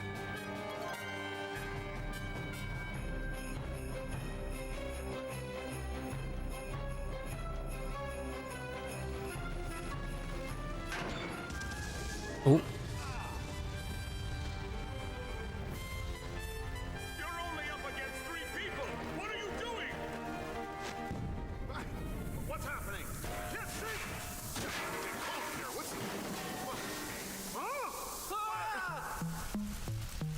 Probably the queen, right? Are those your moms? Oh my. How about you? Get out of here! Hey, come back here! Who did this? Oh, the kids did it. Sorry to keep you waiting. Mac? How would they know how to do that? It was fun coming up here. We ended up sneaking around like thieves. Yeah. You did great. Let's go. All right. All right. What? How comes I can't do that in game? Don't let them escape! Release the god beast! Why would he fall? His like laces weren't tied together or nothing. Oh, I'll take that. Okay, junk parts. Did that? What kind of seed? Ah, cubic music sword. Gonna grab this. Ah, 100 G.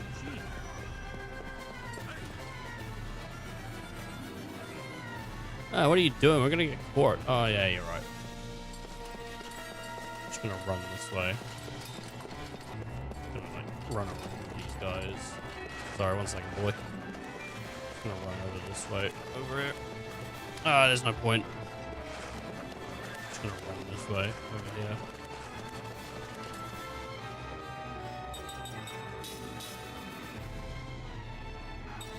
We're still learning power hit. I'm gonna fight this dog.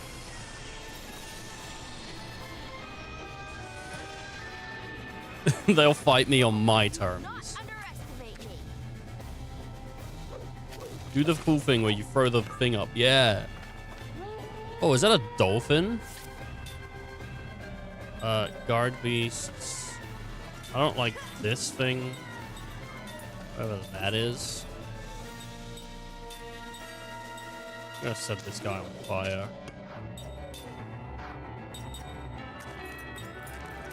Defend. Spirit, Shadow. Shadow's pretty good. Oh my god, it guarded. It frickin' guarded, dude. It just went, no, you're not hitting me. Which, I mean, I like it when I do that. Holy shit. Okay, we've learned what's most important. But he's on the back line, so...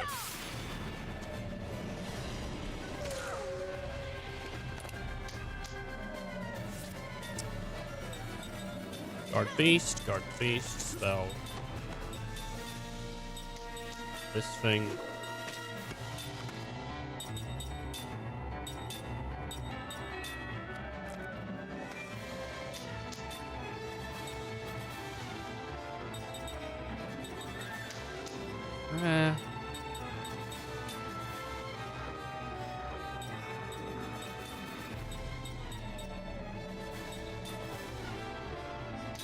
Yeah, do a combo.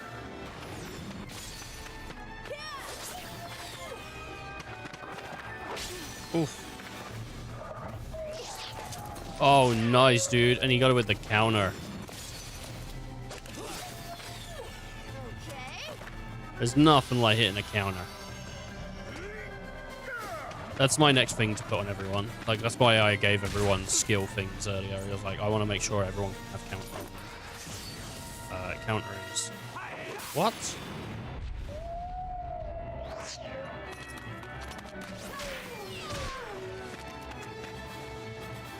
Pretty big for me.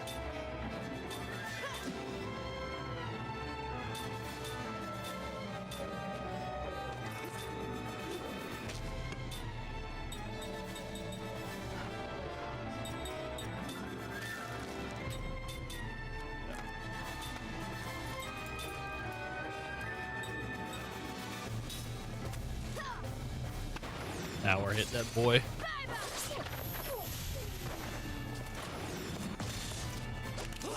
Yeah, it's really good at dodging. Oh, Kain's dead. Oh no, I guess not.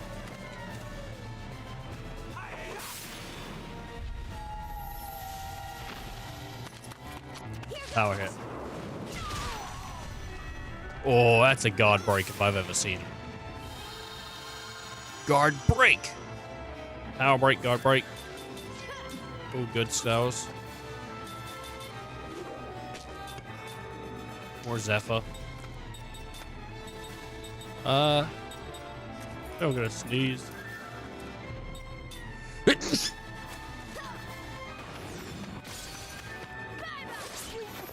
Ow, my neck. I hurt my neck sneezing. I'm not even 30 yet, dude. I'm not even. I'm like 27.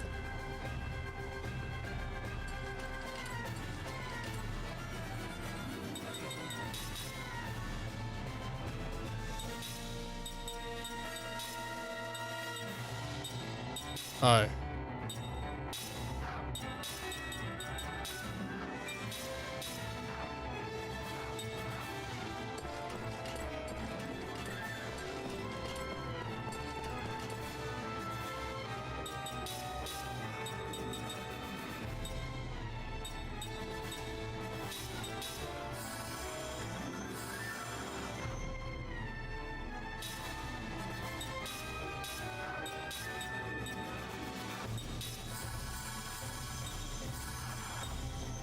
Cool.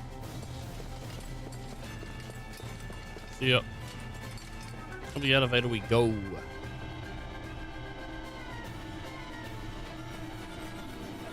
Oh, look at this. It's like 3 items. Oh yeah, 100G.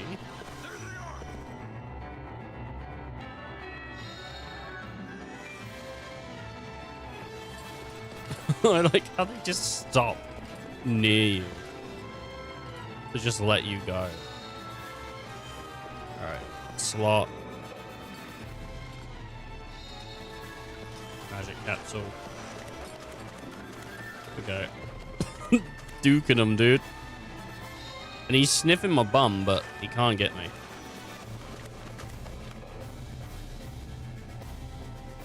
Oh, we're gonna get caught?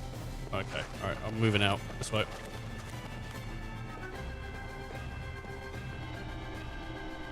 Oh, we're going down now? Oh, okay. Didn't realize that. Because they put these tiny fences up that we definitely couldn't have just jumped over.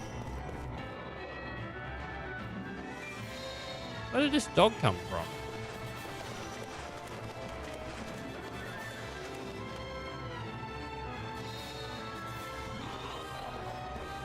There we go. There is a guy there. I might be able to just duke. Yeah. White stone. I don't know what's missable if... I should just quickly go and... the depth increase. I'm gonna be right back. 1 second here. I didn't go the other way, and I'm like, what if I missed something, you know?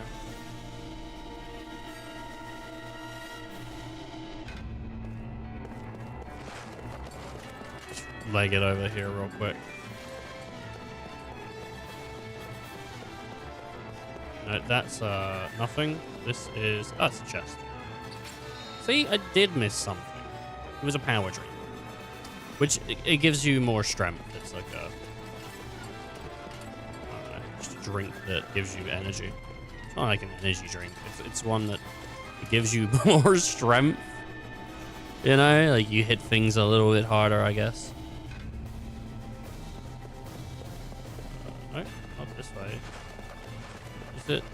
No, there's a fucking elevator around the corner. Hot job.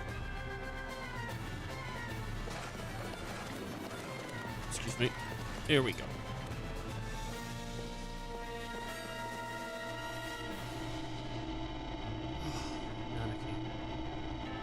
So I was reading my shirt, wearing Final Fantasy VII Nanaki shirt.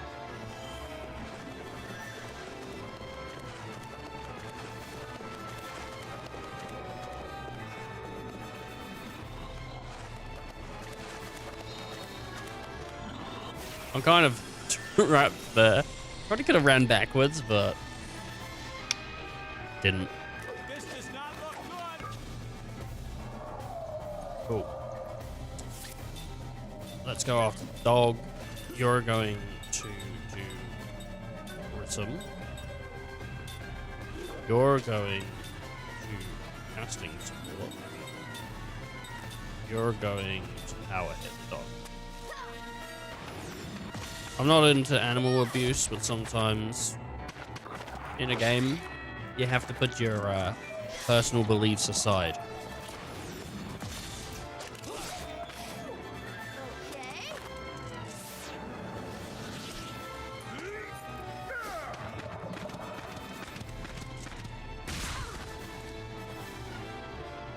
Get taken out, boy.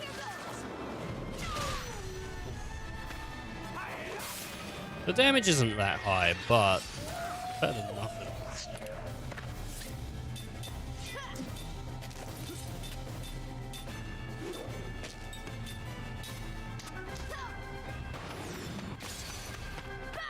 Skabam. Not gonna hit though. Oh, I did hit. And it's poisoned. It's pretty good. Alright, the kid gets 2 chances to punch this thing. Hits the first, misses the second. Prism should do it though, right? Should do both.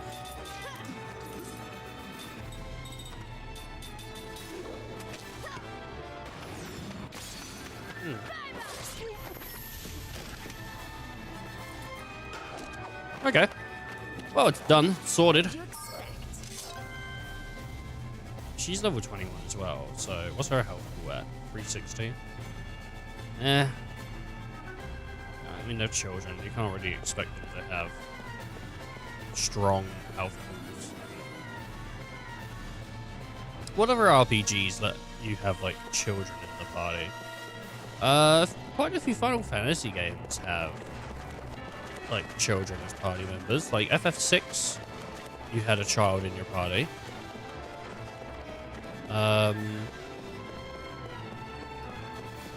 Oh, whoops, missed that. And like, well, FF10 Riku is like 13 or something, right? 16? I don't know. She's young. I didn't save. And then FF7 Yuffie.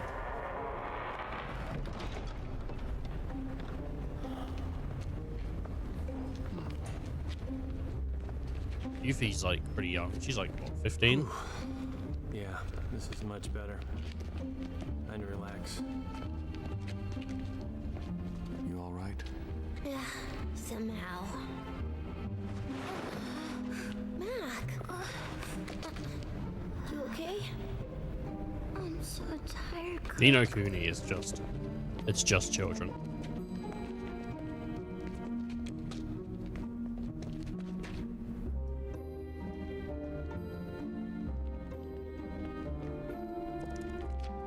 Looks good.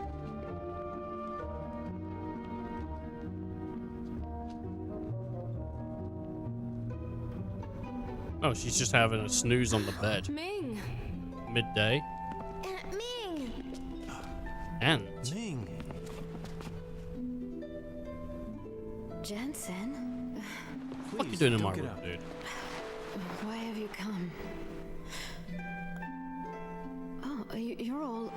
You don't remember me? Watching you sleep, I'm yes. Seth Balmore. This is Kai Marganar. We're comrades. Remember? Comrades? What do you mean by that? Here, let me help you.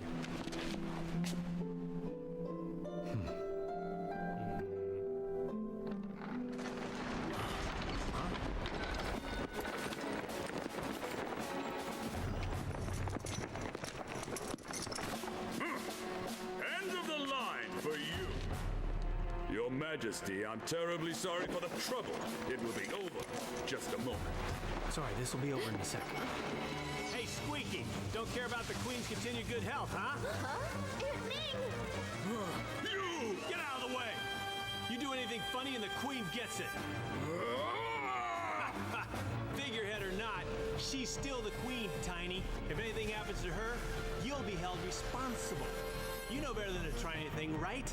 I mean, you're not stupid. You're a real thug. You know that, Jansen? There's an exit in the back. Huh? Behind us. Jansen, keep it up. Fall back. Right.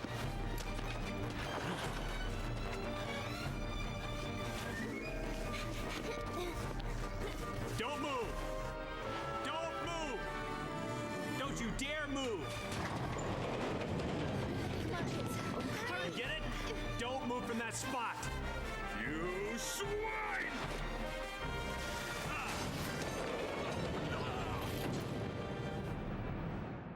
So very abrupt. I mean, we got out of there. Oh, sick. We can't really go back, can we? Let's just move on. All right. And we got to look at formation. No.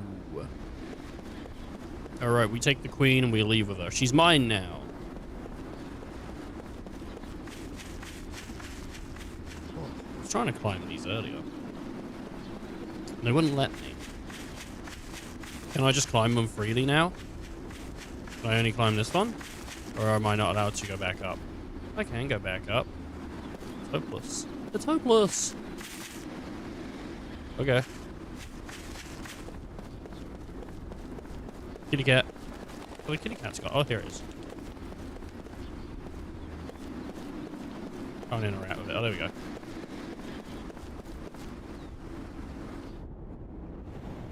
Hey, stop goofing around. Catch up to us. Where are we going? Thought we were leaving. Oh, why? He told me to stop goofing around. I didn't do anything. Ran away, man.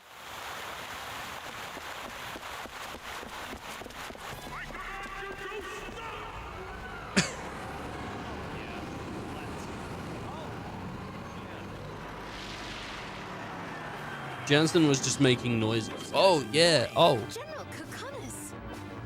You won't get away this time because you're all under arrest on suspicion of spying and for abducting Her Majesty the Queen. You will come along quietly.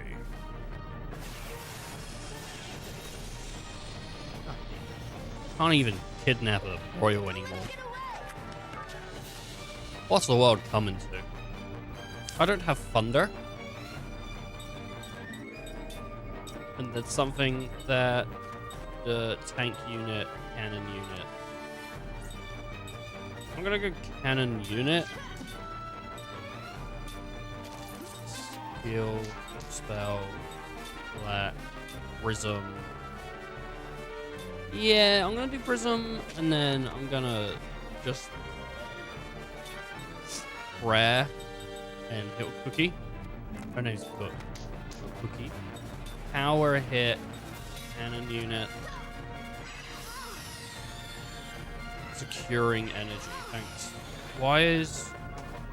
Thanks for that, dude.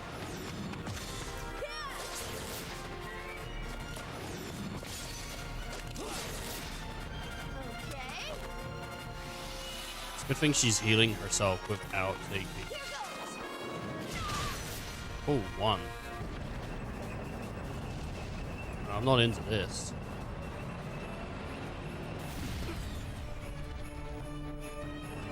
CG.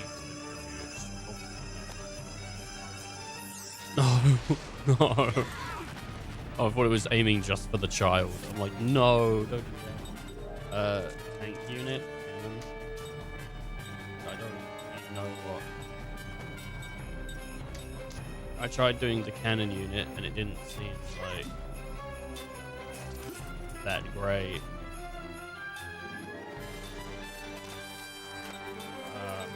Spirit.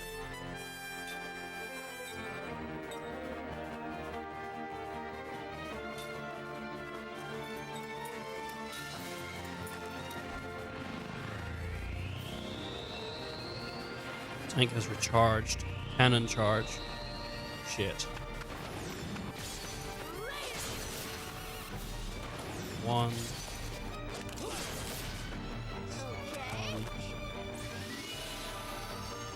We're in a really pretty bad spot.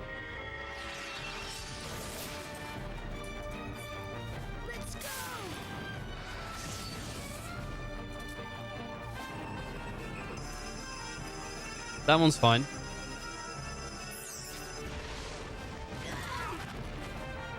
What's this second thing doing? Yeah, this is bad. Like 100 or something to everyone, isn't it? It's just one person. I'm going more cannon unit. I just feel like cannon unit's the way to do it. Maybe Aqua. I don't know. Spell, White Magic, Zephyr. You know, I think I'll be fine. The shield will... You know, yeah. Shadow.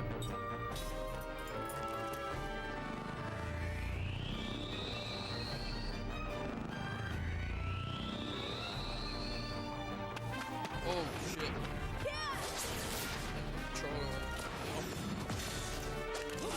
I forget that you gotta do this. Fuck.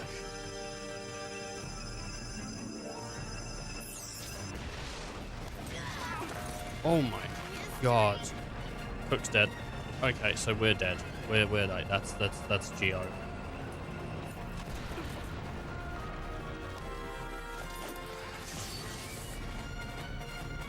That's Geo, dude.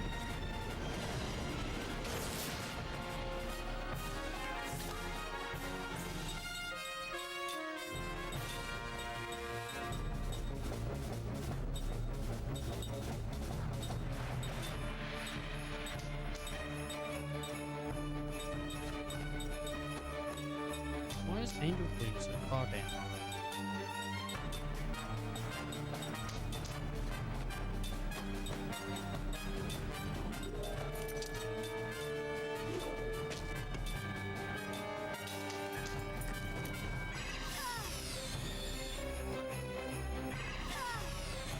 Oh.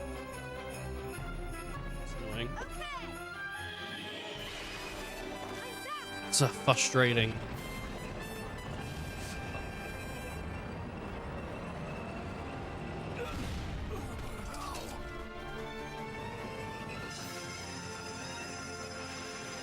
They'll survive this, I think.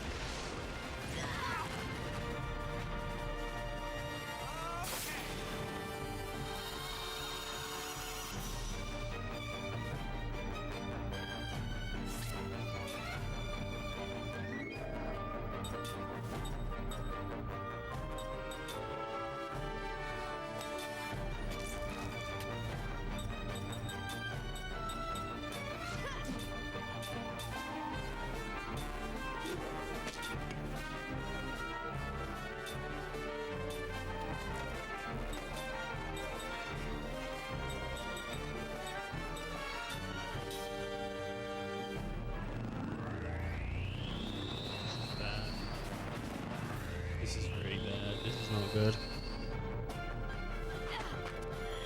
His time's probably... Oh no, it's fine. Thanks. It's no use.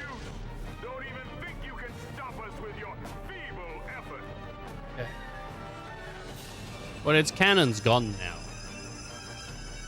I think.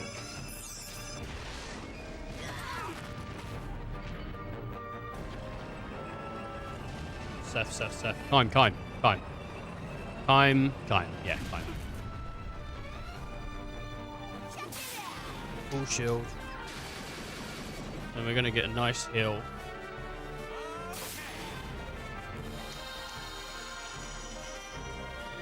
Phenomenal. Tank unit.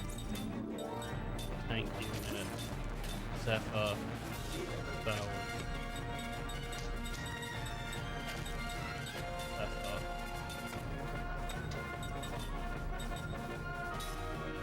Go for melee. Just put a ring on him, actually. I haven't done that yet.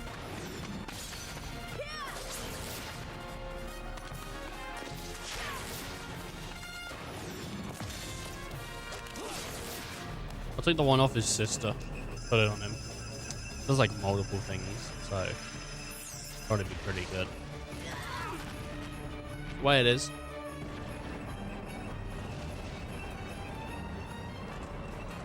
The cool thing about this is we're just gonna get healed, so it's gonna be. Oh, yeah, it's pretty good. Level up. Boop, boop, boop. And then another one. Boop, boop, boop. And we're doing okay. We're going to attack the tank unit. Yep. You're going to force on the tank unit. You're going to do Zephyr again, and then if you want to do healing her on our boy, that sounds like a pretty good thing to do. Just trying to get that stuff ready to go.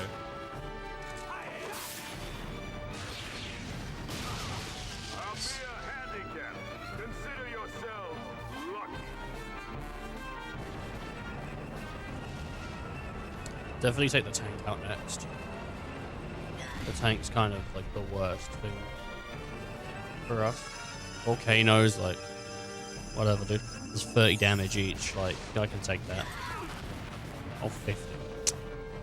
Well, it's out-healed it. Bam, bam, bam, bam, bam, bam, bam. There you go, see? Steph's kind of low, but I don't think she's, like, low enough to concern me. Spell, force, super prayer, you got Steph. And you, attack the tank. It only does 1 damage though. It's not like a huge amount. It's not something that is, I mean, he is just bear punching a goddamn, like, metal track. So, pretty understandable that it doesn't do much damage.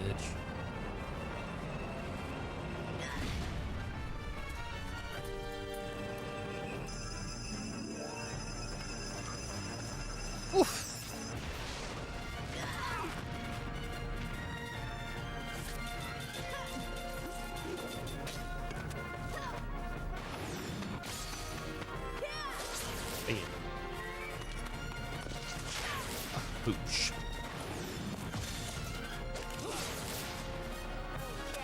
Such little damage, like 78, like it's not much.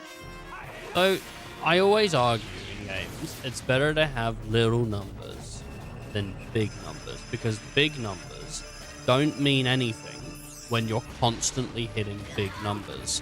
So simplifying your numbers actually gives players a better representation of the damage they're dealing than if you're hitting 6,000, 6,000, 8,000, 100, 24k just from the get-go, right? Doesn't the scale up? You've already started so high, you haven't left yourself enough room.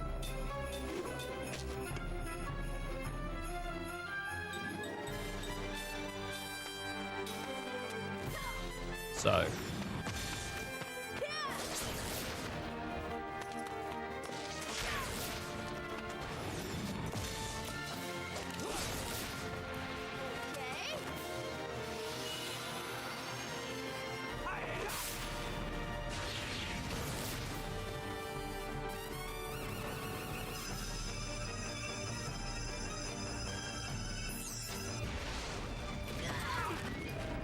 it's still cool to see, like, you're hitting thousands by an end of a game, though. Like, I'm not saying, like, big numbers are never cool. They're really cool later on, but in context, you know? Like, it's like, you can't just have big numbers just from the get-go, because it doesn't feel good then.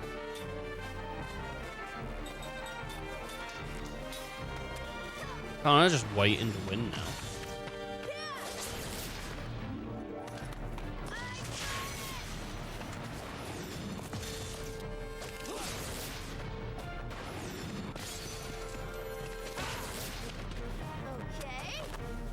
Should I be attacking the tank? The cannon? Because the cannon's an extremity. Is it like it wants me to destroy all the extremities first? Because I was trying to get rid of its like tank hit.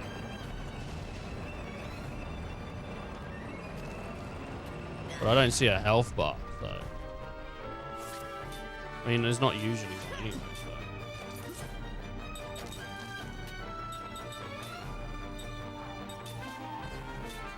Yeah, fuck it, watch on.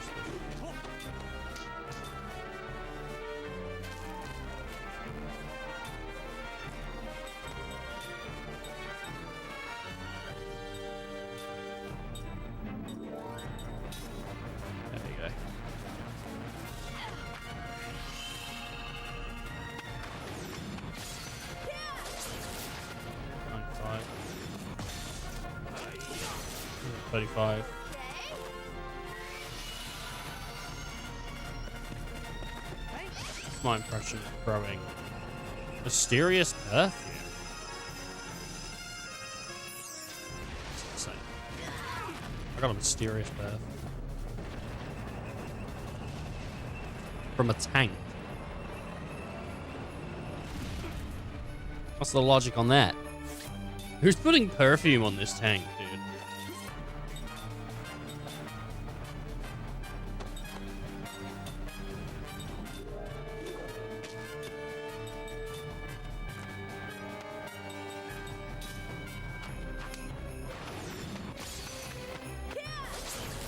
Seems kind of cooked.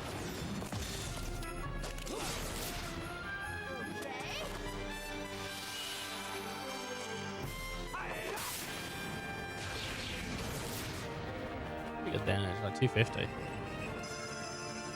Can't be angry at that, really. Alright. 30s, 40s, 50s. Come on. On the Baba.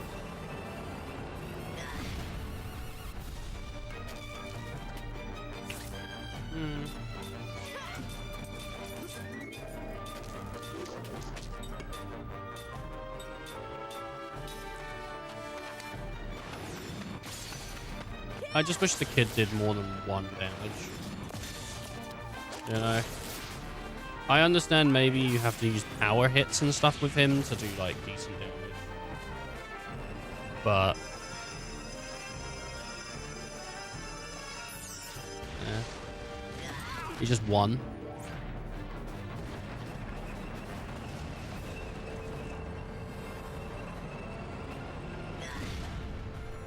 Like, what are we doing? Come on!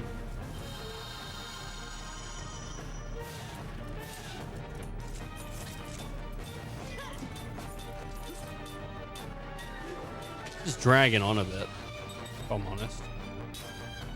It's just, you know. Well, there we go. Mm-hmm.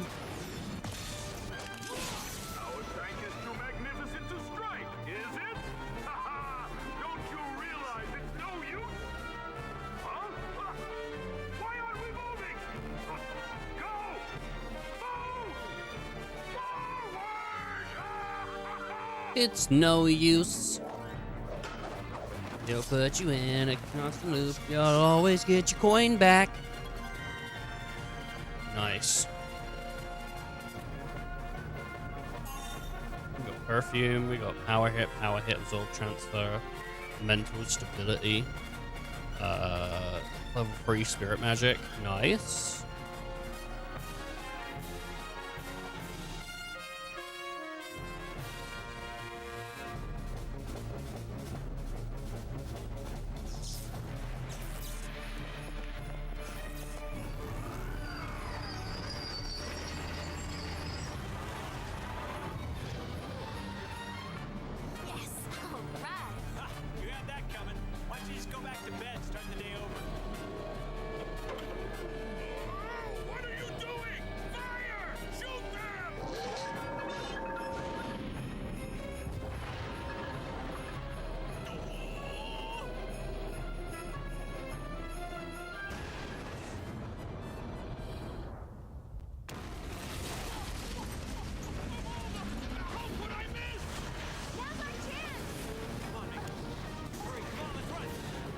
She just gave up and said, I'll run away with you very quickly on this. Without much explanation, like, basically any. And she's been asleep. So I'm assuming the news report of them being, like, spies, she didn't see it. So they just ran into a room, he chased them, and then he grabbed her out of bed and put a spell up to her neck.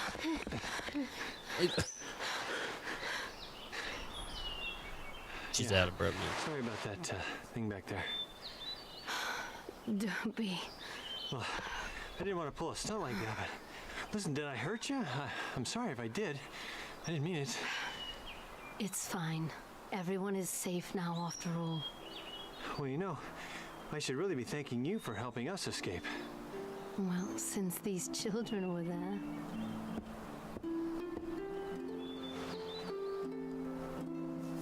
You're acting kind of weird. I'm just like smacking the... Would you shut up? I don't know if people can hear me because I put the mic a little bit less like lenient so people can hear me fine. So I'm just like playing with stuff. Why are you two? And I'm just like smacking the thing. Did something happen to your mother?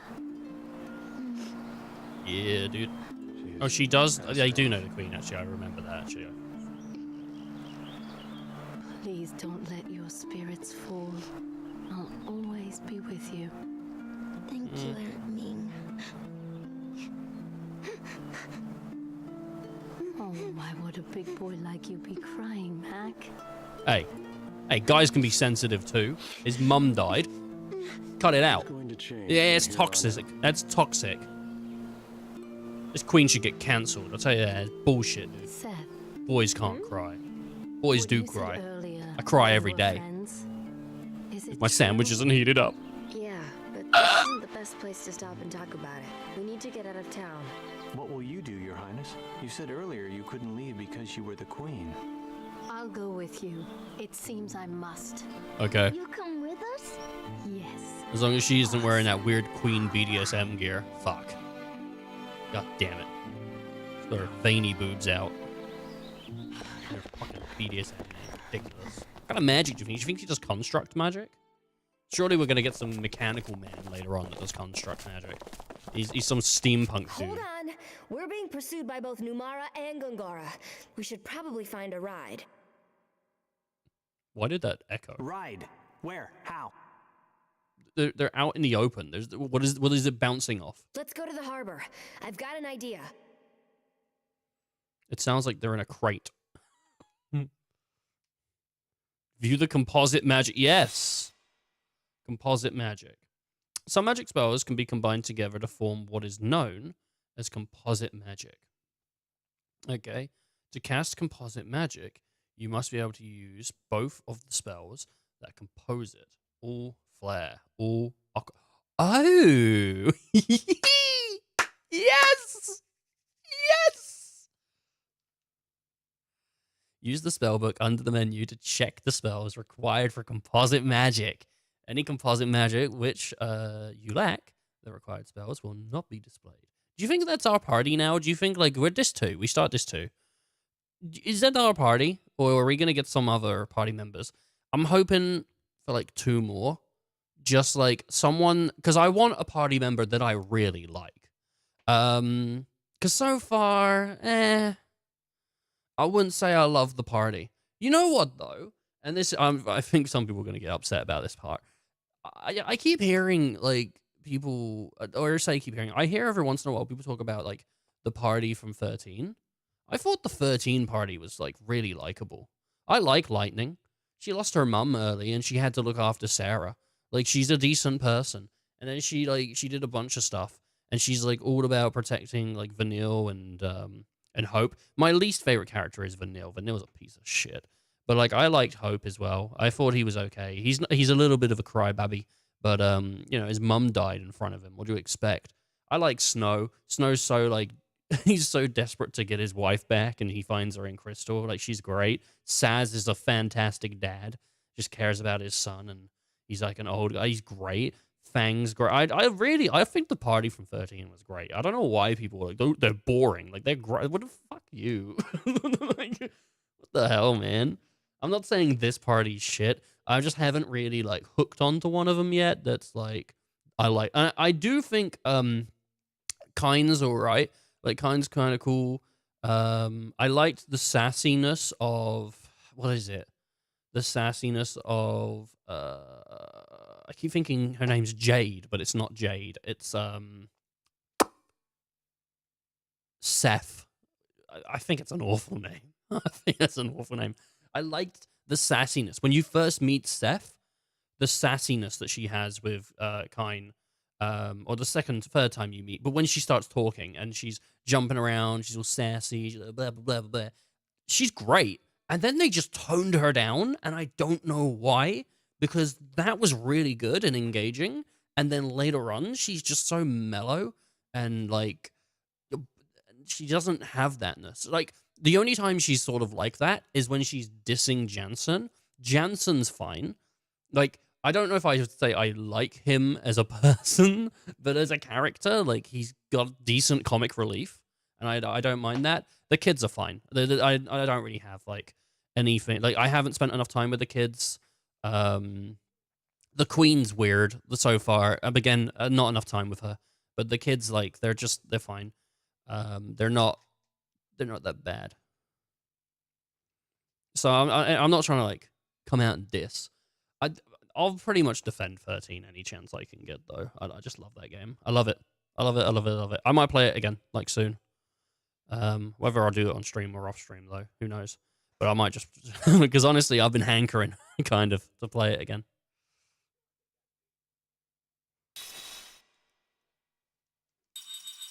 Spellbook. Composite.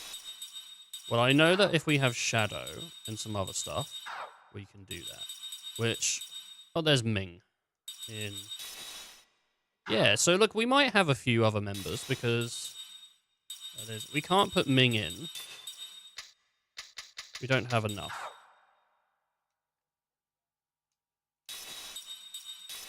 Ming. Princess Kane. She does composite magic. She has magic research reports, which I don't know what that does, but she's also... One of the things important about Ming is she's also a... her magic is 314, which is the same as Jansen, and she's 2 levels behind Jansen. So that's pretty good. I mean... I don't know, man, because...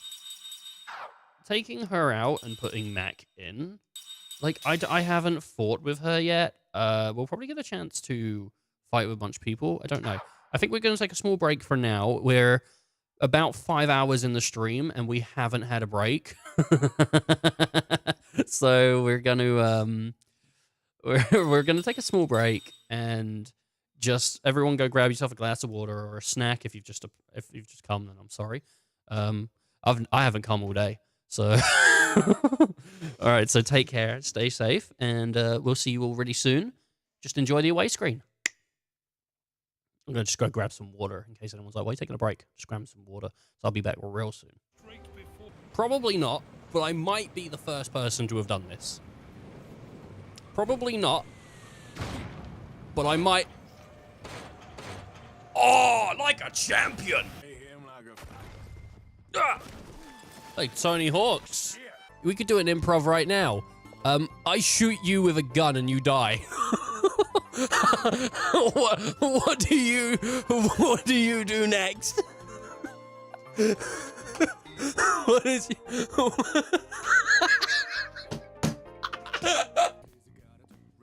Lizzie with the glizzy. You come at such short notice. Shut the fuck up.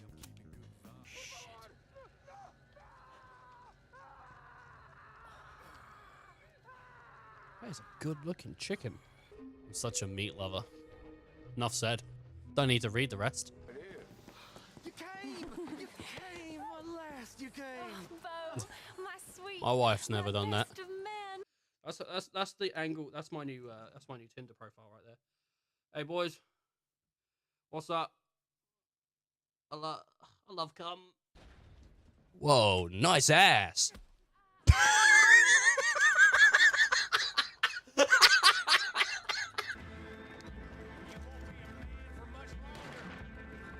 You're a man for longer than you. No, I won't. Whoa! Whoa! Whoa! Whoa! Fuck you! No! No! No! It's still standing! No, please! Not me! No! No! Not me! No! No! My ears don't work like they used to. Now they use batteries.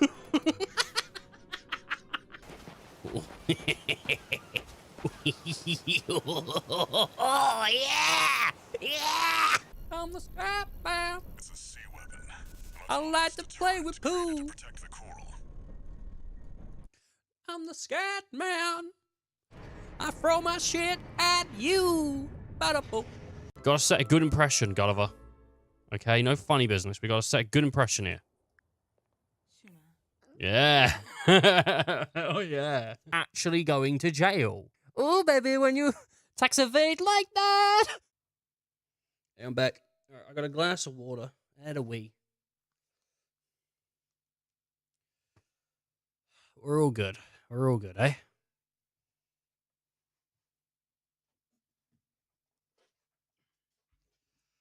At the moment, I feel like the most useless party member is Cook. But at the same time, she's like our dedicated healer.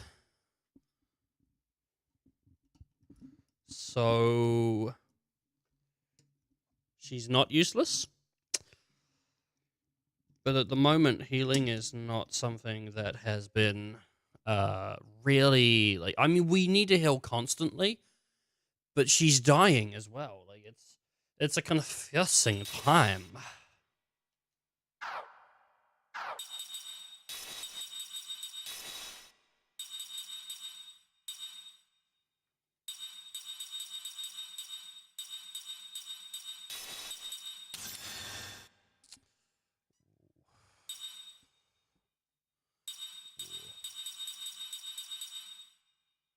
Composite magic.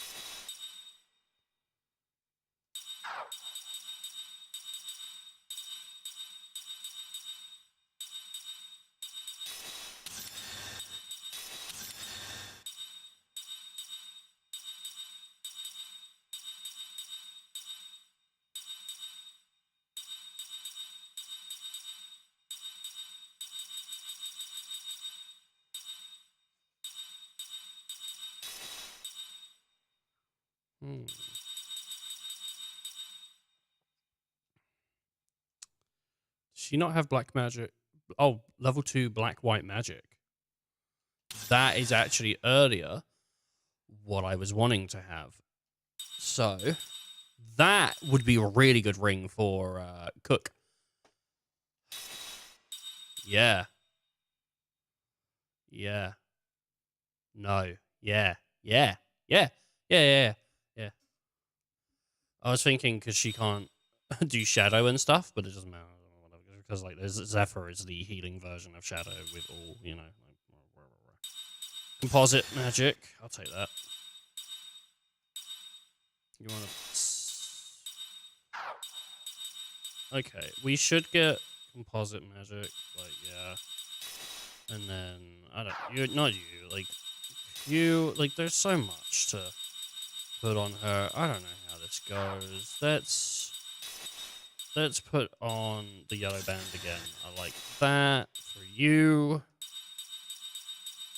Level 3 black-white magic. Oh my fucking lord. Let's take this off. Level 3 black-white magic. Put level 2 black-white magic on you. This kid is, I don't know, critical heal. HP recovered when critical hit occurs.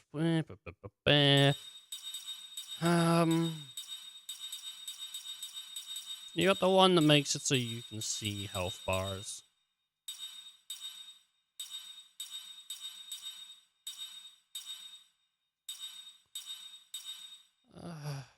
Yeah.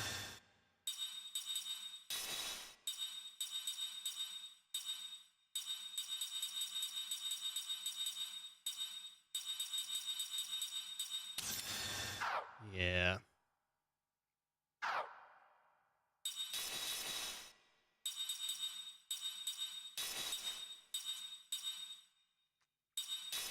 We can't learn from her. But oh yeah, because you can't learn from the other ones anyway. So it really doesn't matter if you fucking can or not.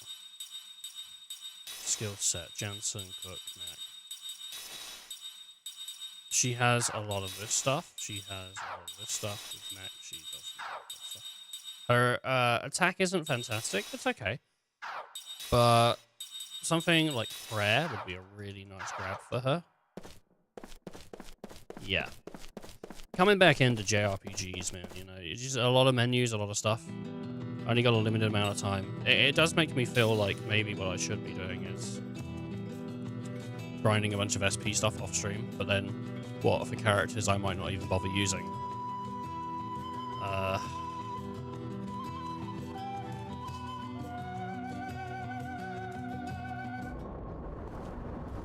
The shipyard is up ahead.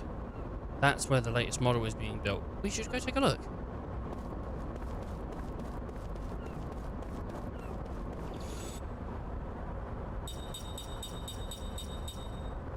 I think if you look in Seth's character sheet model, it looks like she has like silver hair. I think Seth would have looked good with silver hair. I think most of the characters have their hair up as well, because like we're talking 360 hair physics, like they didn't want to fuck with it, you know, because I think a lot of games people would go, the hair doesn't act realistically, even though like at the time not many games could do it now anyway. I mean, even now, realistic hair is something that is quite intensive on computers or consoles or whatever, so like hair is not something necessarily needed. It's just cool when there's stuff in it. I think Tomb Raider had toggles for realistic hair, which, you know, pretty cool. I'm not too concerned whether the hair flows realistically or whatever.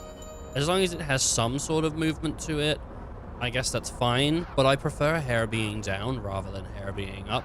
I think it's something that, like, I mean, it was used quite a lot in older games just because they wanted to save on resources or performance. And even if, like, I mean, this game sort of needed its performance because, I don't know, maybe it's the way it's coded or maybe it's the way that the consoles... The fact that it still snags and has issue even on an Xbox One just feels a bit weird. Like, but maybe the Xbox One only uses the amount of power needed for a 360 game to therefore emulate it in the best way possible, because if it was more powerful or whatever, maybe it would cause glitches and stuff. So I don't know. It's not like a complaint particularly. It's just something to mention. Laid back Technica Chocoto. They always tell us to be faster and faster, but then these things take... What are you? No. Take time. Just when I was already on the verge of finishing this speedboat too. He reminds me, I don't know why, because it shouldn't. The guys in FF, they're Shubanapaf, you know, those guys. Even though they're tall and just weird. Kind of alien-like. We're in luck. They're just starting the final adjustments, which means they'll be fitting the engine next. Are we stealing a freaking airship, dude? Can't even got business here. Or some kind of boat. Wow, this is a serious engine. Hey, what's up? Hey, how's it going? Eh? Hey, that engine. Where'd you get it? Oh, this. Let's see, when was that? A while back, an unbelievably huge fish washed up on shore. This was in its belly. We checked it out and realized it could deliver incredible output, so we fixed it and installed it in the boat. A fish washed up on shore with a huge engine in its stomach. That is crazy. Did the repairs work? Like a charm, that boat was built to be General Kakanis' command vessel. Installing it is all that's left to do. I see. Thanks. Don't mention it. A huge fish, huh? You know, a while back... Who's there something you remember? I really depended on it. Depend on what? The fish or the engine? The engine. It's from back when I was a pirate. Huh? Seth, you were a pirate? Yep, that's right. Wow! Amazing! That is so cool! Huh? Oh yeah, I've always loved women who are pirates and swordswomen and stuff. I read books about them for like ever. I mean, it's pretty cool. Pirates are pretty cool. You know. It is so exciting to meet a real woman pirate. I mean, What a role to model. make a long story short, she wants to be your apprentice. Yeah. What he said. Could I? You're fired. So, Seth, Mistress Seth, please let me be your apprentice.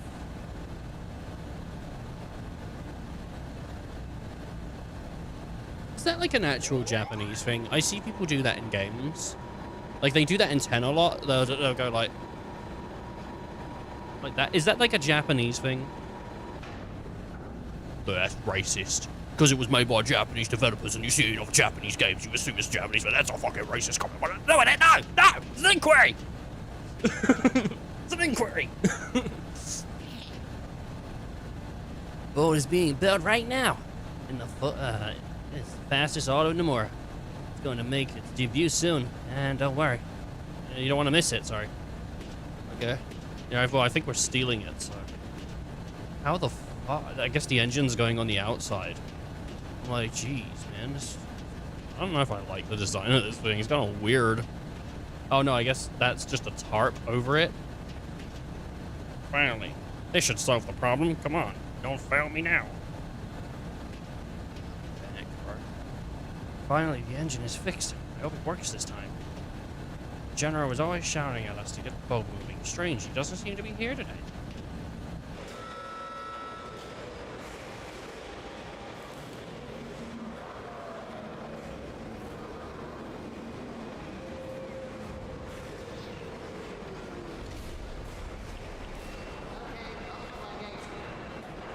Inform General Kakanis that the engine installation is complete. He said to call him when we're ready for a test run. I feel like having an engine on the outside of a vehicle would be bad due to vibrations. Like, it might just come loose. Don't tell me to get off.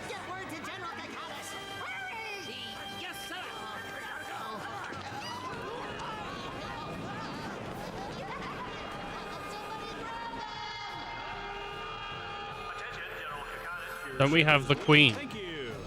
All right, this should be easy.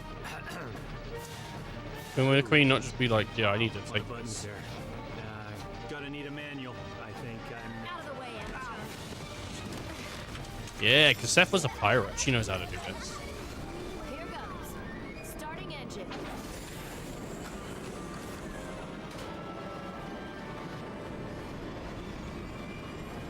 Disc 2 might be just better than Disc 1. I don't know, but we've got more party members. We got a way to travel. I'm wondering, is the game gonna like open up now? Because in JRPGs, the open up moment is a very good moment. But it also means you can start hopefully going to places where things just insta-kill you. You just end up on an island and it's like, hey, this thing just one-shots you and you're, oh no. So we have a boat, we don't have an airship. I wonder if we'll get an airship later. I mean, like, not everything has to follow Final Fantasy formula, but, oh, very nice.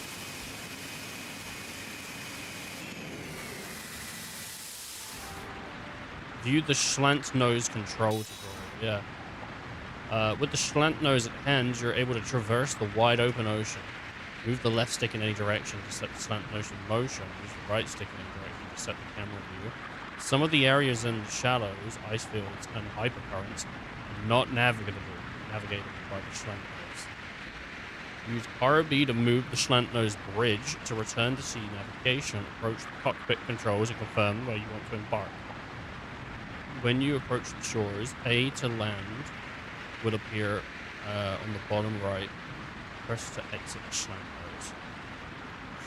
To make the world map appear, click the right stick and move to the closest landing zone. To reboard the slant nose, the landing point on the world. Choose the landing point on the world map menu. Press A. No? Okay. Move and... No? I kind of wanted to look at the...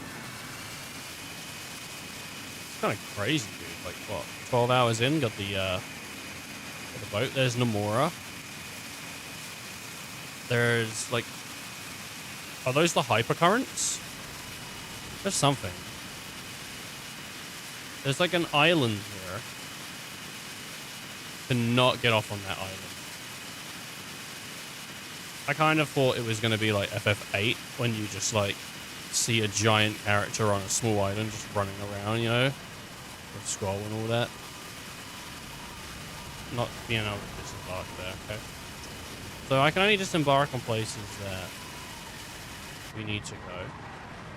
Ah, and I can see where we need to go.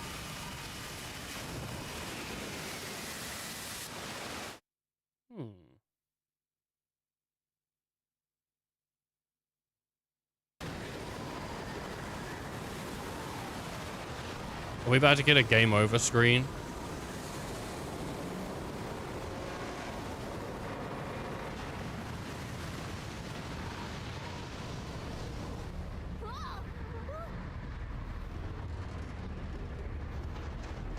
We're not gonna make it!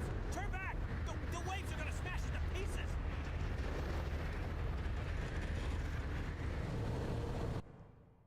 Okay. That's kind of cool. You get like a little cutscene to be like, hey man, you can't do that. I assumed when I got bounced off that was enough for me to be like, yeah, I can't go there. Look at this map. We've been so far, I think, like top left. So most of like, I think that's where oh shit, don't do the cutscene again. Don't do the cutscene again. I think that's where not Ken, the other one. Not Gonster. Godsa. The other one. What's the other one? What was the fucking place called? I can't, not the Mora. What's it called? It's, I can't remember. Oh, I can't remember what the place is called. Okay, right, but I'm here. We're not, there we go. Sounded like a Zelda thing from the Sheikah Slate going off or whatever.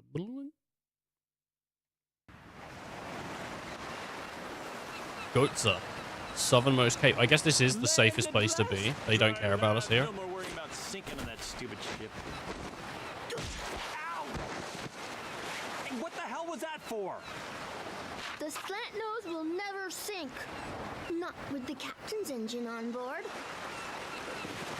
You think you're so cool now that you're a pirate? You're a pirate. Well, I'm gonna teach you a thing or two about the pirate code. And what code would that be? What I always treat that would children be, nicely. Secret pirate code that we would do if we had the time. Head.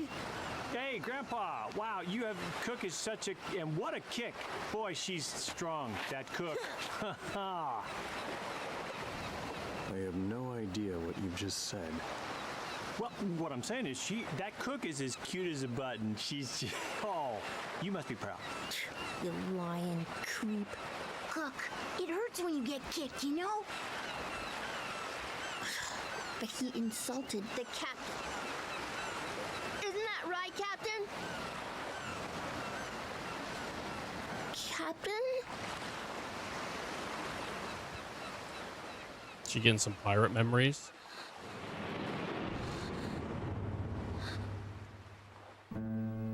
Sad. Is this her like pirate lover?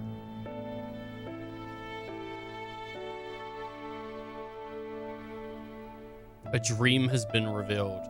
This is her dream, though.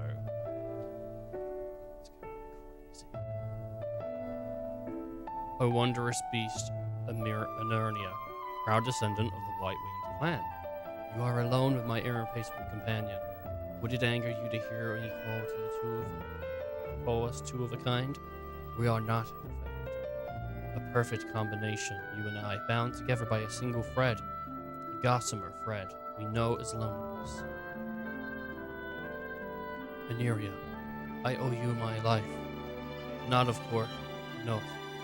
I owe my life to you, not, of course, that you saved my life in the ordinary sense of the word. Mine is not a life that can be lost under any circumstances.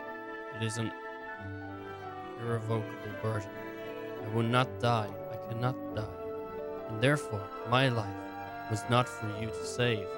Oh, Eneria, what you saved, I now see, was not my life but my heart. Back then, long, long centuries ago, I was a pirate. The only woman pirate on the open seas. Seth Balmore. The name was known to all who piled the seas. Some spoke my name in fear and trembling, while others voiced it with deep admiration. Admiration. Is that admiration? That was weird. Some even called me the righteous buccaneer. Nor were they far wrong, I'd say. The pirate ship I command had rules that were clear and strict. We target only the kind of vessel, those opulent passenger ships, the wealthy boarders, for pleasure cruises. We would put a bit of scare into the passengers, of course, maybe rough them up a little, but killing was strictly forbidden.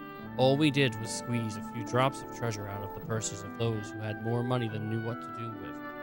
We traded our booty for cash with shadowy dealers, and the money we shared in the world's den of poverties. We shared in the world's den of poverties. Poverty. I just think poverty and poverties. I would cringe at being called a champion of justice, but we prided ourselves on being far more than villains.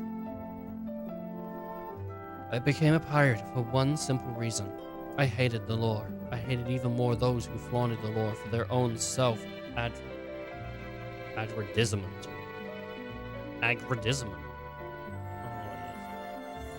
Is there like two songs playing over each other right now? Like, one of them, I don't know, I feel like I'm hearing one and it's fine. And I keep hearing like weird keys go off and I'm like, what is going on with why is that key going off? In a word, I wanted a life of freedom. Wherever I stood at the prow of a pirate ship slicing its way through the waves, I viewed the vast ocean stretched out beneath the clear blue skies. I felt enveloped in the joy of having taken limitless freedom in my own two hands. True, I need not traffic the fear of death and aging known to all who count as human. Because I will never age or die, infinite time means for me infinite freedom. Not bad, wouldn't you say? I would spy the ship that would be our day's quarry. I was always the first to board it, springing lightly onto the deck with a shout. I am Seth Balmore. Now be good and hand over your money and valuables. Then taking the booty we had snatched, my men and I would raise a cry of victory and leap back onto our ships. Into our ship. Not even ships, I just got it wrong.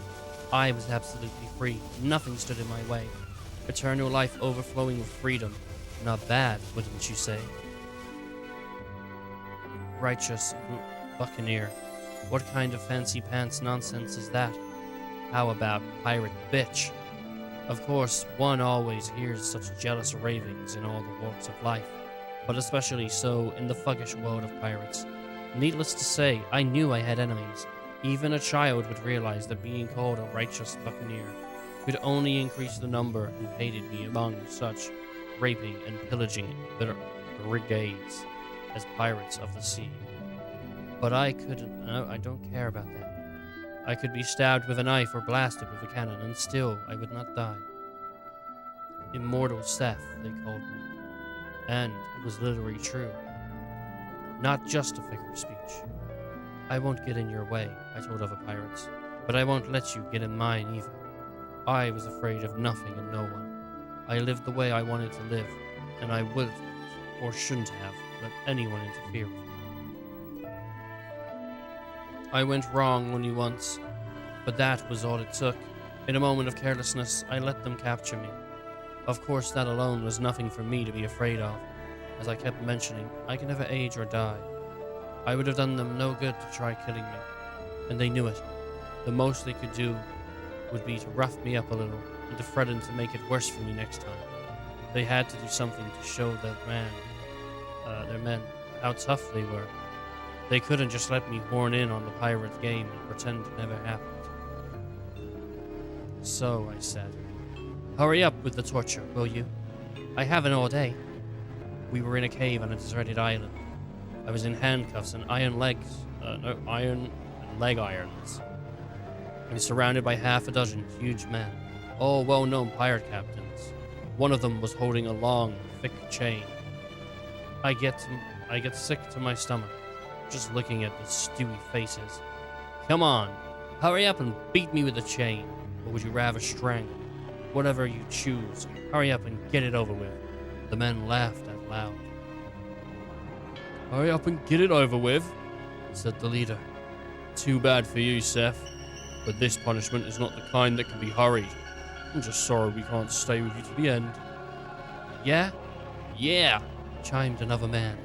"Unlike a monster like you, we humans don't have all the time in the world. Okay, men, let's make it fast, with the way the lady wants." Licking his lips, the men with the chain approached me. The two other grabbed my arms from the side, but they were not going to use the chain as an instrument of torture, but to rob me of my liberty. They chained me to a gigantic boulder in the cave. They were laughing so hard they could hardly contain themselves. "Just you wait. No. Just what you need, Seth. It's just the end of the road for you. We can shoot you, we can stab you to death, and we'll just lock you up. So, we can't shoot you or stab you to death, so we'll just lock you up. We'll never come back to the island again. And even a half-baked pirate like you knows this place is not only any sea lanes. It's not on any sea lanes. Jesus Christ, I can't read. No fishing boats either.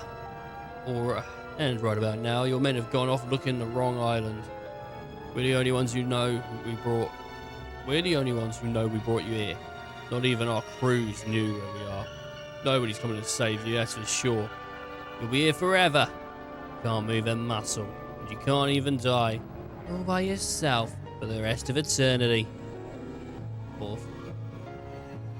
With that, the men walked out the cave, leaving me there with a single lantern. "Cowards!" I screamed. "Don't run off like that. Don't do this to me." But only the response was the hollow echo of my own voice in the cave.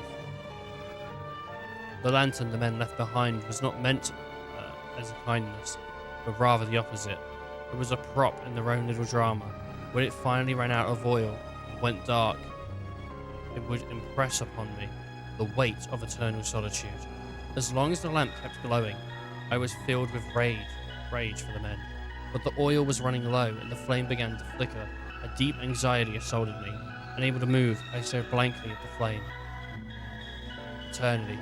Would this had no such thing? Or should it, or perhaps it should not have. Jesus. Solitude. I was always alone, or more precisely, I always ended up alone. It was my destiny. I could be surrounded by companions whose feelings matched my own perfectly. I could share the deepest love with another. But in the end, I would always have to lose them. Do you know what it feels like to see countless others succumb to death while you yourself are on the road to end this life? But in your case, Anira, you do have some idea. As I watched the lamp in the cave went out, a world of darkness spread out before me. And there I was alone. No more would I taste the sorrow of parting, but neither would I be able to taste the joy of meeting eternally, without end, alone. I did not try shouting. People shout and scream for one reason only, because they want someone to hear them, because they believe there is someone somewhere who will hear their cries.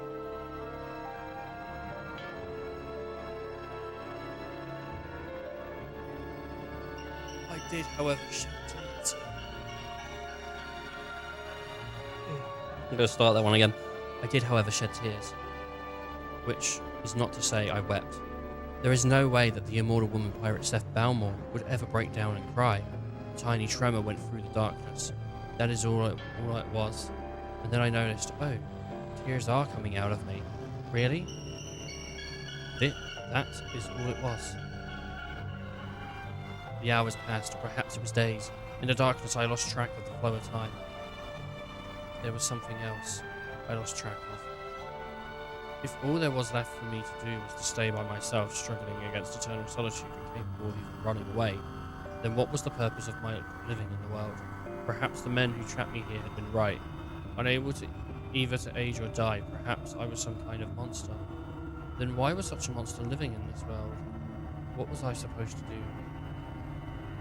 I did not know the answer. I would never know the answer. To the end of my never-ending life, I felt frustration, sorrow, but above all, fear. Eternity was frightening to me. Solitude was frightening to me. I might have been trembling.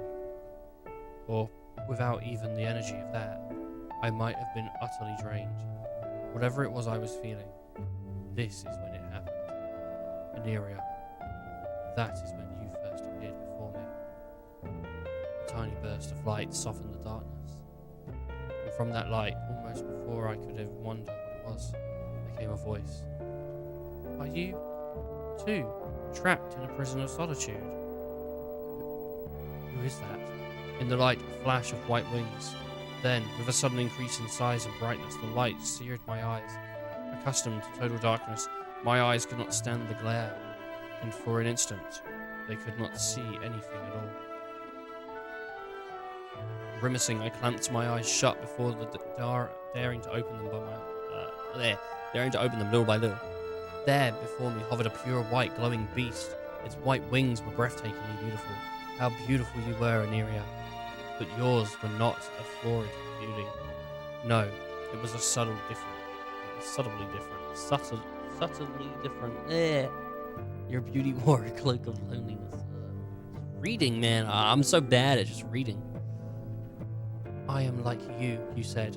And when I cocked my head to look at you with puzzlement, you continued. I have been looking for someone like you for a very long time. You spoke slowly, majestically.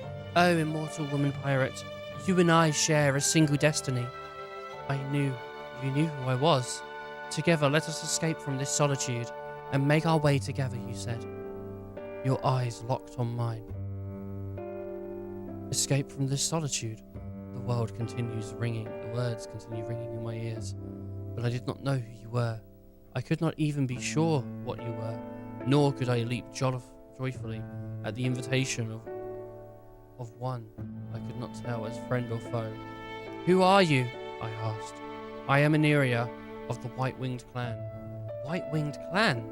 I had heard the name before. The White-Winged Clan was said to be wondrous beasts that had become extinct in the distant past. I have heard of the White-Winged Clan. Did they not die long ago? I changed it a little bit. I am the last of the bloodline. The only survivor? Indeed. As I said, the last. Which is why you speak of solitude. At that point, almost before I knew it, a weak, almost self-mocking smile crept over my face. I felt myself lowering my guard as I spoke to you. My chains, however, were digging. I was just dingling, is what I was going to say. Digging even deeper into my flesh and shackling my heart as well.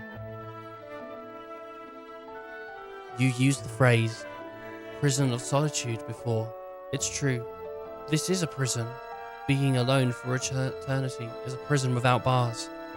You nodded at these words of mine, Aneria, in silence. But then you said, I was in a prison too. Until just now. I'm sure it's true. To be the only living survivor, I have spent far too long alone. I know what you mean. In the legend, members of the White-Winged Clan were thought to live a thousand years. But even if you were to live on for several centuries, a sole survivor, You could never meet a female member of the clan of the White Wings and hope to make children with her. The clan will never rise again. The sole survivor must live out the remainder of his days alone. In order to conquer this unbearable loneliness, you said, I would need someone to make her way with me. Then you looked hard at me and said, Oh, pirate woman, are you not of the same mind? I nodded in agreement. But then I made a point of smiling and said as casually as I could, In other words, you're lonely. Your beautiful face softened, and you said with some embarrassment, I wonder. According to the legend, as I have it, the clan of White Wings are proud and love their solitude. I chose the wrong person. This only increased your embarrassment, and you said, Solitude has its limits. That did it. I decided to trust you then and there. Well, if that's how you feel, you should come right out and say it. I want company. Company? Alright, a companion. A companion? Exactly. So it's decided. I'll team up with you. That ended all hesitation, just as you saw in me, to make our way together with. I put my full trust in you. Let's go wild on the high seas, I cried. Isn't that what makes our way together means? You mean that I should become a pirate? I don't like the idea. I don't know who's talking. You paused for the space of one breath and chuckled softly. I always wanted to give it a try. No sooner were the words out of your mouth than you leaped at me. With one bite, you cut through the thick chains that held me down. O wondrous beast in area, proud descendant of the White-Winged clan. This is how you and I first met. In the 900 years since then, we raged over the open seas more widely than I ever did before. When I stood at the prow of the pirate ship in the search of prey, they were always there beside me. We became irreplaceable partners, friends, companions, family. That one was pretty long. That was a pretty long one, man. And I messed it up so much. I could not read.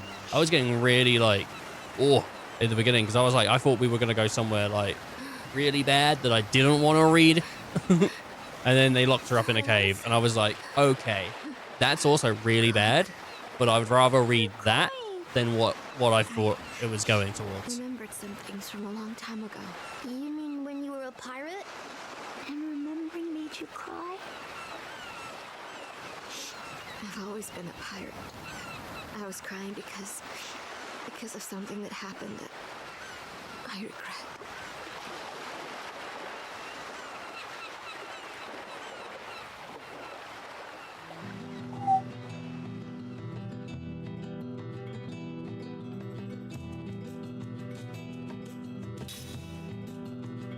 Tuska Village.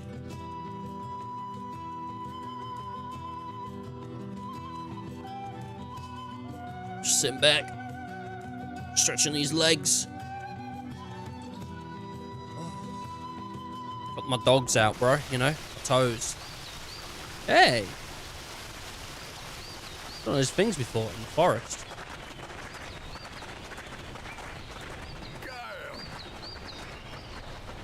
Look, it's Kyle! Hey, everybody! Kyle's back! It's good to see you again, Kyle. But you haven't changed a bit. My lord, we're back. They remember me. Kyle, don't tell me you're leaving already. It's been so long since your last visit. Don't go just yet. I feel like I'm sinking. My ass is moving on the chair and I'm being pushed down. Stop! Stop! I'm sinking. I'm sinking, dudes. I'm sinking. I'm sinking. I'm trying to stop myself, but I'm sinking. Stop. Please. Oh, no. Oh, fuck. Fuck. No. No, I'm falling! No. No, no, no. Fuck, fuck, fuck, fuck, fuck. I fell off my chair. I fell off my chair. My legs were like in a position where I couldn't push up. And so I just was perpetually falling. I thought if I push the chair back and I can straighten my legs out, I can try and push myself up. And then it just made me fall onto the floor.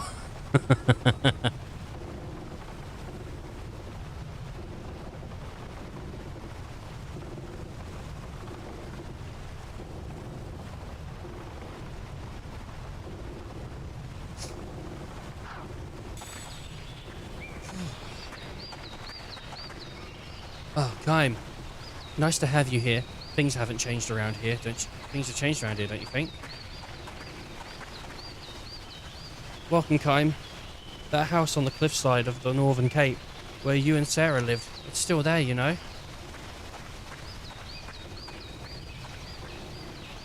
You're Kaim, aren't you? My grandpa told me that you're the guy who saved our village long ago.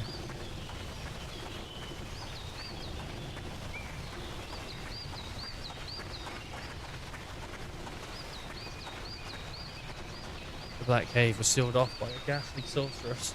She was shouting wildly the whole time. She must have been a monster.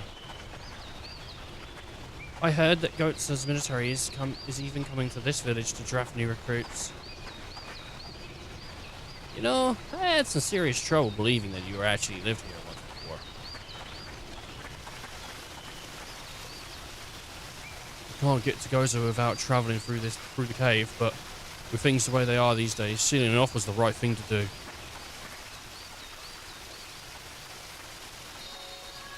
Shit. Seed.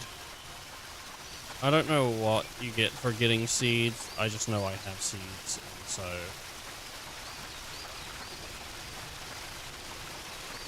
that must be the way to the cave. Or that is. I don't know what this is then.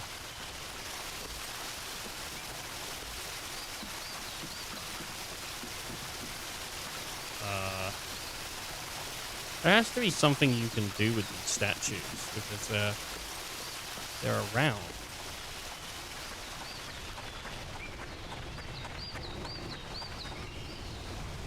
Hey, Kaim. You're right. Yeah. He gave me this as a keepsake.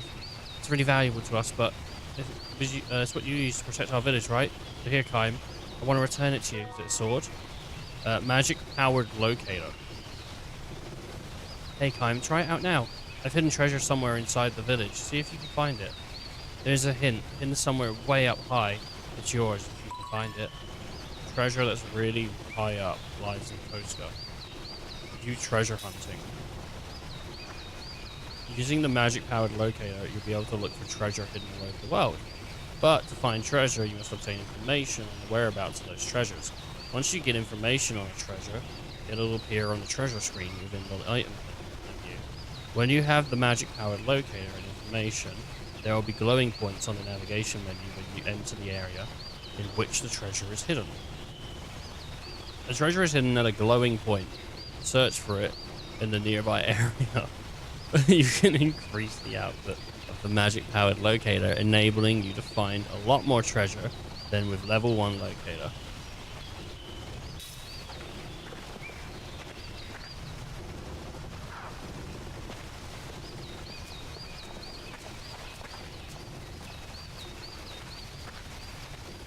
I've been in my fair share of battles, but one day, just as I was swinging my sword at someone, I suddenly thought, man, I wish I could have been a baker.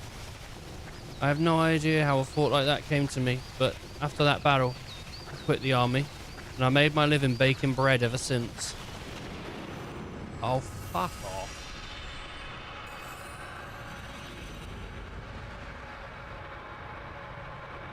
Oh, god damn it.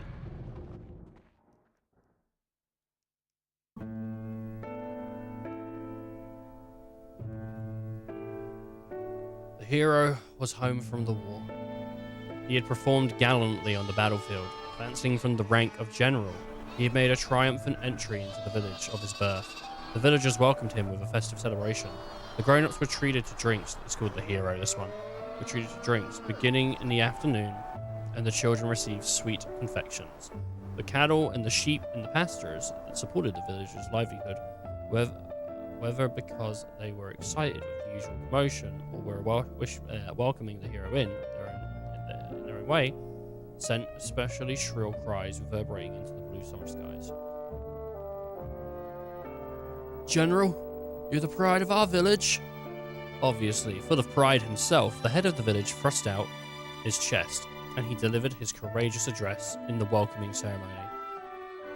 Talat, the foremost hero in our army came from this tiny village. It's so incredibly exhilarating and gratifying. I'm sure our ancestors are overjoyed as well. The throng crammed into the village square burst forth with the cheers and applause. According to the official figures released by the army the other day, General, you brought down at least 2,000 enemy soldiers with your own hand. A thunderous roar shook the square. Come to think of it, the population of this village is less than 1,000. This means, sir, that you managed to bury more than 2 of these villages worth on your own.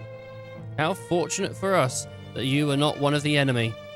If by any chance there had been a warrior of your caliber on their side, we'd all be resting in a hilltop grave by now. A few of the women frowned momentarily at this remark, but the men, full of liquor, responded with an explosive laugh. Sitting stage center, the general lightly stroked his disfigured beard. No, dignified. I don't know where I got disfigured from. I saw the DI and then I saw the F and I just went for disfigured. I think that's where I did. I ignored the G, N, and I. No one present knew that this was his habit whenever he was perplexed. When he left his village to join the army, he was just an ordinary soldier, a long way from growing a beard. General, you are truly the survivor of our army, and indeed, the savior of our army, not survivor, and our entire nation. I understand that you'll be leaving for another battle tomorrow, but we all hope that you will thoroughly enjoy yourself in this rare visit to your birthplace. The village chief ended his greetings and withdrew to the wings, whereupon the village number 1 entertainer bounded onto the stage in the most comical way he could imagine. Dear General, he cried, running over to where the great man was seated and going down on his knees. Oh, hear my plea. The general looked at him uncertainly. Is there any possibility that you would lend me the sword at your side, if only for a moment? Perplexed though he was by all this, the general, impelled by the audience's applause and cheers, handed the man a tasseled and jewel-encrusted sword. The man bowed deeply as the sword entered his outstretched hand, and again he cries, My gratitude knows no bounds. Pretending to stagger upon the weight of the sword, he came to the front edge of the stage and held the weapon aloft. And now, ladies and gentlemen, I will reenact the events that raised our dear general's fame to the heights in a single bound, when he hacked 18 of the enemy into tiny bits. Tiny bits. The audience cheered wildly, and the man, with exaggerated movements and commentary, swung the sword in a great arc. The audience knew exactly what he was doing. The general had not only made a name for himself for his strategic prowess, but was also widely acclaimed as a warrior on the battlefield. He did not rely solely on his weapon, but, in the end, leveled his opponents with his sheer physical strength. This too was a matter of utmost pride for the village. Here we go! 1 down, 2 down. One man down, 2 men down. Flip the sword back, 3 men down. 4th man slash diagonally right through the shoulder. Shoulder. 5th man's head goes flying. Oof. Then there's 3 at once. 6, 7, and the 8th man. What a bother. I'll just skewer you like this. The man thrust the sword through 3 imaginary opponents, and the crowd went wild. The general, too, broke into a smile and applauded. When he was through clapping, though, he stroked his beard again. I'm sure you understand how I felt. I'm sure you understand how I felt at this time. Oh, I'm sure you understand how I felt at this time. Sitting up there on a stage. The old general says to Kime, before taking a sip of water from his leather pouch. His magnificent beard is completely white, so distant are the past events he recounted. Kime nodded in silence, and the general continued, as if mulling over every word. The more you know about war, the more you feel that way. I'm sure the villagers meant well. They just wanted to pay homage to their hometown hero. No, of course. They were being at least bit miraculous. My village has the nicest people in the world, which is exactly why I found the whole thing so painful. I couldn't stand it after a while. Hacking 18 men to bits. The deeds of a hero are related in numbers. Surely the man who playfully swings the general's sword on stage that day could never have imagined the one who lost their lives on the battlefield, the agonized expressions of their faces, the curse in their eyes as they stared into nothingness. But that's alright too. People who lived lives don't have to know about such things. That's what people like us are here for. To keep their lives away, far away from the battlefield, don't you agree?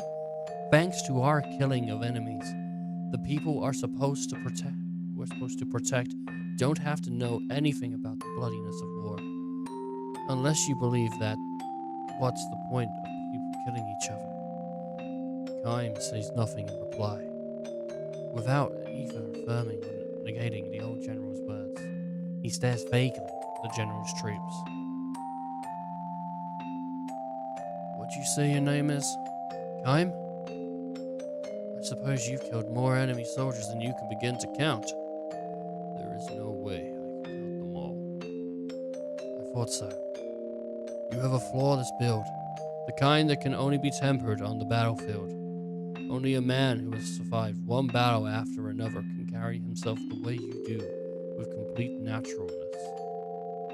How does a man like you find himself driving a horse cart over a mountain pass? Kime is ready to leave without answering if the old man asks him such a question. But the general inquires no further into Kime's background. Instead, there is a sense of relief in the smile he bestows on the sight of Kime's resting his horse in the pass. I was 16 the first time I went into battle. After that, I just kept running from one fight to another until it made all the way to general. At first, I remember the faces of the men I crossed swords with and killed. Even if I don't try to remember them, they get carved into your memory. I had terrible nightmares, and I'd try as I might. I could never seem to wash off the stench of blood that splashed on the face and hands. This was a hallucination, of course, but it got so bad once that I spent a whole night in a river, trying to wash myself off. The general paused for a moment to think about his story, and went on. But after a while, you get used to it. You get used to fighting and killing others over and over. Your body and your mind and your heart, they just get used to it. That's how people are. So I stopped having nightmares. I killed all of the enemy soldiers I could lay my hands on, and I forgot every one of their faces. It's the same for you now, too, Kime, isn't it? Maybe so. It's like a curse. You don't get used to it. Your heart breaks. On the other hand, if you do get used to it, your heart probably ends up breaking someplace deeper down. The general casts a fond glance to his resting troops, then slowly shifting his gaze far down to the foot of the mountain, he says, So that's what it was like for me back then, when I returned to my birthplace in triumph. For the final event in the welcome ceremonies, several children mounted the stage. And now, in honor of our hero, the children will represent the general of Flora Wealth, more marvelous than his greatest medal ever was, than the greatest medal ever was. The audience went wild again. When the children put the wreath on his neck, the general favored them with a warm smile, the first honest smile in his heart that he had managed since he climbed onto stage. And finally, as a special treat for the general, who had been galloping from one battlefield to the next, far in his native place, the children chosen representative will read his own original composition, spelling out the joys of a peaceful life of the village. With a look of grim intensity, a small boy, barely old enough to go to school, unfolds his composition, and gripping it in two hands, began to read aloud from it, straining to make himself heard. First, I'm going to write about one of the nicest things that happened to me. At my house, we have a pasture with lots of cows and sheep. One cow had a baby 2 days ago. I helped my daddy by stroking the cow's back with a handful of straw while she was having a baby. That makes the cow warm up so it's easier for her to give birth. The baby was born just before the sun came up. It was a tiny baby, but it could already stand on its own legs. A baby! Wow! I'm going to take care of this baby until it gets big. Dear little calf, hurry and grow up, okay? The great general had tears in his eyes. Now I'm going to write about one of the saddest things that happened to me. That was when my grandma got sick and died. She was such a nice grandma. I know her sickness made her feel bad, but she was always smiling when I was around. She would let me hold her hand when she died. Sorry. I watched her face the whole time because I knew I wouldn't be able to see her anymore, and I wanted to remember her even after I grow up. She just kept smiling and smiling right to the very end, and that's why she is always smiling when I think of her. Are you looking down from the sky, Grandma? I will never forget you as long as I live. Tears were streaming down the general's face.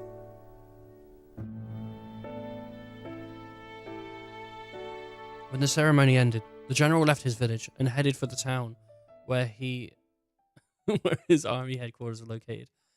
There he wrote a long letter to the king, and he gave his sword the most trusted lieutenant. The general had decided to retire. This was a big surprise to me as it was to anybody. But when I heard that little boy's essay, it occurred to me that it makes us really human if is to celebrate each life that comes into the world and mourn each that is lost. I didn't need medals anymore. I didn't need the honor of being allowed into the presence of His Majesty anymore. I wanted to be a real human being again. As a result, overnight, I went from being the village hero to being reviled as a traitor.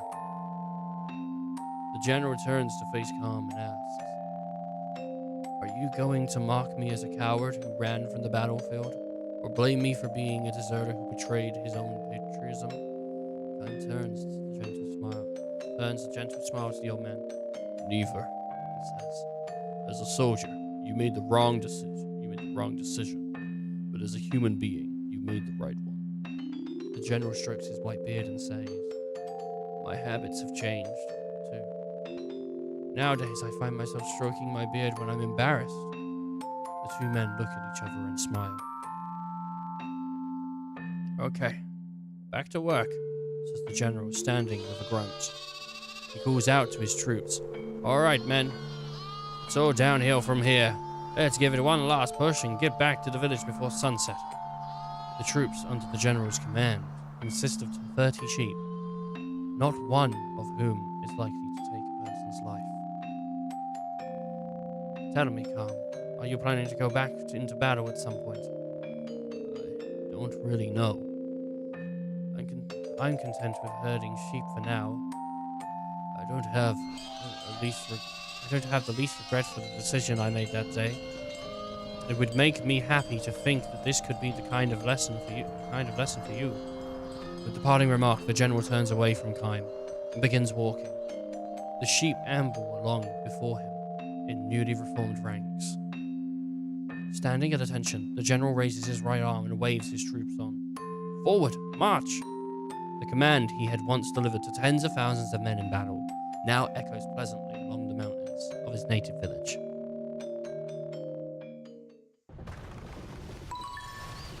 Discovered treasure hunt information deep in memory. fucking sick. Get in there. I saw her, the old sorceress. Her face was a mess. She looked like a monster. Something definitely wrong with that old woman, I tell you. Everyone seems pretty scared of that old sorceress, but I don't think she's any kind of monster. Kellyon is the guardian spirit of this village, but I have to be good, or else he won't protect me.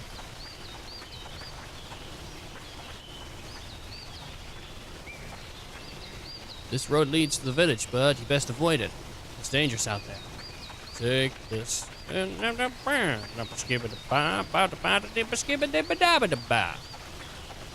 the ladder. Come on. It's dangerous to go alone. Take this. Is that treasure I see, or is it something else?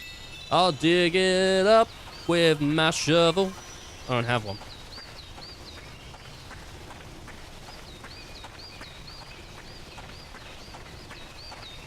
That's not the treasure, is it?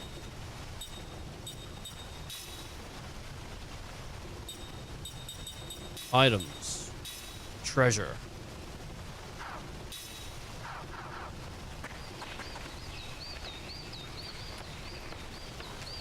Ow. Smacked myself on the head. The reading takes so long, man. It's rough, you know. And you're out here, you're reading, and you're doing all right. All that.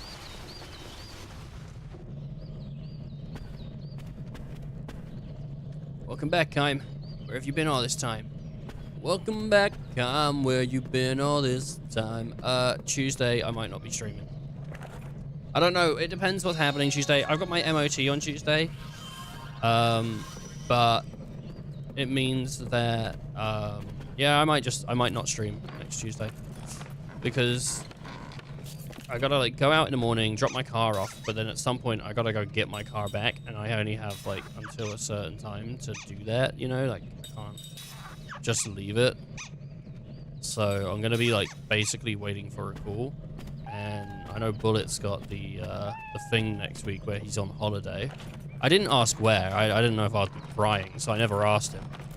But, maybe we'll find out at some point.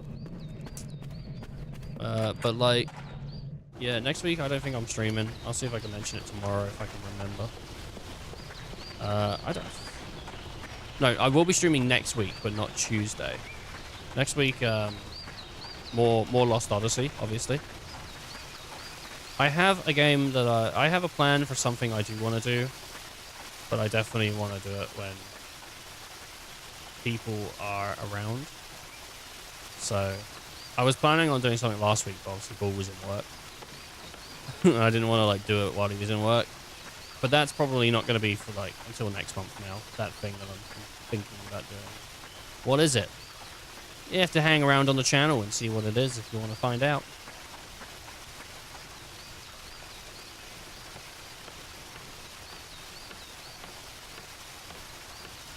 It's got something to do with World of Warcraft, I'll tell you that. It's only one in the future. No. But, yeah. Just putting that out there, I was just thinking. Car shit. Love car shit. I love paying for car shit, doing car shit, you know, just being a piece of shit. Dark crystal staff. Get in there, boy.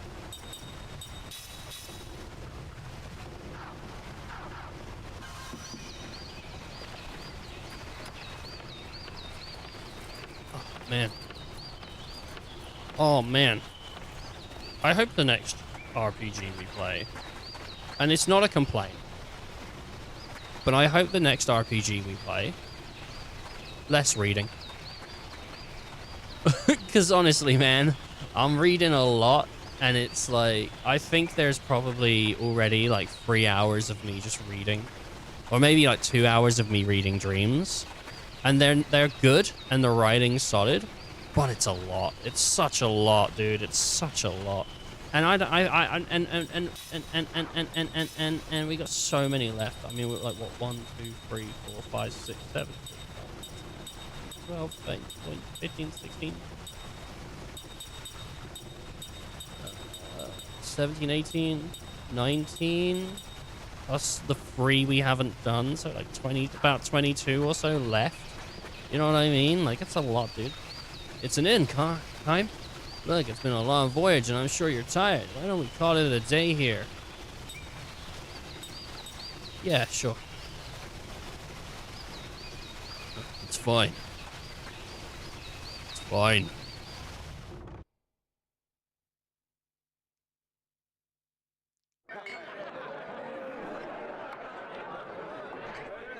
I'll go speak with the king. We've never met, but I've heard he's very wise. I'm confident that he has a ship that can get us past the hypercurrents.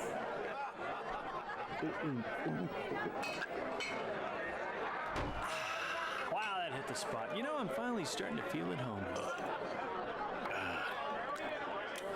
No. Are you even listening to me? I thought he was trying to woo this lady. He just burped right in her face. This is neither. Tell me, is it really true you can't drink? Yes. That is so sad. But you're a queen. I mean, don't you have wine or champagne at parties or banquets, hangings, any festive thing like that? No.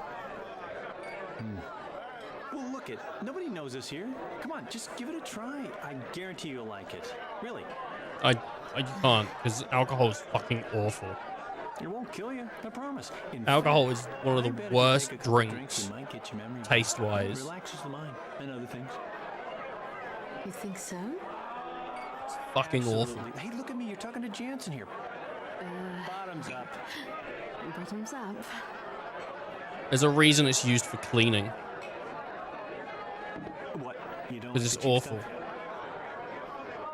No, it's just I've never tasted anything like it before. You don't have to force yourself to drink it.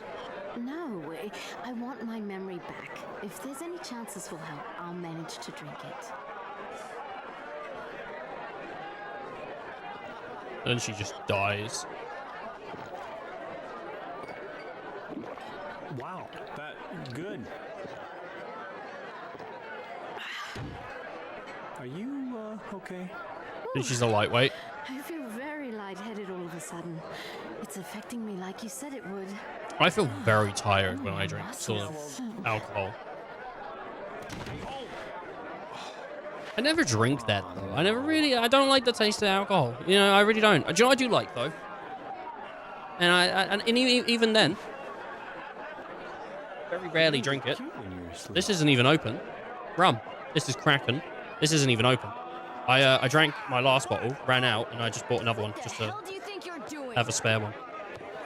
It's just covered in dust. You know what's going to happen next and planning. Happen next? Yeah. You know, she's going to talk to the king and get us a ship because yours can't float with it. You know, after all, Goats has got the most advanced technology around. We figured we'd get a more seaworthy ship from him. Instead of that, you know. What? All right. I'm just thinking I might have a rum tonight. But don't try any funny business with Ming. Yeah, well, I'm looking out for her too, you know. I mean, look how restful she looks right now. That's it. This one's my favorite. If we're talking alcohols, this one's my favorite.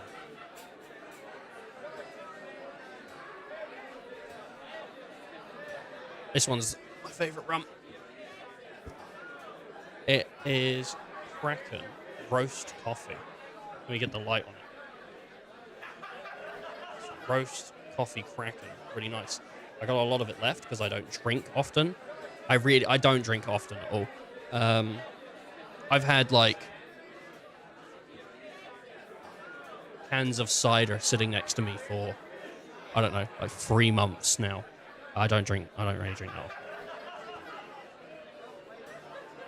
I don't derive pleasure from it. I feel like an asshole when I talk to people about it because people, you know, I work at a hotel, so we see people get drunk and stuff often, you know, people drinking, and I do not derive pleasure from drinking at all. Like, it doesn't make situations better. It makes me sleepy. sometimes lightheaded. Just not, I've never seen the point in getting drunk, and it makes me sad sometimes when 20-year-olds glorify it, because I think, is your life so bad that you have to get drunk?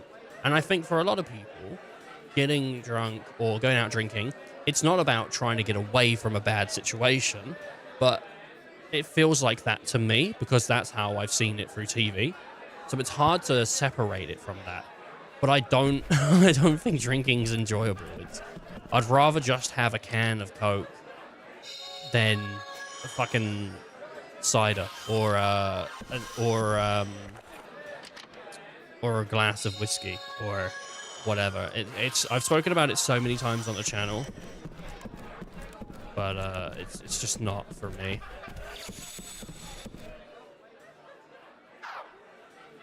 But who knows? Maybe one day I'll have kids, and I'll get really fucking annoyed, and I'll I'll start drinking. Don't do that. Find better ways to get rid of your frustration, like sports.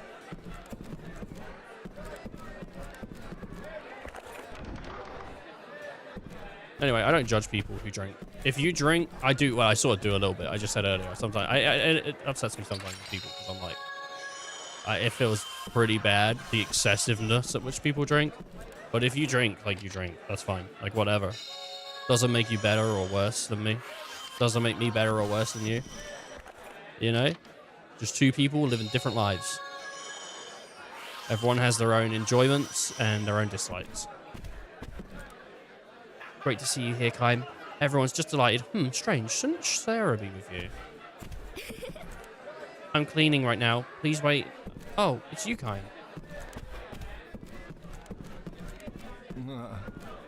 Thank you for coming, Kaim. A toast to the well-being of our village's savior. I've heard a great deal of you from your mother. I've heard a great deal about you from my mother and father. Please make yourself at home. I was like, you probably don't know his mom. Hey, welcome. How about a drink with us? Welcome, Kaim. We're just a humble village, but I hope you enjoy yourself here.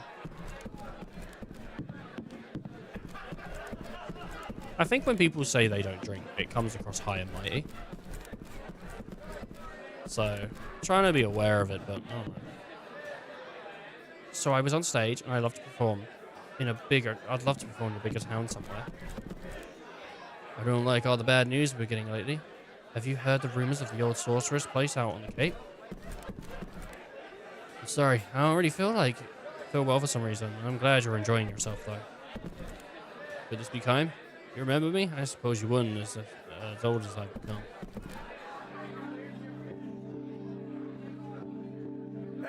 Hey, nice jugs. I heard you were back. This place takes me back. And it looks like the years have been good to you. Knock it off. I'm a bona fide old man now. Well, if you don't mind my saying so, you've aged really well.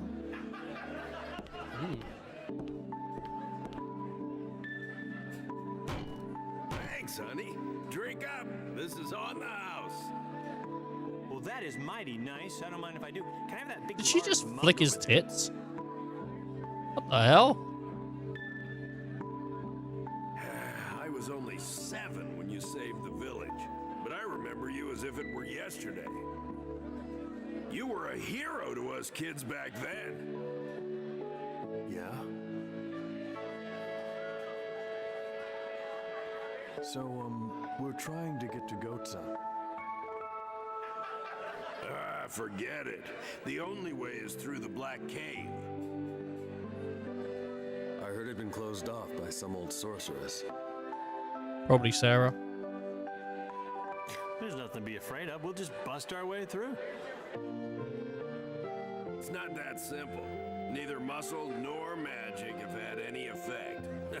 Although adventurers with plenty of both have tried. My guess is that only that old sorceress can bust through the blockage. She's got some serious magic energy. Yep, she sure does. Why don't we wait until she goes to the bathroom? Then we can sneak by her. gets better. You know that place where you and Sarah lived? Well, that old sorceress has moved in. My house? What? Hey, you don't even have a lease agreement? Why would he? We kept the place up after you and Sarah went away, so it'd be ready if you ever came back. But I'm afraid she's made a mess of it. Sorry. Don't trouble yourself. It saves us the hassle of having to look for her. That's a good point. The only thing to do with squatters is run them out. Well, I think you'll be okay. Just be careful, Kime. We're off to kick some old woman's butt. That doesn't seem right. You're not gonna go off and leave Ming like this, are you?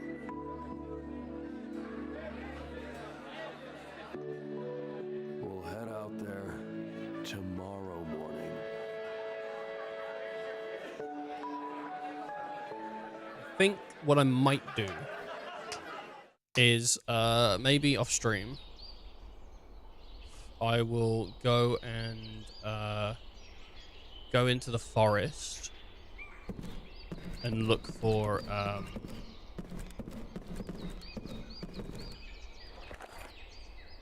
just find go and find those last 2 mushrooms.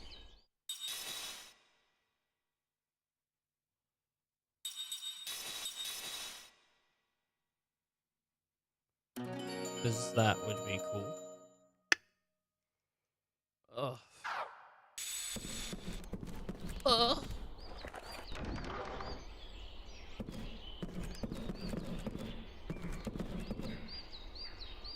This is Kelolon, the protected deity of our village. Are you here to pay your respects? Yes. View the Kelolon minigame. Yes.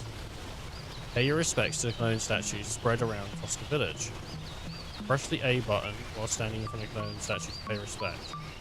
There are some areas villagers may block the way to the statue, but this will eventually go away, opening up the way for you.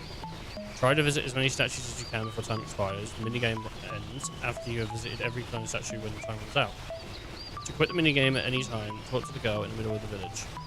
As a reward for your purity, you will receive an item based on how many statues you visit. After you receive a certain item, you cannot go back and earn it again.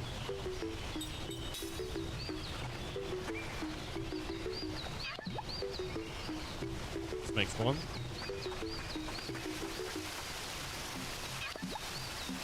Makes 2. Makes 3. I don't know if there's one up there. Yeah, there is. There's one in the back. It's like a cave. Yeah, I'll do the giving the guy the items or whatever as on stream, but I'll use the forest as an excuse to go SP grinding. Really, that's sort of where I'm at.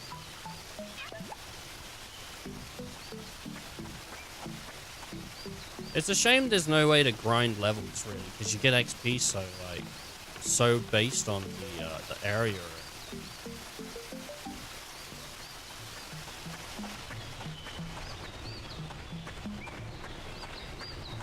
Oh, okay.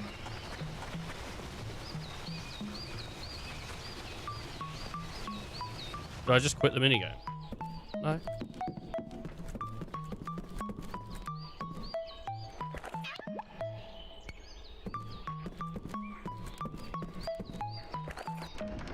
I think there's one in this room, sir. No, but there's a kitty cat.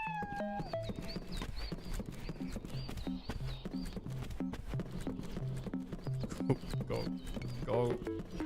Run. Is there another one over here? No.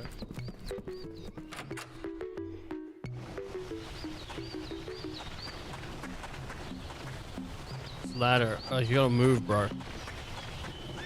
It's like a horse munching. Crap. Okay. There's one, that's 9. There's a house here.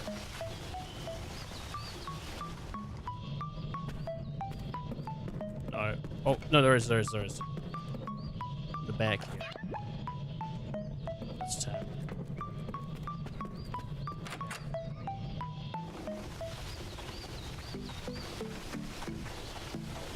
Another one.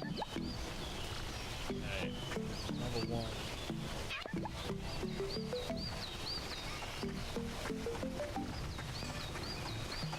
They're in the way.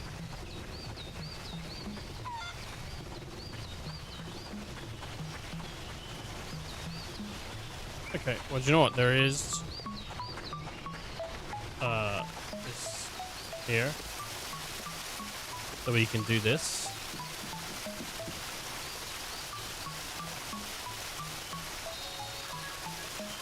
Medusa's head. Must be a petrification thing. Makes sense, right?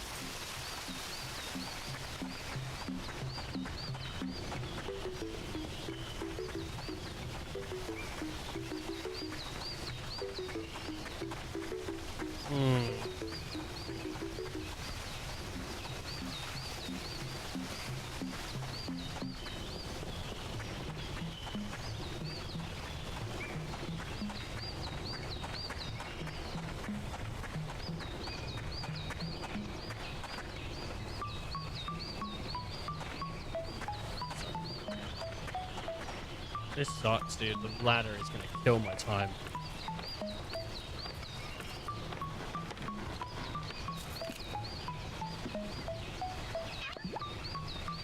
Alright, those girls have moved out of the way. Oh, fuck.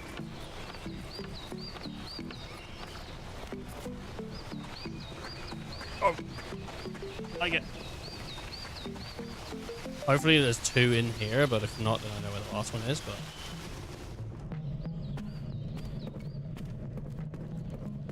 Oh, shit. It's up here, isn't it?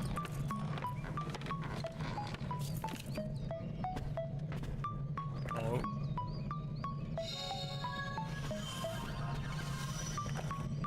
Damn it, dude. Where is it? Where is it? Sex bomb. Search bomb. Search bomb. There it is. There it is. I see it. I see it. I see it. Go, go, go, go, go, go. Fucking go, go, go, go, go, go, go, go, go.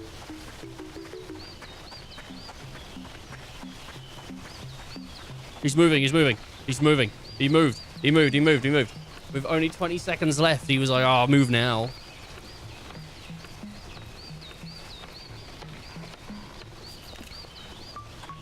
Oh, oh, oh. 16. All right, that's all of them.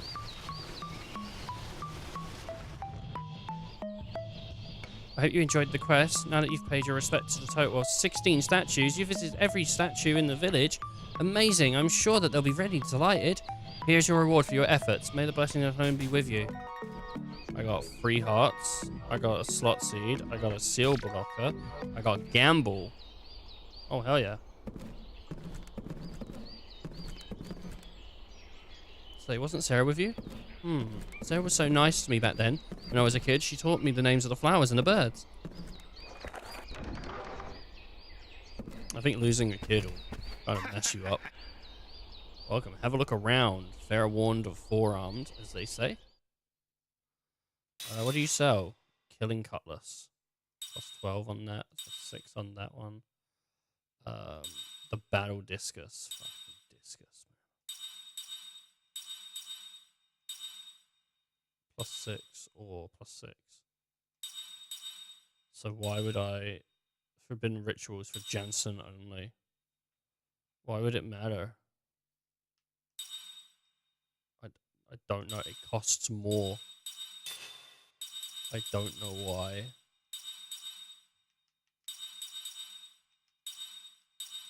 Anti-dizzy. Spirit magic.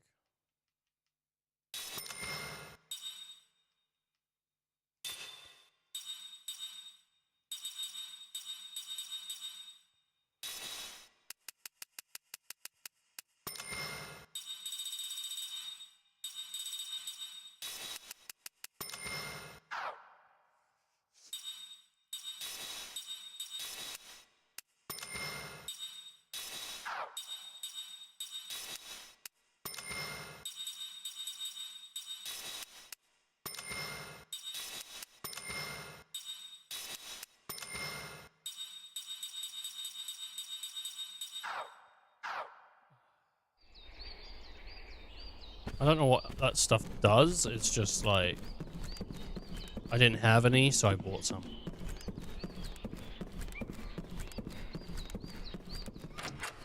That's simple as it is.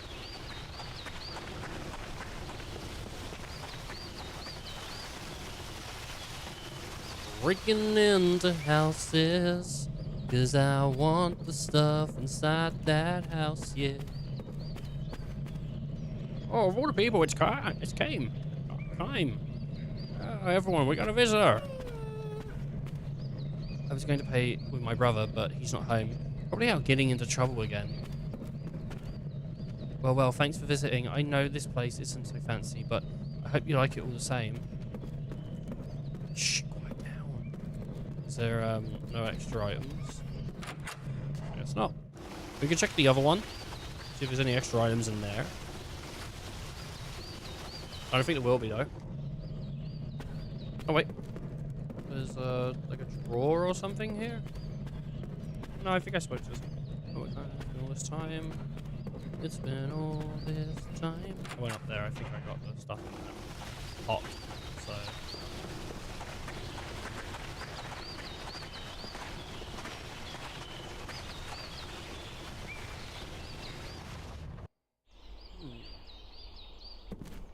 I want to show you how I'm growing as a person, but first I feel I must have just in the previous verse.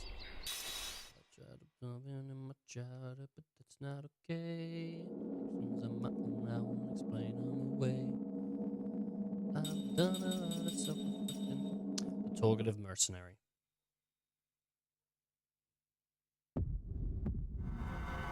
The ramparts will fall to the enemy. It's just a matter of time. The Talkative Mercenary. They will mount their attack at dawn. The main body of the Allied forces have already drawn far back from the front. Only the mercenaries are left behind the barricade. Their order, defend it to death. These men who have gone from battlefield to battlefield know exactly what that means. They've just left us to die. Chuck was the one called Toma in the darkness, too thick for a person to make out his own hand. They want us to buy time so the main force can pull further back. We're supposed to be their shields, performing our final service to the employer. His dry, papery laugh shakes the darkness. Time says nothing in reply. Other mercenaries must be gathered there around the blackness, but all keep their thoughts to themselves. Mercenaries have nothing to say to each other on the battlefield. They might be the opposite sides of the next battle. At a time like this especially, they have to defend the barricade against the enemy's withering attacks. They can't spare the time to even look at each other's faces. Time knows nothing of the fighter called Toma. His voice sounds young. He probably has very little experience as a mercenary. If a man grows talkative in the face of death, it means that deep down somewhere, he has a weakness that prevents him from becoming a true soldier. A mercenary with even a hint of such weakness can never cheat death and live to see another day. It is the law of the battlefield, and a man like Toma will only learn that law in the moment before he loses his life. We're done for. We'll all be dead in the morning. We'll all have that silent homecoming that they talk about. I can't stand it. I just can't stand it. In the darkness, no voice rises. No voice rises to the second these sentiments. It's too long to talk like this. The day that they chose the mercenaries' path was the one they should have resigned themselves to death. They sell their lives for a little money. They prolong their lives, a day at a time, by taking their lives one of the enemy after another. By taking the lives of one enemy after another. That's what a mercenary is. Nothing more, nothing less. Hey! Can anybody hear me? How many of us are there? We're all going to die together. We'll just be lines of corpses in the morning. Don't shut up now. Answer me! No one says a thing. Instead of a voice, the silent darkness begins to fill with a tangible sense of annoyance. Wordlessly. To gather on the battlefield wordlessly, to fight the enemy, and to just wordlessly to die. That is the rule of the mercenary. The aesthetic of the mercenary is such an expression may be permitted, but Toma has taken it upon himself to abandon that aesthetic. I knew it was hopeless from the start. Headquarters didn't know what they were doing. There was no way a strategy like this could work. You know what I'm talking about, don't you guys? We had to lose. It was a total mess. I wish to hell that I had joined the other side. Then we could have gotten a mountain of cash for winning. We could have drunk ourselves blind. We could have had all the women we wanted. I could have gone either way on the one that I picked the wrong side to fight. Could I have gone either way on this one, but I picked the wrong side to fight on? I could have gone either way on this one. Hey, yo! An older voice booms from the darkness, an angry voice. Yeah, what? Asks Toma, his voice more vibrant now that having at the last found someone willing to talk to him. As if to crush his momentary enthusiasm, the man goes on. How about shutting up for a while? If you really want to run off at the mouth that much, I could send you to the next world a step ahead of the rest of us. I'm sorry. Instantly dejected, Toma falls silent and the darkness goes still again. The stillness is charged.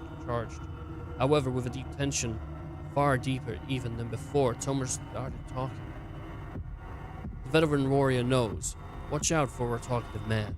Being talkative means trusting in words, trusting too much in words. Words are useless on the battlefield. You take up your weapon in silence. You steel yourself in silence. You fight in silence. You kill the enemy, or he kills you in silence. All the mercenaries have lived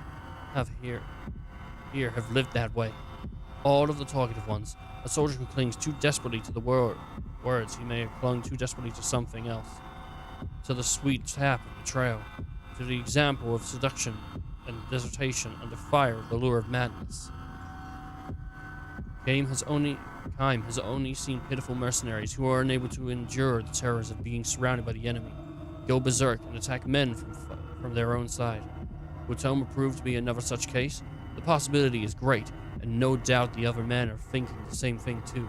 In the stillness, they turn the same gazes towards Toma that they reserved to confrontation, with the enemy looking for any sign of change in his demeanor.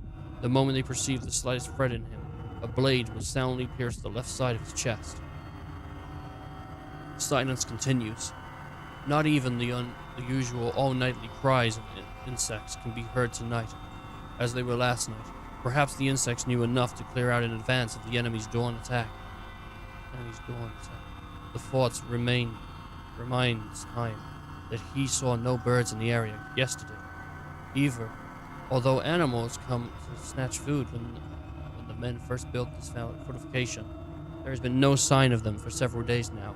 Animals have mysterious powers of foreknowledge that humans have not lost. This becomes painfully obvious from the visit to a battlefield. There can be little doubt that the animals have turned their backs on the barricade. Right about now, in some distant forest, a huge flock of black birds may be taking wing in search of a human corpse to strip their flesh. It's feast time, boys. They already know somehow, once the sun is fully up, the battle is over. If they don't get in first, they may lose the feast to a flock from another forest. Their black bodies hidden against the night sky, those birds are now probably flying all over its worth. The voice in the night, Toma's voice, weeping. Listen, you guys! I don't know how many of you are out there, but we're all going to die in the morning. Or most of us. Maybe one or two of us will live to escape. No more. Think about it. Those are the lousy odds. You've all been through this before. You're veterans, war heroes. You're probably not scared, but even so, even if you're not scared, don't you think this is stupid? Huh? Tell me. You've been through a lot more battles than I have, so tell me. What the hell are we here for? I could hear this in Titus's voice. I don't know why, but I can.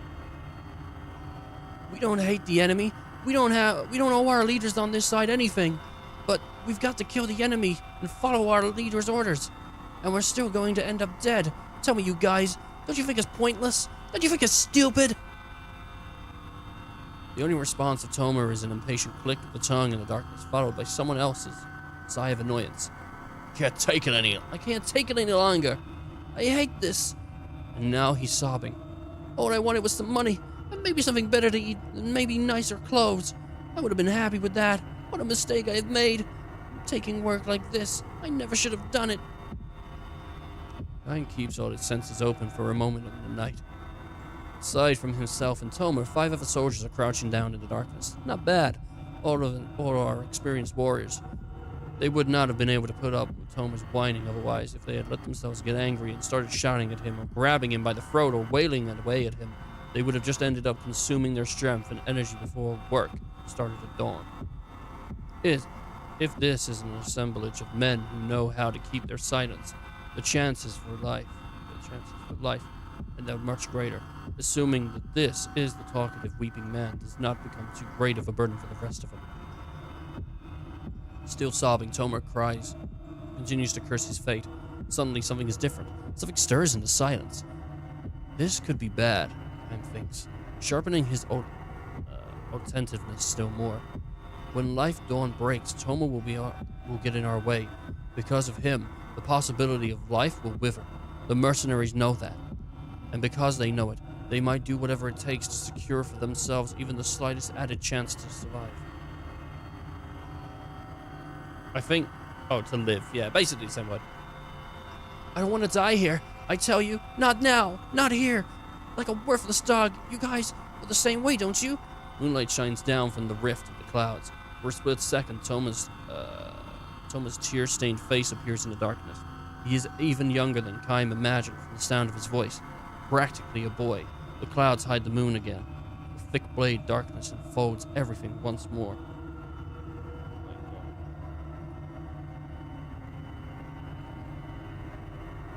The daylight stirs in the depths of darkness without a word. Kaim darts wind light towards it, and he was able to gauge the distance between himself and Toma during the flash of the moonlight.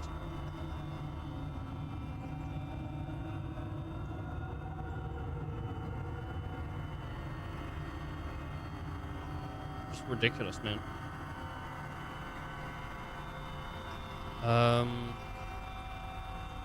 In the moonlight. Kaim grabs Toma's arm. Something hard and falls to the ground, the dull light flashing again. This time at the feet it meets against the darkness, a knife driven in by fear of death. Toma was trying to slit his own throat. Toma twists away, tries to free his arm, and Kaim's grasp. But Kaim chops him in the solar plexus. Without uttering a sound, Toma passes out. Quick, sit. With Toma slung across his back, I see Toma, and I think Tomar from, like, Oni Plays. It's just, I don't know. I'm not thinking of him, but it makes the name, it keeps me... Tomar. With Toma slung across his back, Kaim strides through the darkness. Eventually, Toma wakes and thrashes his legs to get loose. Stop it! Let me go! Kaim lowers him to the ground. Every once in a while, the moon comes out. Check your direction when that happens. Go straight towards the setting moon, Kaim says gently. What the hell are you talking about? It's the only way you can get out of here. Kaim has chosen the thinnest part of the enemy's encirclement, of course. There is no guarantee that getting through here will save him, though from now on, Toma will have to believe in his own luck and abilities. Are you coming too? Are you coming too? No, I'm going back. You escape alone. Why? You come too. Let's both escape. Come with me. Toma clings to Kai's arm and pleads with him, but Kaim gives him a hard slap on the cheek. The flesh of the cheek is too soft to belong to a veteran warrior. It is the flesh of a boy, a kid. You go alone. But why? To live, that's why. What about you? You want to live too, don't you? You should run away with me. Why don't you want to die, do you? Want to live? No. Kaim has no greater destiny to live, great desire to live. He lives because there is nothing else he can do. He lives because he has to. Toma is far too young, his own burden of life far too fragile for him to know the pain of such a life. We live to fight. That's what mercenaries do. But, get out of here. You're ruining it for the rest of us. You guys will never win this battle, so why do I not run away? This is our job to fight. With that, Kaim heads and turns on his heel, and he starts back the way he came. Toma stands there, watching Kaim move away, and a moment later, he himself darts into the western forest. fight or to flee. Time cannot know which holds out the greater promise for life. He also believes it's better not to know, except, I hope you make it, boy, he mutters, walking on. The eastern sky in the beginning begins to brighten away a little. Soon the enemy all-out attack will begin. From the western forest, a few birds take to the air. Perhaps it means a small-scale battle has started in the silence, where the poor young mercenary has been falled with his back to the enemy. Time does not look back to break his stride. He feels certain that he has seen the talkative mercenary before. Before the war broke out, the boy was selling fruit in the market along the highway. He was a good boy. Take good care of his mother.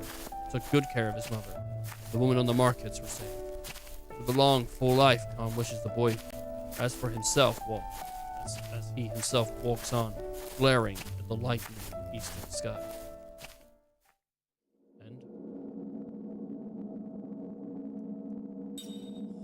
Talkative mercenary. Don't forget me now. You hear?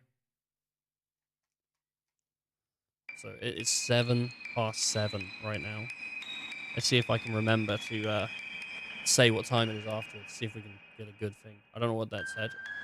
That said, don't forget me now, you hear? Dear brother, the cries come from behind. The cries come behind as he wades through the post town's crowd. At first, Kime does not realize that the person is addressing him, and he walks on in search for a lodging for the night. But the cries come again, and they cling to him. Brother, dear brother, big brother. That is puzzling. He last visited this town 80 years ago, and there can't be anyone here who knows him. Wait, big brother, don't go. His puzzlement begins to take on an eerie edge, for the voice addressing him as big brother can only be belonging to an old woman. Without letting his guard down, he turns slowly. Just as he thought, it is an old woman. Dressed in the clothing of a young girl, the tiny old woman is looking straight at Kime with the bright smile on her face. I think you may have the wrong person, he says, allowing discomfort to show. No, I don't, she says with a big shake of her head and an expanding smile. You're big brother Kime. What? What's wrong, Kime? Did you forget me? He can't place her. Even if he were to succeed in doing so, he knows how he has no acquaintances in this town. He wonders, could this be a chance re-encounter with someone he had met on the road? But no! He is sure that he does not recognize her. And strangest of all, why should this woman who looked old enough to be his grandmother address him as big brother?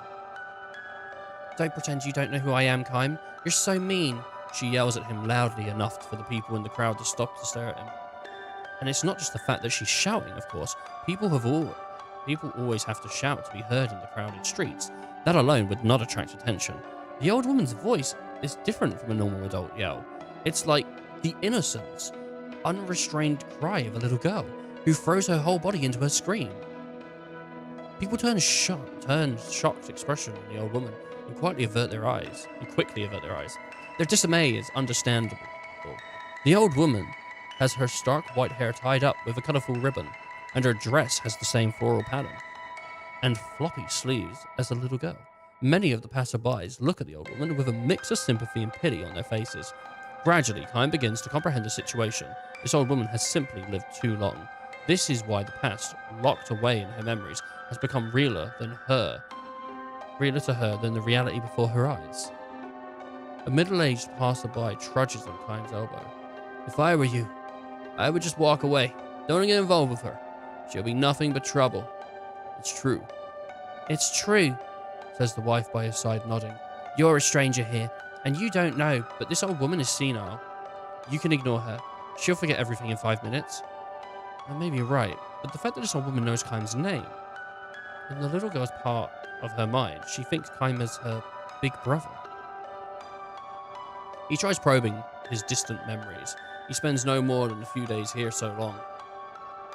He spent no more than a few days here so long ago. So long ago, yeah. He got to know very few people, and there can't be that many of those who are left who still remember him. When Kime goes on standing before the old woman, the noisy middle-aged couple become indigent. You try to be helpful, and what does it get you? Snorts the husband. Let them work it out themselves, as the wife. Let's just go. Which they proceed to do. winding up her voice for maximum shrillness, the old woman calls out to them as they walk off in a huff. Don't forget me now, you hear? In that instant, Time's memory makes the connection. The old woman greets his look of recognition with an expression of joy. Do you remember me now? She cries. I'm Shushu. It's me, Shushu. He does remember her. A little girl he met in this town 80 years ago. Perhaps 5 or 6 year old at the time. She was a precocious little thing whose lack of shyness with strangers came from her being the daughter of the innkeeper. Somewhere along the way, she had probably picked up a phrase she heard someone using. So whenever a guest would depart after a number of days at the inn, instead of the standard goodbye or thank you, she would send the person off with a cheery smile. Don't forget me now, you hear? There, she died. There was another story about a girl he met at an inn, but she died. But no, that doesn't make any sense. It would address it surely in this story about the previous story, maybe, but the connection would be weird. Only now, when he suddenly was able to see the girl beneath the wrinkles, I must avert his gaze from the old woman's face. What's wrong, big brother? He cannot bring himself to look directly at Shushu's vacant stare. 80 years have gone by. What can they talk about when a man who never ages meets a little girl from the distant past, who has aged too much? If you're wondering about the story I'm referring to, it's the story of the girl that stayed at the inn and would ask to hear stories from travelers, but she was too ill to leave bed. If you don't know it, you don't know it. But that's pretty much the synopsis that I've just given you. Let me through here, please. Sorry, let me through here, please. Forcing his way through the crowd, a young man rushes... Let me through here, please. Let me through here, please. Sorry, there you go. Forcing his way through the crowd, a young man rushes up to where Shushu and Kaim are standing. Great-grandmother, how often do I have to ask you not to go out without telling me? After scolding the old woman, he turns to Kaim with an apologetic bow. I'm terribly sorry if she's been a bother to you. She's old and getting a little senile. I hope you can forgive her. Shushu herself, however, angrily purses her lips and demands to know. What are you talking about? I'm just playing with Big Brother Kaim. What's wrong with that? She peers at the young man and asks, Who is you? The young man turns a sad gaze on Kaim and begins to apologize again. With a pained smile, Kaim stops him. Kaim knows that, at times, it can be sadder and more heartbreaking for a life to be prolonged than it can be for it to be cut short. Sad and heartbreaking though a life may be, however, no one has the right to trample on it. She just can't seem to get it through her head that she's old. Even if I hold up a mirror to her, she asks, Who's that old lady? The young man, whose name is Cash, further explains the situation to Kaim. She might forget that she ate breakfast, but her memories from childhood can be as clear as a bell. Kaim nods in silent understanding. Cash and Kaim sit on a bench in the town plaza, watching Shushu pick flowers. She is apparently making a floral wreath for her long-lost big brother. But, really, sir, do you have the time for this? Weren't you in a hurry to get somewhere? No, I'm fine. Don't worry. Thank you very much. He smiles for the first time and says, I haven't seen her this happy in ages. The young man seems convinced that his great-grandmother has encountered in time... Yeah, a kind person, who resembles someone she knew as a child. Time allows him this. He knows that Cash cannot and need not imagine the existence of a person who never ages. Her health has already deteriorated, lady. Whenever she runs a fever, we wonder if this is going to be the end for her, and we prepare for the worst, but then she springs right back. Sometimes we joke that her mind is so far gone she's forgotten to die. Time sees the young man in profile. Cash has a gentle smile on his face, and he speaks of his great-grandmother, no doubt. When he was little, she used to hold him and play with him. I don't know where I got hands from, but grown up now, Cash watches over his great-grandmother, like a parent watching his own child. He calls out to her. It's nice, great-grandmother. I haven't seen you weave flowers together like that in a long time. Squatting in the grass with a fistful of flowers, Shushu answers, That's not true. I made a wreath for him yesterday. Then she says to Kaim, Isn't that right, big brother? You wore it in your hair for me, didn't you? Kaim cups his hands around his mouth and calls back to her. It certainly did. It smelled so nice. Shushu's face becomes a mass of joyful wrinkles. Overcome with emotion, Cash bows his head. Time asks Cash, "Are you the one who takes care of her?" Me? And my wife, Cynthia. How about your parents? Or even your grandparents? Are they still living? Cash shrugs and says, I'm the only member of the family left. His grandparents both died in an epidemic 20 years ago. His father lost his life in a war that was enveloped in an area 10 years ago. His mother, Shushu's granddaughter, aged more rapidly than his own mother. Shushu's granddaughter. So this is a great-grandma. Jeez. He might have said great-grandma. Than his own mother. And the lamp of her life was snuffed out 5 years ago. So my great-grandmother has kept holding funerals over the years. For her children, her grandchildren. And before we noticed, she had become the oldest person in town. It must be lonely living that way. Sure, said Time. It might even be a kindness for the gods to let people fade out mentally when they've lived too long. At least that's how I've come to see it lately. You would think that she would feel lonely to be left behind that way, but she's not lonely at all. To live long means you have have a lot of memories. Maybe it's not such a bad thing to live in a world with memory of your memories during your last days of life. Shushu stands up, her arms filled with flowers.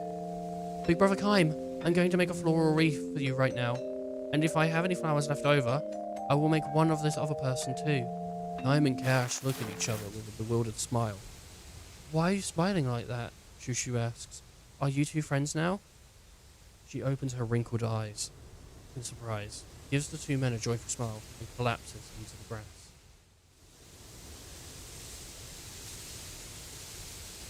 Cash starts to run for a doctor, but Kaim grabs his arm and holds him back, saying, You better stay with her. Ironically, Kaim, who can never truly know what it feels like to age, has been present for that very reason.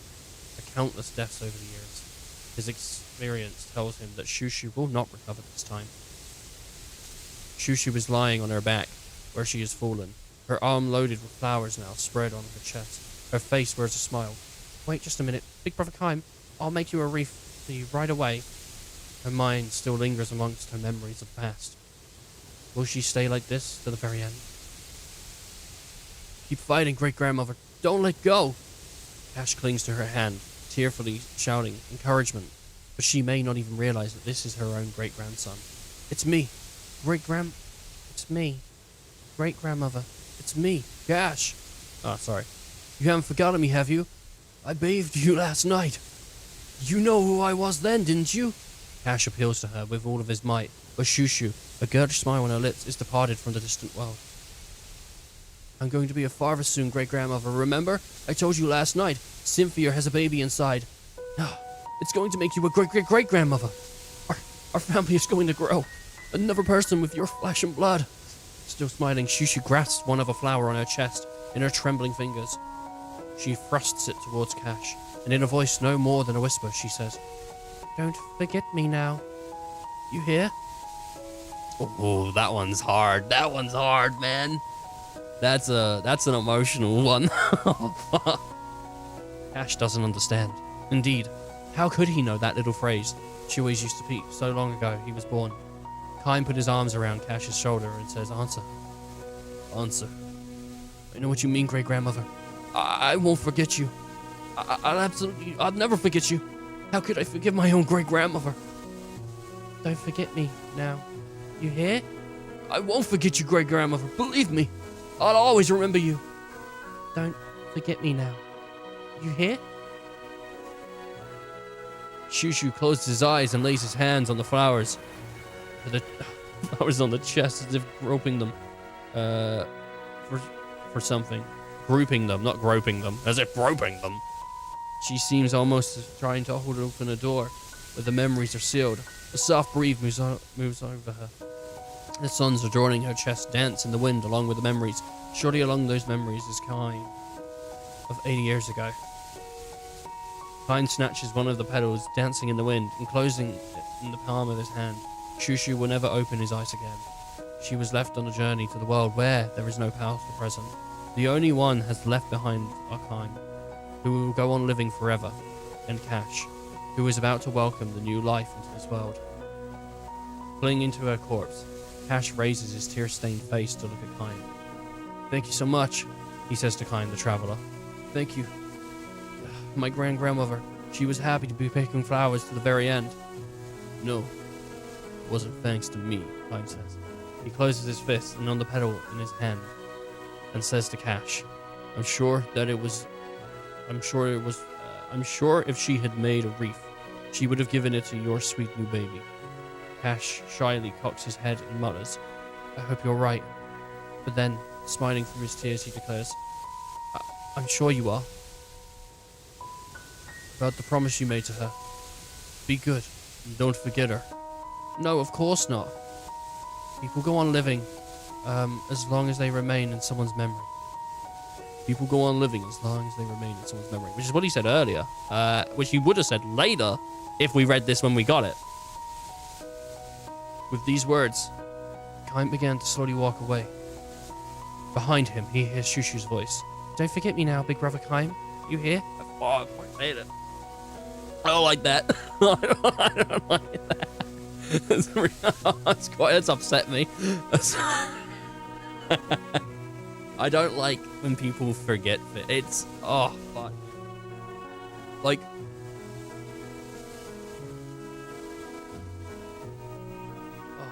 man. Ghosts disappearing in shows upsets me. People being forgotten upsets me. It's just like, I mean, it's a personal thing as well.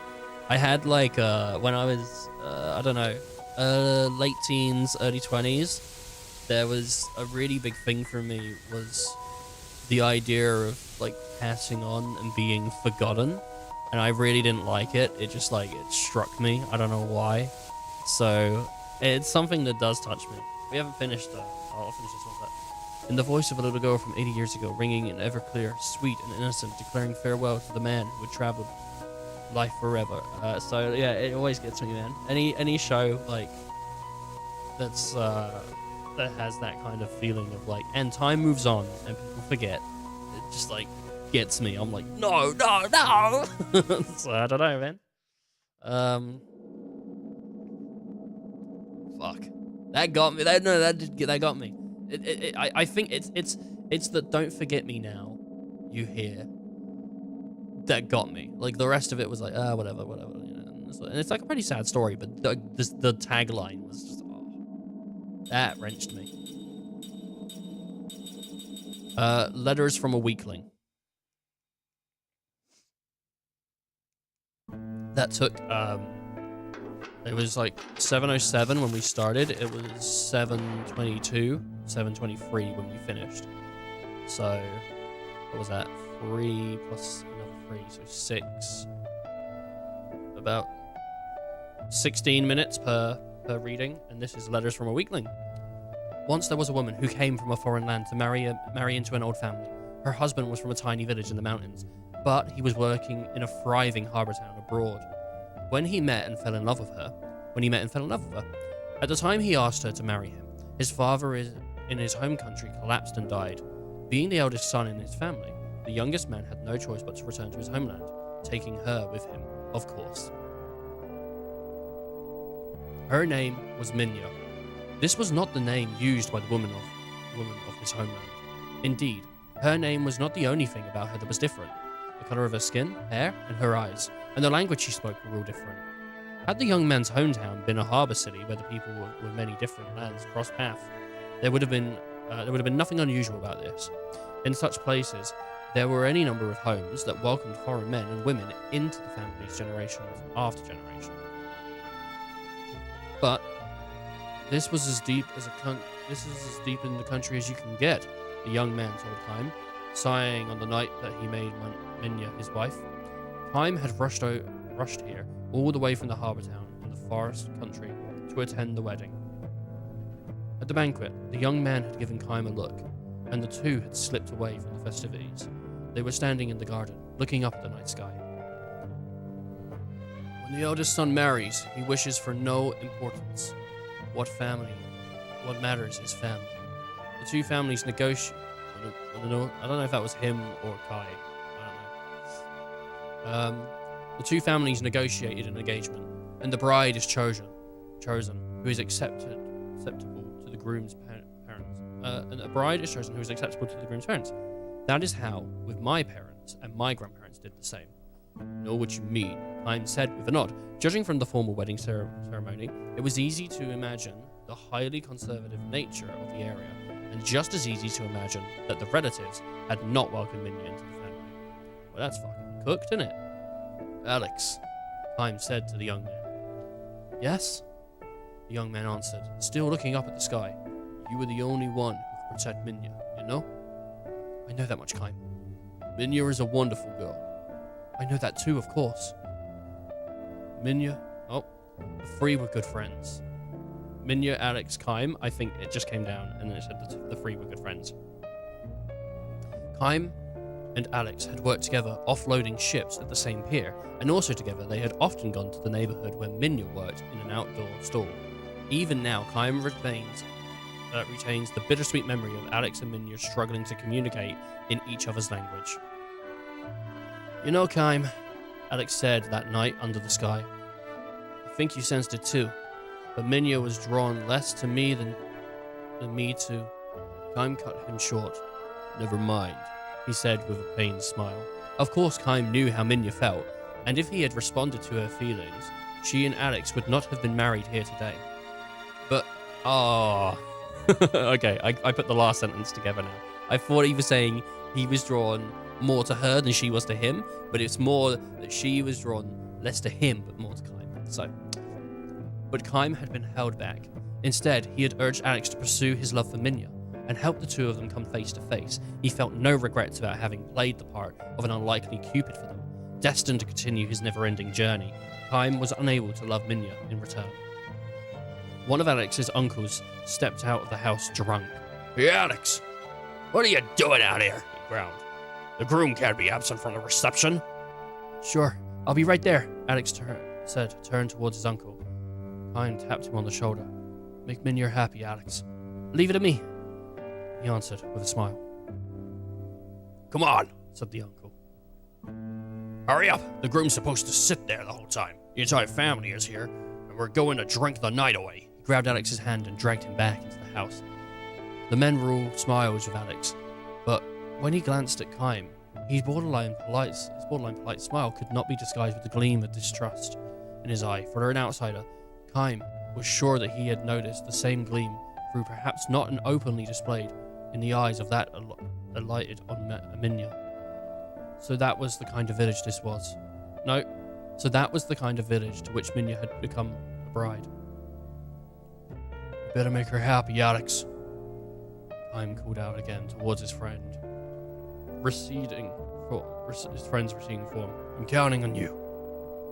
But now that the uncle had his arm around Alex's shoulder, he was noisily monopolizing his nephew's attention. Alex never heard those words from Kime. Words from a weakling. I don't like that this is called words from a weakling. It was 3 months later when Alex came to visit Kime at the work on the pier. I'm in town on a buying trip, so I thought I'd stop by and say hello, Alex announced. But judging by the fatigue evident on his friend's face, Kime had a pretty good idea of the real reason he's coming here. As casually as possible, Kime asked, how's Minya doing? With a feeble smile, Alex replied, after the wedding, things happened. Fuck. Minya had been accepted neither as a member of the family nor as a resident of the village. There were too many differences in daily customs and culture. Well, then Alex should have abandoned the village, I think. I mean, obviously, you want to get people to be more accepting, and that's the way that, you know, we want to do things in life is to try and show people when they are wrong that they're wrong. And in this case, it was just sort of some form of racism, so it's wrong. But if I was Alex, I think if that was really how that was going and there was no substance, or not substance, there was no evidence of change or willingness to change, I would leave and take my wife with me, or I would go and maybe move to where my, you know, because I understand like uprooting your life and all that sucks, but if you truly love someone and you want to be with them, and I mean, you got to trust that they're going to be enough for you, right? Minya had accepted new residents. There were too many differences in daily customs or in culture. But the one thing that made Minya too different from the tiny village was the brown colour of her skin. Yeah, just some awful racism. If only she could speak with people. Minya is trying her best to learn our language, but my mother and the other relatives make no attempt to learn hers. Not so much as a good morning or a thank you. They insist it's up to the daughter-in-law to do all the adapting. Still, Minya was working hard to draw closer to Alex's family, birthplace. She would be the first one out on the fields in the morning, work without a break until the sun went down, and do sewing up until late at night. She would try to talk to people in the local dialect that Alex had taught her, using gestures and body language, and she would apologize profusely with abject smiles whenever she failed to understand what they were saying. Pine could easily imagine Minya going through all these exertions, which made Alex's report all the more painful to hear. You should come visit us now and then, Kaim. Minya would love to see you too. Kaim responded vaguely with a silent nod. When Alex added, I want you to come and cheer her up, he said nothing in reply. What's wrong, Kaim? Are you angry? Not going to visit. Why not? You promised me you'd make her happy, remember? We agreed that you were the one that would do that. But still, sorry. I haven't got the time for this. I have to get this ship loaded before it sets sail at sunset.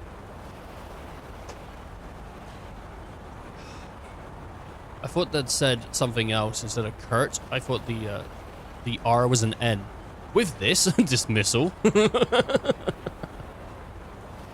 With this curt dismissal, Kaim turned around and continued working. Alex stared at him from behind, looking frustrated and confused. Kaim could feel his friend's gaze on his back. Because he could feel it, he kept working without another backwards glance. Eventually, Alex gave up and left. Neither man spoke words of farewell. A year after the wedding, Minya gave birth to a son. The boy had brown skin like his mother. He had just started crawling when Alex visited Kaim again. There was talks of divorce, Alex said. There's nothing wrong with our relationship. Minya and I love each other. That's all for certain. But my mother and relatives say that there is no way they can accept a brown-skinned child as the family's heir. His existence supposedly harms the marriage prospects of the younger brother and sister too. So they want us to send the baby to Minya's family. It's gone that far. Fucking gross, dude. What the hell, man? It's one of the reasons I really enjoyed Final Fantasy XVI's story, because Clive is such a stand-up guy who, I mean, because it's basically a story about racism, right? But Clive is so stand-up about it, he doesn't stand up for it, you know? He's like, fuck this racism bullshit. I think that's probably the reason I liked Clive so much as a character, just because of how he morally stood. It was just like, yeah, of course, you know?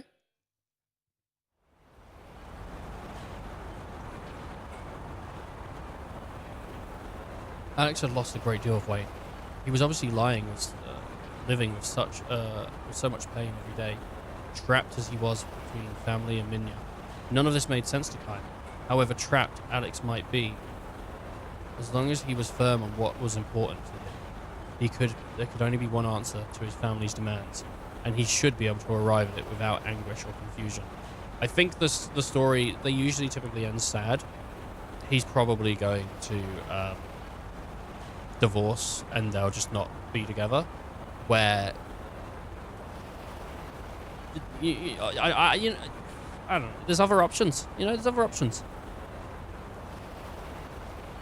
I know how strong you are, Alex sighed, speaking to Kaim's back as Kaim went on hoisting huge, spine-snapping crates in silence. The longshoremen here were all well paid for handling crates on their own. Loads that it would take 3 ordinary men to lift. Their daily wages were calculated by the number of loads each man lifted, so asking for help would result in a pay cut. For this reason, Kaim and the others never complained or asked for help. They would lift even the heaviest loads by themselves. Alex had been like that too. If someone nearby asked him, "Are you going to be okay with that?" he would by all the more determined to do it on his own. Fine. He would smile, and gritting his teeth, he would lift the giant load.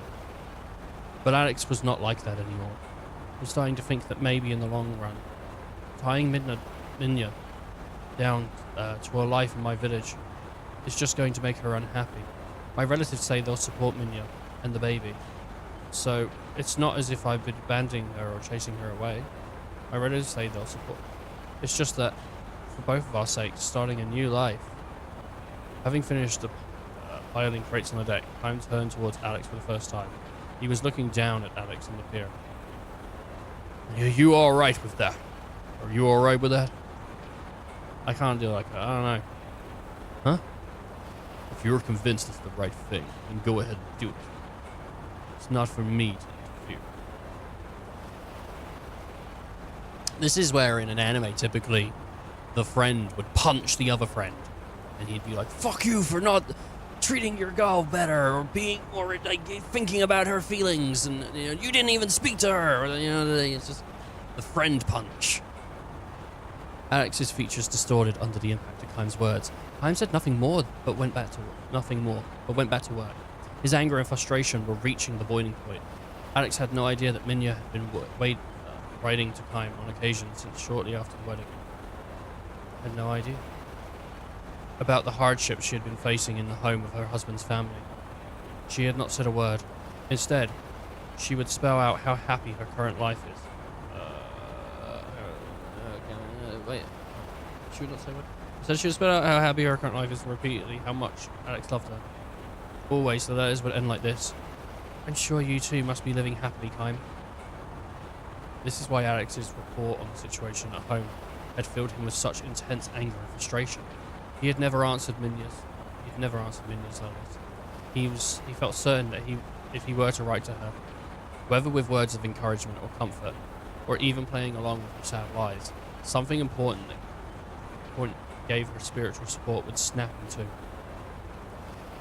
Come see the baby, Chaim. Come see the baby, Chaim, Alex pleaded. Minya would be thrilled if you did that. Instead of responding to Alex, Chaim called out to him from the front of the deck. See that crate over there? Can you lift it? The crate near Alex was the same size and weight as the one Chaim just loaded onto the ship. In the old days, Alex would not have hesitated to carry it up on the ship. Every muscle in his body shuddered. Now, however, Alex gave Chaim one timid glance and smiling to hide his embarrassment, and said only, "Not me." Chaim said nothing more. He felt strongly that their long friendship had come to an end. Though in fact, Chaim, whose life would go on through all eternity, it had been nothing more than a momentary acquaintance. Chaim had been on his endless journey ever since. Now and then he thinks back to those bygone days. Both Alex and Minya, long ago, came to dwell among the distant memories, the kind of memories that relive in a deep sense of bitterness. And they are there to this day.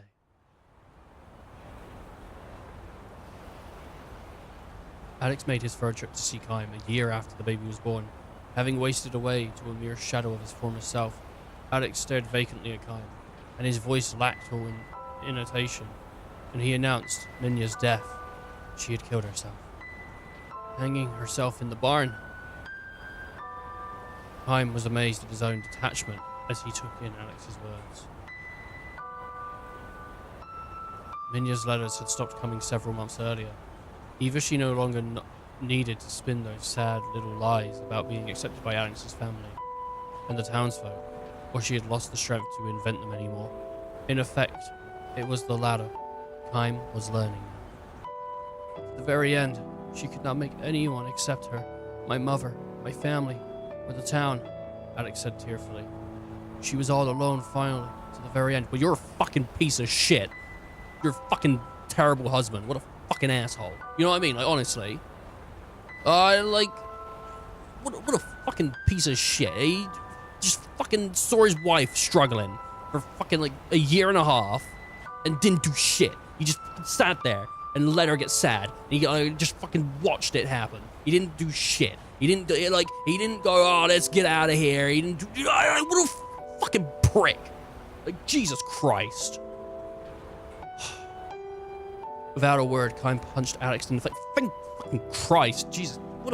Alex is a piece of shit. Alex seemed to know and accept the fate that the punch would be coming. He did nothing to resist or defend himself. The first hit came full on and sent him sprawling in the road. Why? Chaim demanded to know. Why did you say she was all alone? When Alex righted himself, he smashed him in the face again. Alex began coughing violently and uncontrollably. He went and spat up a glob of blood. A broken back tooth came out with it. Chaim knew well enough that Alex had been suffering too, that he had been engaged in a desperate struggle to do something about the trap between family and wife. Otherwise, he would never have wasted away so drastically from the brawly young man he used to be. As well as he knew this, however, Chaim could not forgive him. He had promised. He had given his word that he would make Minya happy, and that he would protect her. Chaim could never forgive Alex for failing to make good on his oath. Wiping the blood from his mouth with the back of his hand, Alex dragged himself to his feet. I know how strong you are. I know how strong you are, he said to Chaim as he had once before. But this time his words took on a far sadder tone. But let me tell you this, Chaim. My mother and my relatives and the others, their ways of looking at things is not completely crazy. To live in peace and quiet in the country, you have to follow the country's special rules. It just so happens that one of those rules was not to accept a bride like Minya. I was born and raised in that village, and I know the village's code. I know it all too well, which is why I had been in such a pain in all these months. I'm a weakling, I suppose, in your eyes. I'm probably so weak that you want to spit on me. So laugh at me, hit me, despise me, if you want to. Come on, hit me again. Alex thrust his face at Chaim for more punishment, and Chaim threw another punch. The one landed squarely on his nose, and he may have broke it. Alex crumpled to his knees. The blood that gushed from his nose was blacker than the blood that came from his mouth. Alex looked up at Chaim with a smile of self-derision. Minya should have been with you. That's what I think. If she had married you, and not some weakling like me, she'd still be alive. With a wordless, strangled cry of rage, Chaim lunged at Alex, grabbing him on the collar and hoisted him to his feet.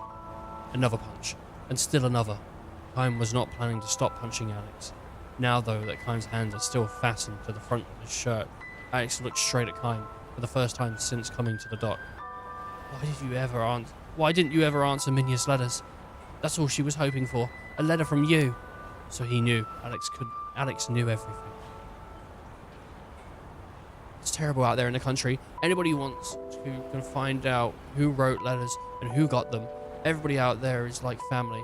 Everybody but Minya is like that. That is, if Alex had wanted to, he could have quickly quashed Minya's letters easily. Then not one of her sad little lies would have would have reached Chaim. But instead, Alex had to read the letters, reseal the envelopes, and send them to Chaim, one after another. He had internalized Minya's sad little lies and started looking at Chaim's answers, looking for Chaim's answers even before she did. Chaim stopped his fist in midair and asked, How could I possibly have answered her? Why not? Alex retorted. You know how she was trapped. You know how trapped she was feeling. You must have known how much encouragement one word from you would have given her. But you were Minya's husband. Yes, that's true. But you were always the one deepest in her heart. I knew that, and because I knew it, there was only one thing to do. No, I couldn't do that. No, it couldn't be. Astounded, Chaim lowered his face as Alex said to him, I wrote to her. I pretended I was you. I wrote her letter after letter. Be strong, I told her. Keep your spirits up. I dislike him even more now. I dislike him more now. I think Chaim not writing is kind of a dick move, but I do get it. I do understand it. Especially because Chaim's an eternal being, right? You know, it would just be more... It's more pain he didn't really want to put up with, I think, rather than sparing her. But, at the same time, like... I think Alex just took so many wrong turns here. And his, like, cop-out of, oh, Chaim, you should have done this. Chaim, you should have done that. No. You should have done it. You know, like, you should have done something. I just think it's fucking awful. And his, like, oh, you don't understand. The village isn't all bad, and that's the way that they are. Well, the village is wrong. The village is wrong. You know, something can be good and have bad parts to it. Or something could be bad and have good parts to it. Not everything is good, bad. Something is good with a bit of bad. You know? And it's just like fucking ridiculous. I'll come see you soon. You're too strong, Kai. I told her to keep her spirits up. I'll come see you soon. You're too strong, Kai. So you can't understand the feelings of weak people. But I don't have that problem. I'm weak. I understand how a weakling like Minya felt. Alex cried, the blood streaming from his nose and mouth. There is one last thing I don't know though, Kaim. I don't know whether Minya actually believed in the letters I wrote were from you, or whether she knew that knew what I was doing and pretended to believe. I wonder, was life in my village so painful for her that she couldn't go on living without pretending to believe? I made no attempt to answer Alex's question. Slowly, he let the strength go from his clenched fist and released his grip on Alex's shirt. Alex drew a step back from him and took another step, putting distance between them before the final revelation. There was one letter, just one, that I didn't send to you. That was 3 months ago. It was the first letter in which Minya begged for you to help. She wanted to run away and asked if you would come save her as soon as possible to rescue her and the baby. That was the letter Alex threw away. Posing as kind, he wrote a 2-worded answer. Be strong. The day after she read the letter from Alex, Minya hanged herself in the barn. Kaim stood rooted to the spot, crestfallen, that left him momentarily defenseless. Alex shot his fist at Kaim's solar plexus, though his feeble blow could hardly be called a punch. I don't agree with Alex here. Honestly, as I said, I don't think Kaim's like completely innocent. I do understand where he's coming from, but I don't think Alex has even a fucking single speck of justification to punch Kaim.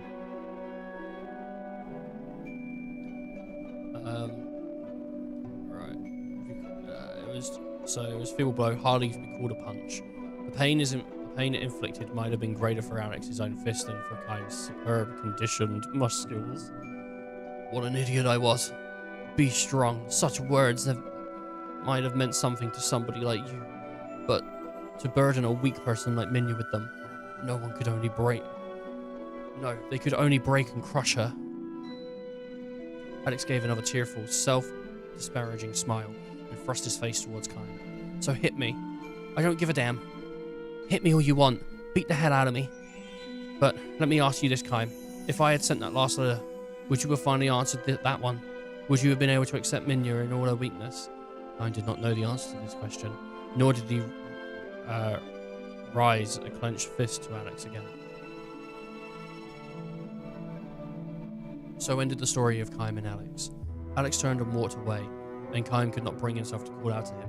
He simply stood there, drained of all emotion, and watched him go. Alex did, however, turn to face Kaim again, when he did put enough distance between them, so that Kaim could barely make out his voice. I can tell you this much, Kaim, he shouted. I'm going to raise that boy of mine. I'll make him into a man of the village. I may have been too weak to be a husband, but as a father, I'll do better. I'll make him happy. Kaim returned his words with a sudden, silent nod. Alex allowed the hint of a smile to show on his badly swollen face. He then turned on his heel once more and strode away. Kaim never saw Alex again. Every now and then, Kaim remembered Alex and Minya as he proceeded on his endless long journey. When he thinks back on what he himself was like in those days, wanting only to be strong in all things, the memory is a bitter one. If only he had been the person he is today. The present-day Kaim would not have rejected such human weakness. Now he can accept the fate, sometimes with a pained smile, sometimes with a genuine heartbreak. That everyone is weak. If only he could begin his journey again, Minya might not have had to die. But this is no more than a hopeless dream. He meets them only once, and they are gone forever. The mortals, the humans, the ones without eternal life. This is what makes them all the more dear to him. this is what makes his breast burn for them. They keep talking about his breasts, dude. Every story. Climb's breast. Aware now that he has failed to love human weakness throughout his battles and his wanderings, Climb turns his step towards Alex's old village. Alex himself, of course, has long since died, but Alex's descendants, he can tell at a glance, they all have brown skin. Brown-skinned youth are the ones in charge of the village festivals. Brown-skinned old women teach girls how to weave floral decorations. Brown-skinned brown-skinned children and those who are not brown play together in all innocence, free of care. Perhaps this can comprise a tiny epilogue to the story of Alex, Kime, and Minya. I think it's Minya. The graves of Alex and Minya lie side by side atop a low, wide-swept hill. Kime picks a flower from the field and offers to them at the doomed couple's graves before returning to the road. What is human strength after all? Kime still does not know the answer to this question, and this is why, again, his journey must go on. Alex, like, did a better job, I guess, with raising the kid, but he should have worked harder, man. And he read the letters. I just find it really annoying. Because if I had a wife that people around me didn't accept, I'd fuck off the people around me. You know? I'd be like, well, fuck you guys then. You know, like, honestly? It depends, like, why they didn't accept her, though. If they didn't accept her because she was, like, doing shit that was actually bad, and I needed to be convinced of that because I couldn't see it, because I was, like, too much in love, that's understandable. But if they're like, we don't like her because she wears her hair in a weird way, well, fuck you then. You know? I think that marks all of these as read. I don't think you get anything for reading them, I'm not sure, but just in case. But it's also, it's story context, and it's really good writing, so it's worth looking at. And with that, it is also the end of today's stream. So I do want to thank everyone for watching. That was an hour of reading, apparently, about that. So yeah, thank you all for watching. I don't know, tomorrow might not be Lost Odyssey, it might be something else. Just because it'll be a shorter stream because it's Friday and I work Fridays. But yeah, do take care, stay safe. Until next time.